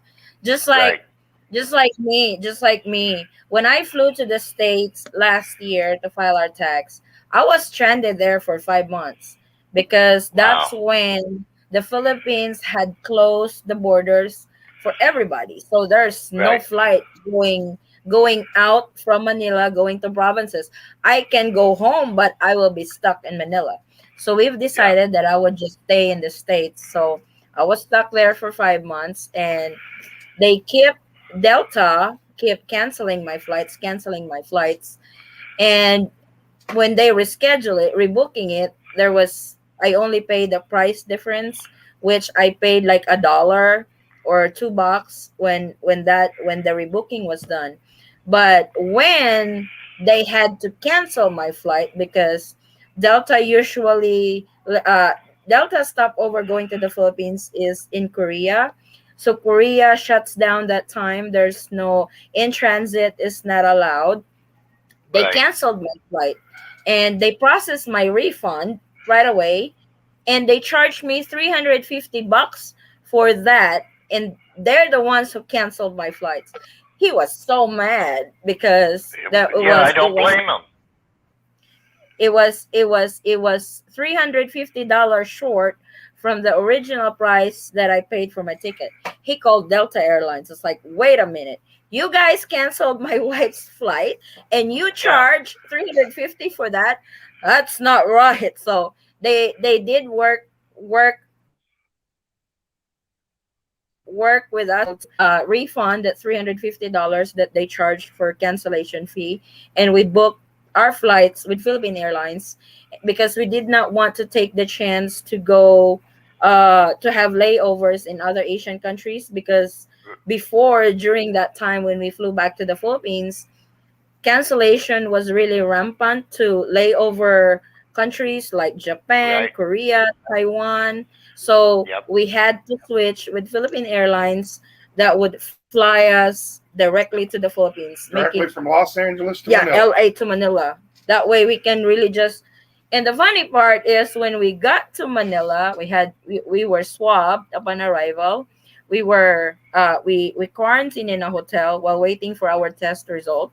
Our test result came in like 9 hours after we got swabbed, but we had to stay longer because of the flight schedule going to our city here in Jensen. Right. Then Manila had to close again the next day. Today was our flight. They had to close the border again the next day. It was like, oh my God, we're just so lucky that we were able to come home because our kids are here. Our kids Right. our kids were here. When we came home to Jensen, we had to undergo 21 days quarantine because Wow. that's the policy of the local government unit here. It was long. It's like total quarantine Manila plus here was 25 days. So it's almost a month before we were able to come home. Well, I asked ASAP when I booked my ticket because I was concerned about the Philippines not letting me in. Mm-hmm. I said, what if I can't get into the country or they're not allowing foreign tourists and they told me if it is beyond your control, which that is, they'll rebook the flight for you at a later date. Oh, you have to keep an eye on that because they say that, but they will still charge. Well, the young man I spoke to was actually in Manila, Oh, and we cool. had a long chat about my girlfriend and his girlfriend's in Canada. Oh, And so we kind of developed a friendship, and he said, I assure you, I will rebook you another flight. cool. That's cool. Because Yeah, I'm really he hoping. understands if the government won't let you in, what's the sense of getting on the plane? It's Yeah, but like what I don't what I what don't happened really to me? know. Yeah, go on. Go ahead, Mas. Yeah. So basically, last year I booked Philippine Airlines as well, Mm-hmm. and they cancelled it on me because of this pandemic last year. and I was chasing my money to get it back. And they're saying they'll rebook, blah blah blah. But I don't know when they're gonna open the pandemic. So Mhm. in UK we've got like credit cards which I booked it with in Europe, and if they don't give you the service, they could pull the money back from the company. So Yeah. I Yeah. went through my credit card way, and they actually got the money back from Philippine Airlines within 2 weeks. You file a dispute on it. Yeah, Yeah, I that's the filed a dispute problem because sometimes. they cancelled it on me, which is not, it's out of my control, and they never Yeah. provided me the service which they should have done, and which they should have given me my refund as well, not like a voucher. So and I won within 2 weeks. They just put the over £1,000 it was. They put the money back on my card, and that was a Philippine Airlines. Yeah. Yeah, I always That's book with a good. credit card. So with a credit card, I think it's a bit safer. I think Yeah. for the future. We do have credit cards, but we try not to use it. We usually save the money for our tickets, and Hmm. we book our tickets with our debit card. But when something Yeah. goes wrong, I just told him, you need to the a hole. I need you to activate the a hole attitude with this company because Yeah, it's just with Well, a I credit hear card, they you. it's charge always they charge me. So I need you to be the bad guy right now to get our money back because I don't cuss. I don't I can't do that. So I usually She's not, and I hate to say the word arrogant, mm, no, I don't know how to do but that. I mean, it's like when we was trying to get my youngest daughter's social security card here in the Philippines. Right. Know your voice. She went to, I mean, she filed all the paperwork with the U.S. Embassy and stuff. And basically, they got to the point where they told her, well, we're going to have to do a DNA test to prove that it's his. Oh, jeez. mm, And I told her, I said, I was heading out of the country at the time. I told her, I says, put some minutes on my phone and give me the number. And so she did, and I called up, and the first thing I told him is, I need to speak to somebody that speaks English. And the gal's like, I speak, no, no, no, no, no, no, no. You don't speak English well enough. I need to speak to an American. Yeah. And she passed me over to the head of the agency, which was an American. I told her, I says, okay, first of all, I don't appreciate you guys calling my wife a slut. I said, second of all, makes no difference whether I'm the father or not. She's a U.S. citizen, which makes the child automatically a U.S. citizen. Right. And she told me, she says, hang on, let me get your name and stuff. She says, I'll look into it and I'll give you a call back. I told her, I said, I'm at the airport. I'm getting ready to leave out of the country. She called me back within an hour. She said, okay, it's taken care of. Social Security card will be on its way. Called my wife back up. Told her, I said, okay, it's done. That's like that's I told her, I said, you're just not arrogant enough. no, it's with the staff at the U.S. Embassy because they have Americans that manages a certain department over there, but they also employ Filipinos that process paperwork before you go to your interview. And that's Right. always the problem with some Filipinos. I don't know if they're just jealous or something that this Filipina is married to an American and stuff. So they look at you from head to foot, almost undress you because you're processing something for your kid. And that's what happened to me when I processed my youngest daughter's social security number over there. It's like I felt so insulted that no, you are 2 weeks short on this child because you're supposed to deliver this child on a certain. It's like I was 2 weeks early. It's like I had I had that complication with my blood pressure. That's why I had to undergo a C-section for my youngest one. That's why I did not really follow the due date of when she's gonna be born and stuff. And they won't accept that. It's like, no, the conception date is way off. We need to undergo a DNA test, making sure that she's his. And I was like, She's 100% mine. and Trust it's me. like, I was Wait, like, oh wait a minute. Wait a minute. Were they there when you conceived? what? No, Or if they No. weren't there when you conceived, how the hell can they say the date's way off? Because I submitted paperwork from my ultrasound and it's dated, like first ultrasound, second ultrasound, third ultrasound, and they based it on that. And I know it doesn't make sense that they really have to. It's like, oh my god. So he was at the airport. Good thing he's got a 9 hour layover before he flew to the States. I was like, hey, they want a DNA test from you and Katricia, our youngest, making sure that she's really yours. I was like, time to be the bad guy again. You get a call. You need to fix this before you fly back to the States. Hey, And he Kat, did. how many times have you been called the bad guy on the boat? huh? How many times have you been the bad guy on the boat? Don't you wish you had $1 for each time? Oh yeah, oh yeah. You would So- All not. the time. You'd be flying back and forth in private jets at that point. So I always pass it to him when I can't handle it anymore. I can't handle it anymore in an arrogant way. I Well, now like, the thing is, if you let them know that you know the law, they won't argue with you because they know they'd lose in court. see, that's my problem in at the US, specifically in the US embassy in Manila. I don't know what's their problem with Filipinas in a relationship with foreigners, especially the ones who process, the Filipino staff over there that process the paperwork. They always seem to have a problem to those Filipinos who's in a relationship with an American. I don't know why.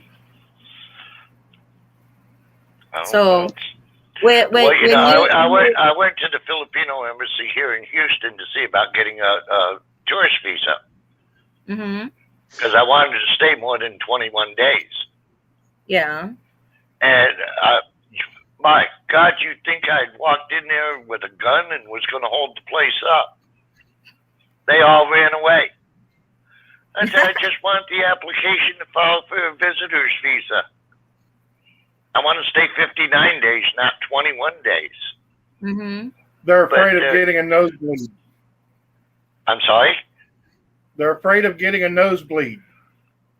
Now, they might have gotten one. All I wanted was paperwork. I didn't want to hurt anybody. No, oh, over here, whenever a Filipino has to speak English, they call English the nosebleed language. Oh, okay. Because they have to concentrate on it so hard to get the words right that it causes their noses to bleed. We, Uh, that was And they always that and they was always do this action. that was really my problem before.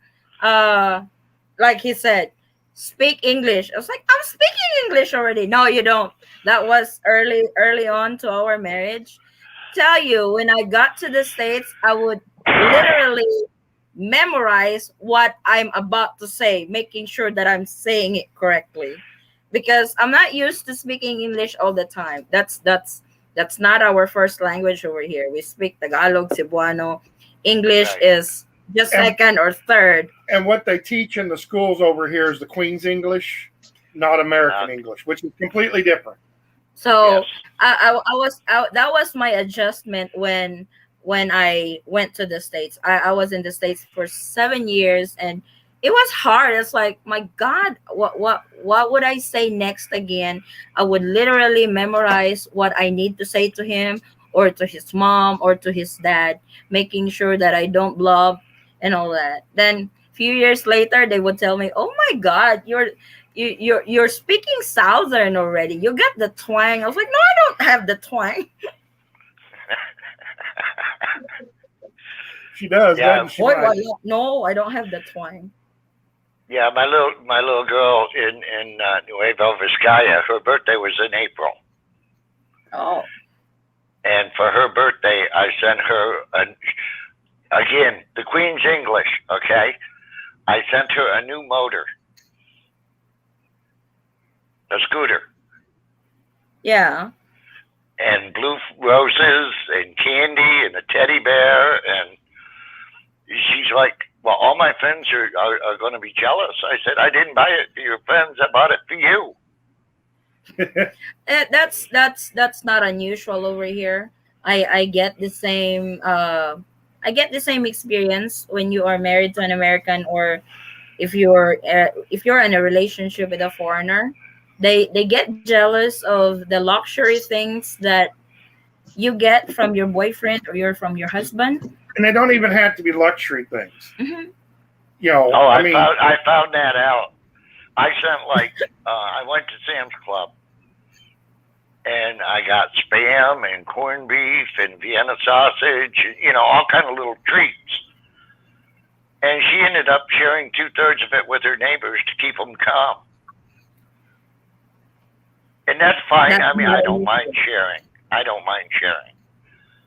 I sent her flowers and chocolates one time, and she wound up having to give half her chocolates to the girls that she worked with. Yeah. Even the boys would ask flowers from me so they can give flowers to their girlfriends. Yeah, That saves a lot of money, was- man. that was Valentine's Day. I was working, and there was the delivery, the flowers and chocolates. What is that? 24 roses. Yeah. He sent me a bouquet of 24 roses, and the girls at my office like, oh, because I'm the only one who received flowers Which- there. In my $5. So I was the only one who received flowers there during that Valentine's Day. So the girls are like, "Oh my God, where's my boyfriend? Where's my flowers and stuff?" Then the boys would like, "Hey Eddie, can you give me one bud so I can give it to my girlfriend on Valentine's Day?" I was like, "You cheap ass! You buy flowers for your girl. You don't have." See, I cuss now, no. Before I don't know those language. She's a bad teacher. No, actually, he's a good teacher. 'Cause, no, you'll hear a lot. Well, you'll hear a lot worse than that in the States. Oh yeah, I do. I try not to talk like that over here, but sometimes when I get mad, I tend to cuss. Well, he's talking sailor language. That's all. So it's fun. It's like we said, we are a product of LDR, and this is actually, I know Vincent has heard this already, but we're gonna be celebrating our 13 years of marriage this October this year, and this is actually Congratulations. thank you. And this is actually the first time that we have been together for a long time, 15 months, because he works offshore. When I was in the States, he's on for 28, he's home for 14. When usually he's home, we have to do stuff that I was not able to do all by myself. And when I moved to the Philippines, he's on for 3 months and home for a month. So the longest that we've been together is 25 days, because 4 days of that is flight time. So we've been together since March of last year until today. So 13 years in marriage, this is the first time that we've been together for a long time, because we've been on LDR. And so far, I haven't really killed him yet. Yeah. We're used to, for the early years on in our marriage, it's hard on the adjustment, but in the long run, we have gotten used to be apart from each other. And I am so used to run the house all by myself. Now the real boss is home. Yeah, the mafia boss is back. I'm only the real boss because she tells me I am. Don't tell him that. Mike understands how it works. Those of us that have been married all know that's the truth. Exactly. Amen to that. You know, Happy when I went, life, happy life. I told my girlfriend that, and she thought I was crazy. And then she thought about it, and she said, "You're right." Yeah. When I was Yeah, in the that- military, that was practice for being married. Mm. Instead of saying yes, sir, you say yes, ma'am. Yes, Mhm. dear. Yes, dear. Well, That's what I told Vincent earlier because we talk about compromise. I don't like compromise sometimes because it's always on his advantage. So I told Vincent, you know what's the meaning of compromise? It's yes, dear, yes, dear, yes, dear. That's it. So yeah, it's like I know it's hard to be on LDR, but LDR really works. It works for the both of us. And like I said, this is really the first time that we've been together for a very long time. Since we got together, we will be married for 13 years, and we are going on 14 years together. So because we had 1 year in our engagement before we got married. So total of 14 years, and this is actually the first time that we are together for a very long time. And now you're So going to be lost when he goes again. yeah, that's true. It's going to be hard to adjust. Hopefully he doesn't have to go back and work again. I'm really hoping, but I don't know. We don't know what the future holds. It really Can you depends. can you convert your license from a U.S. to a Filipino license? That's easy. I know somebody from the office that does driver's license over here. No, The head not of driver's the license. what? My Boat captain's captain license. license. Oh, you have to apply for what is that? I don't know. He doesn't know. I thought driver's license. I don't know. That would be nice if we can work in Dubai. That's closer, no? Yeah, I mean, Dubai or there's all Saudi. kind of merchant marine business over there. Yeah. So we've really never looked into that. Actually, there was that one captain, his buddy from the boat that, hey, I've got a friend up in Manila. If ever they need somebody to drive the boat, can I contact you because you're a 100 ton master? You can drive the boat. And but the pandemic hits, so nobody can really go out or travel. Right. So I didn't we know if don't they know. accepted U.S. license over there for merchant marine. I imagine that they probably accept the U.S. license, but I would probably have to pay something to get it converted. Right. You know, I was just thinking of making your life easier, man. oh yeah, It's hard when he's gone. We have 3 girls. I have to do everything and stuff. And I right know now, when I was working offshore, just driving from Houston to Fushan or New Orleans or anywhere over there, it was a 6-7 hour drive one way, and it tears you down. oh yeah, yeah. I don't want to think of what you're going through with that long flight. Well, basically, what I wind up doing when I work over there is I generally try to work like 2-3 months at a time, and then take 28 days off, Right. and then I go to my mom's house because she lives over in Mississippi, and have her take me to the airport the next morning, fly over here. By the time I get here, it's 2 days later, Yeah. and he haven't slept since. and you know, yeah, basically I haven't slept because I don't really sleep that well on planes. So my first day here, basically, I'm exhausted. You know, I say hi to the wife, I say hi to the girls, and pretty much crash. Yeah. Really? Yeah. And No, I understand that. I understand that. It's got to be tremendously hard on you. yeah, I mean, you understand that, when she says 28 and 14, that's actually only 28 and 12, Exactly. because you spend the first day driving home, Yep. because I mean, even living in Mississippi, it was still like a 6-hour drive home. You don't drive home. Well, when you were there, you picked me up, but but you're still looking at 6-hour drive home, and then Right. the day you got to work, you're looking at a 6-hour day drive back. So Yep.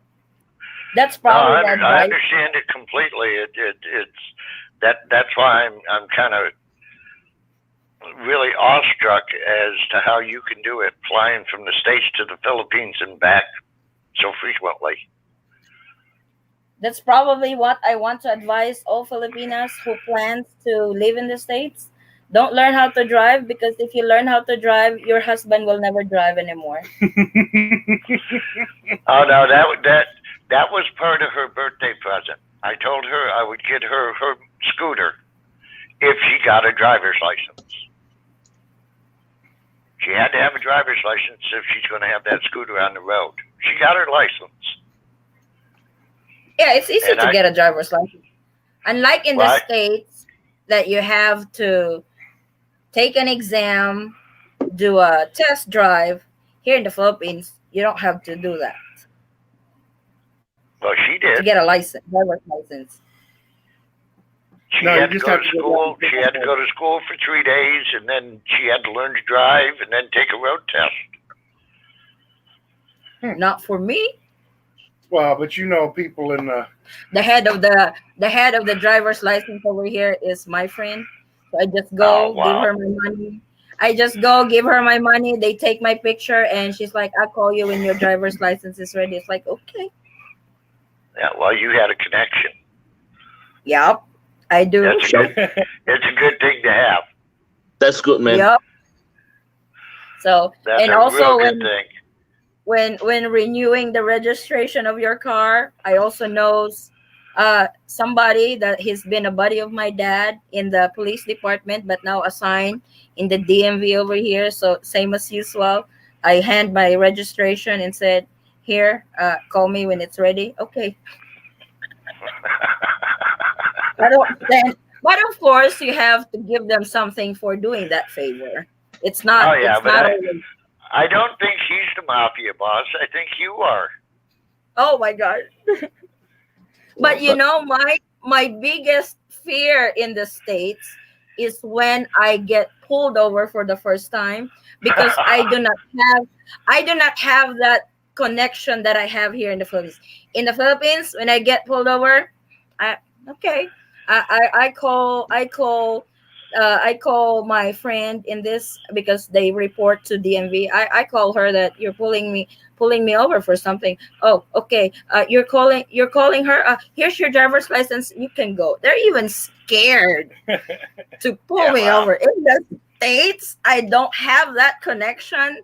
That's my biggest fear. I haven't been pulled over in the States yet, but oh my God, I hope I won't. I'll probably freak out if I do.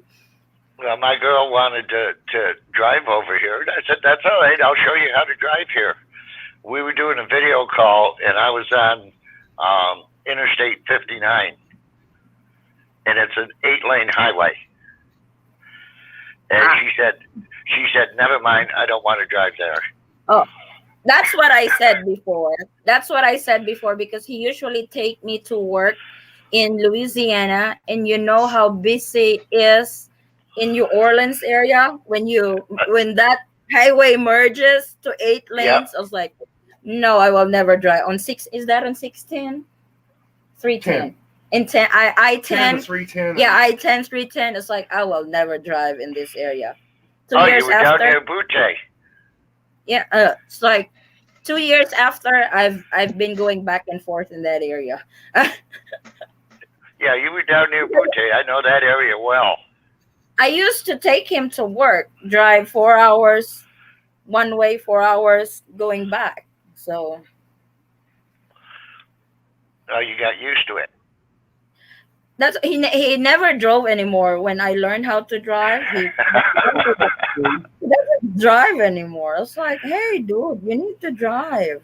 But trust me, they don't drive the same in the Philippines as they do in the States. Oi, in my defense, I drive in the Philippines the way we drive.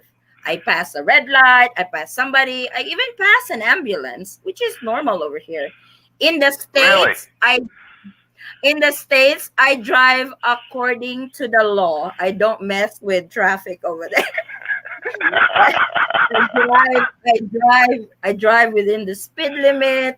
I know which lane to drive and stuff. In the See, Philippines, in the Philippines, when you come up to like a stop sign or where there Right. would be a stop sign, because here in General Santos City there are no stop signs. Oh wow. But you've got the main thoroughfare going through. What you do is you start inching your vehicle out into the traffic until you get far enough out that a car has to stop to keep from hitting you, and then you go on. Good to know, because I was thinking when I go there, I'll rent a car in Manila and we'll drive to Nuevo Vizcaya.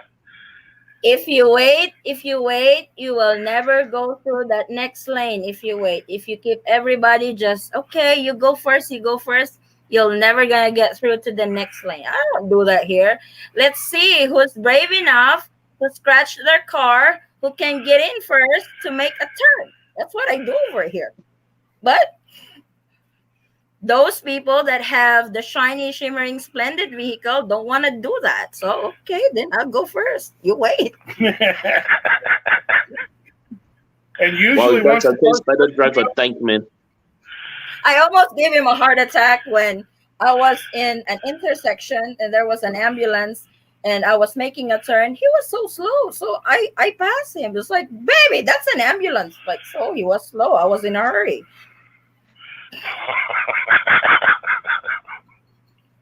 Well, you should try to drive a tank onto the road. That's You why what? when I went to the DMV, I had my student, what's that, student permit? Learners. I got my learner's permit and stuff. The DMV officer was like, "Where are you from?" It's like from the Philippines. Oh, you're good. Because they said if you can drive in the Philippines, you can drive anywhere. I don't know if that's true. I'll find out when I get there. Yep. I don't know if he can drive over here. Now, let me ask you: are there car rental places at the airport? no. No, they don't do that over. Unlike in the States that you can just get a rental at the airport, you have to. Most car rentals over here are private.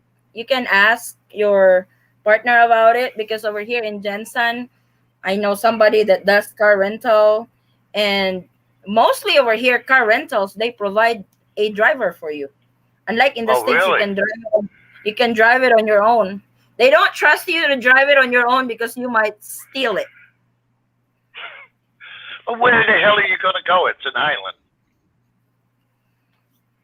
Hey, don't ask me. They always have a driver for you when you rent a car over here. You just ride. Oh. Okay. All right. So that's unlike in the States, you do car rental, you just pay you.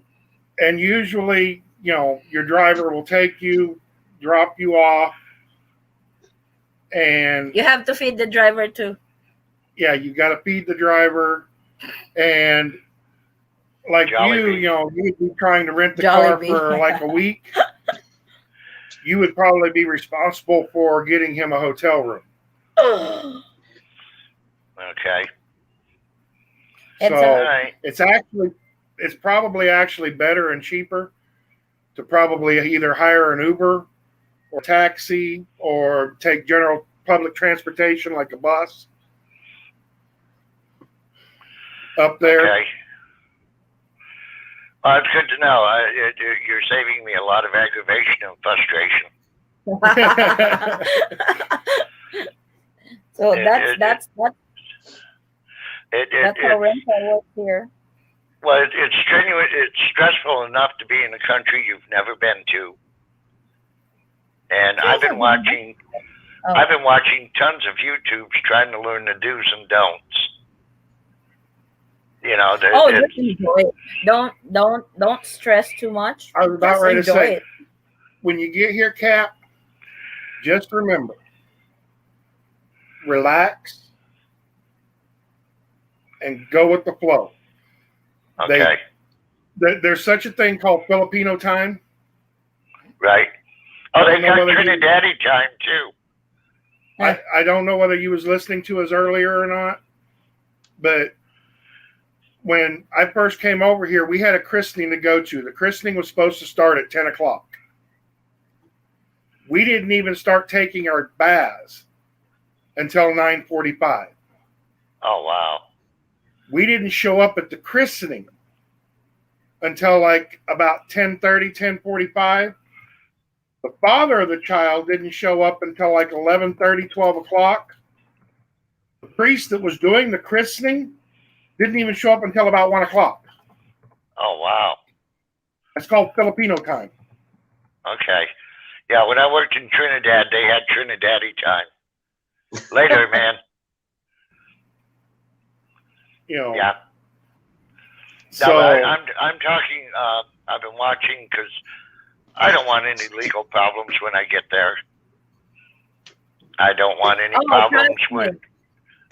Americans over here are VIP. Good Lord. When we go to the mall, they check everything, my bag and all that, because over here we have this QR code system now for contact tracing. They would scan it if you go to a particular establishment over here because of this Right. pandemic. So they have this QR code they scan that you went here. Just in case somebody turns out positive during that day, they can contact you right away. Right. Over here, they will scan mine. They won't scan him. They won't even take his temperature. He would just go through the Oh door wow. and I just go through and point back at her. And they never take my temperature. They'll take her temperature, but they won't take mine. see. When we go through a roadblock, as soon as she rolls down my window, the cops are going, go on. When we go into the mall, they got security guards that generally check, make sure you don't have any bombs or anything on the vehicle. Right. As soon as they see him, As soon they as would they see me, no, go. on. Like, what if I have a bomb in my car? Right? Well, you could. Well, anybody could. So Americans over here are VIP. But whenever we Wow. go to restaurants and we had to wait for a table, we don't have to do that. When they see Americans, oh, sir, you sit here. It's like, hello, I'm also here. So I was we- impressed. I was impressed with the way they do the SRRVs for veterans over there. with him, is that what you're applying for when you eventually move over here? Yeah. We're doing the 13A visa. That is the residence visa for him. Right. We have actually started it, but we had to get one of that requirements, which is the NBI clearance. That's like FBI in the States.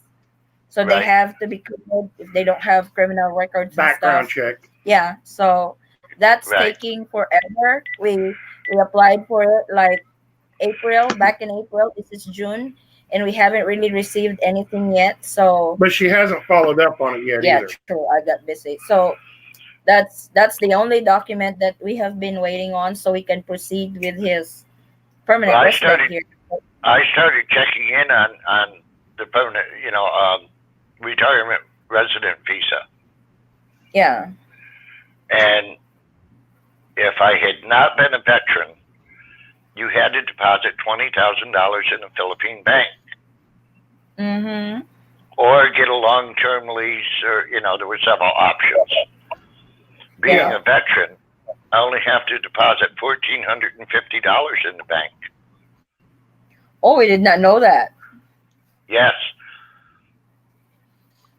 It's only if you're Yeah, a military but- veteran, it's $1,450 deposit in the bank. The only problem with the SRRV during the pandemic, they also require additional documents that was removed already, but they had extra documents that they require for SRRV. Well, right now they're not doing them at all.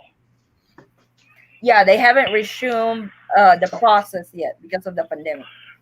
Right. So But with as soon him, as possible, I'm going to be getting one. when we flew together, he was given 1 year visa here in the Philippines, and that's almost up. That will be up next month. So I'm really hoping this paperwork could come in. Our tax could come in. I don't know what IRS is doing. Why it's taking forever for tax refunds to come in. Have you got yours, Mike? Oh, I got mine a long time ago, but We the filed big late too. well, the big delay on that right now is that they did another round of stimulus checks, Mm-hmm. and that slowed all the tax returns up. It's like we filed last April, and this is the longest that we haven't received. Usually, you receive our tax 10 days after we file. Oh, you need to get in touch with them then. Somebody screwed up. Yeah, it's like it's taking it. They when we usually have an accountant that does that for us, and she said it may take longer this time, 6 to 8 weeks, but it's over 8 weeks, and we haven't received it yet. Yeah, you need to follow up on that. Yeah, Otherwise, you may not that get it till next year. you need to be the bad guy again. Call IRS. I tried calling IRS. All I got was their automated line. We probably You called further the ahead wrong to one. email them. Yeah, it's like it's like it's I don't know why they and now they are doing this child credit thing, and that's gonna take That longer. yeah, that's screwing everybody up. Mm-hmm. I've seen some when I went to the IRS Facebook page. Some had filed last February and still haven't received the refund. It's like, oh my God! It's like they filed in February, we filed in April. They are waiting longer than us, and they haven't even received theirs until now. Well, It's like, you should what be happened? with your children being Americans. You should be getting the child stimulus. We don't Yeah, know yet if we want to do it monthly because it's kind of Yeah, like it's our gonna. tax. They worked it Go out on. to $300 a month per child. Yes, it depends on the age too. Yeah, they've got to be under 17.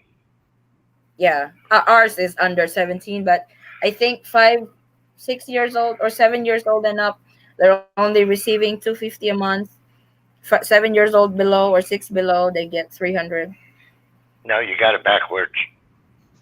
Oh, we're still discussing that because our tax refund is kind of like our savings yearly that we get that much in our tax every year. that's what basically we try to get back around 7,000 I'm on going our now. income tax return. Ah, you're going out. Thank you, Mas. All right. Take care. Yeah. All right. Bye. Bye. Okay, bye. And that way there we can pay the girls' tuition for the full year and uh, pay the truck insurance for the full year. Right. Yeah, I heard Yeah, insurance over there is really, really high. well, actually, no, car insurance over here is cheap. Cheap. What do we pay Yeah, per year? like $8 a month or something. Oh, we pay yearly. And our insurance over here, the way car insurance works in the Philippines, you renew it same time you renew your registration and your vehicle. It's all in one office.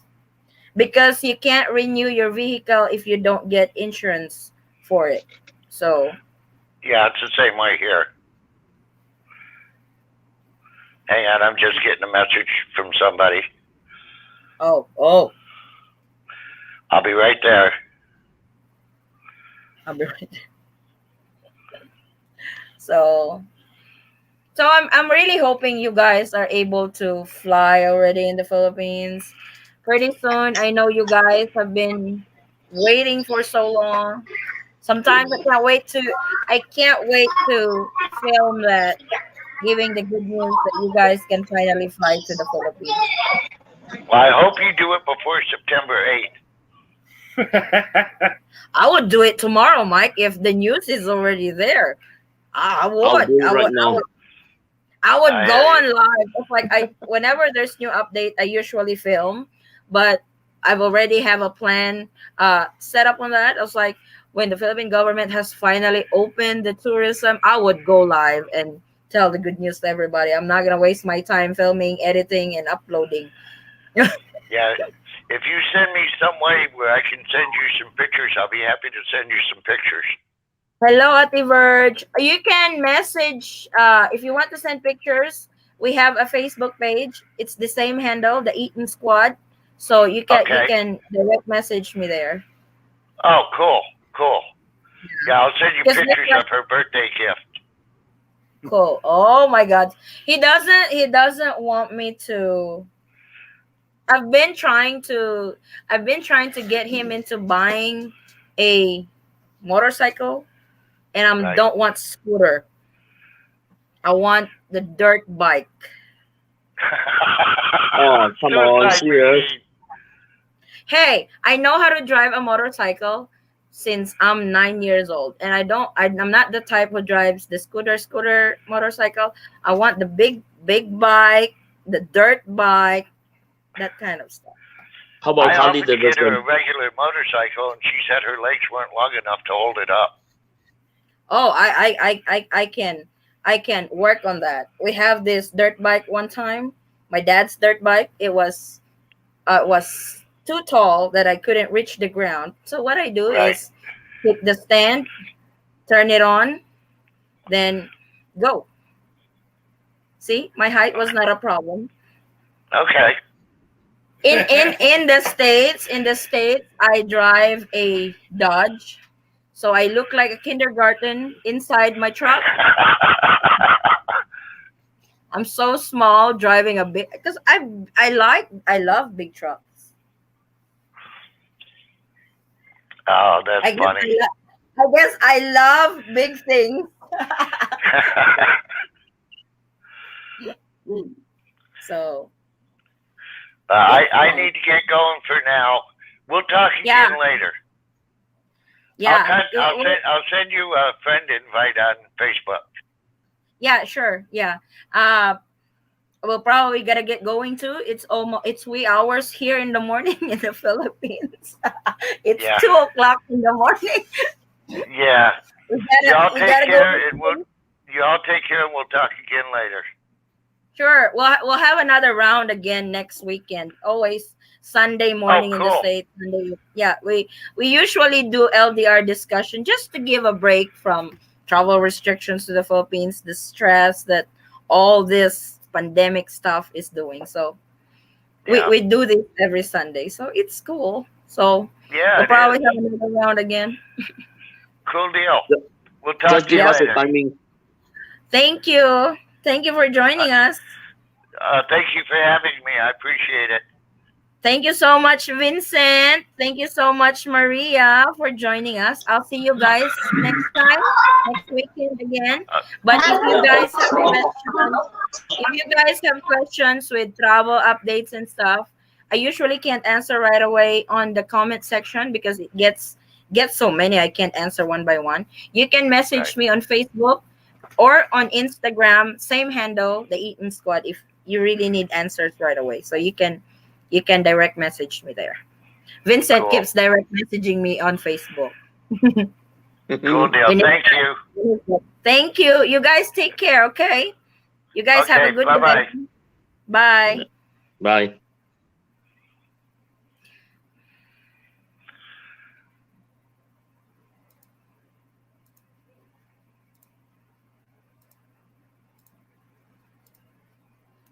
So, and that is our live. Thank you so much, guys, for tuning in. Maraming salamat.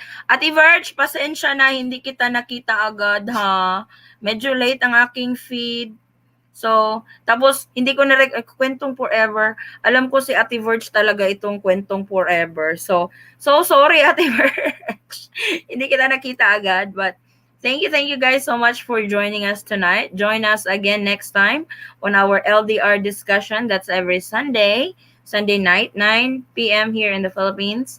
And that's 9 a.m. Eastern Time in the US or 8 a.m. Central Time in the US. Thank you guys so much. Maraming salamat. It's time to sleep and stay safe, stay healthy, and God bless everyone. Bye. You want to say bye to everyone? Bye. Oh my God, it's that one. Bye bye.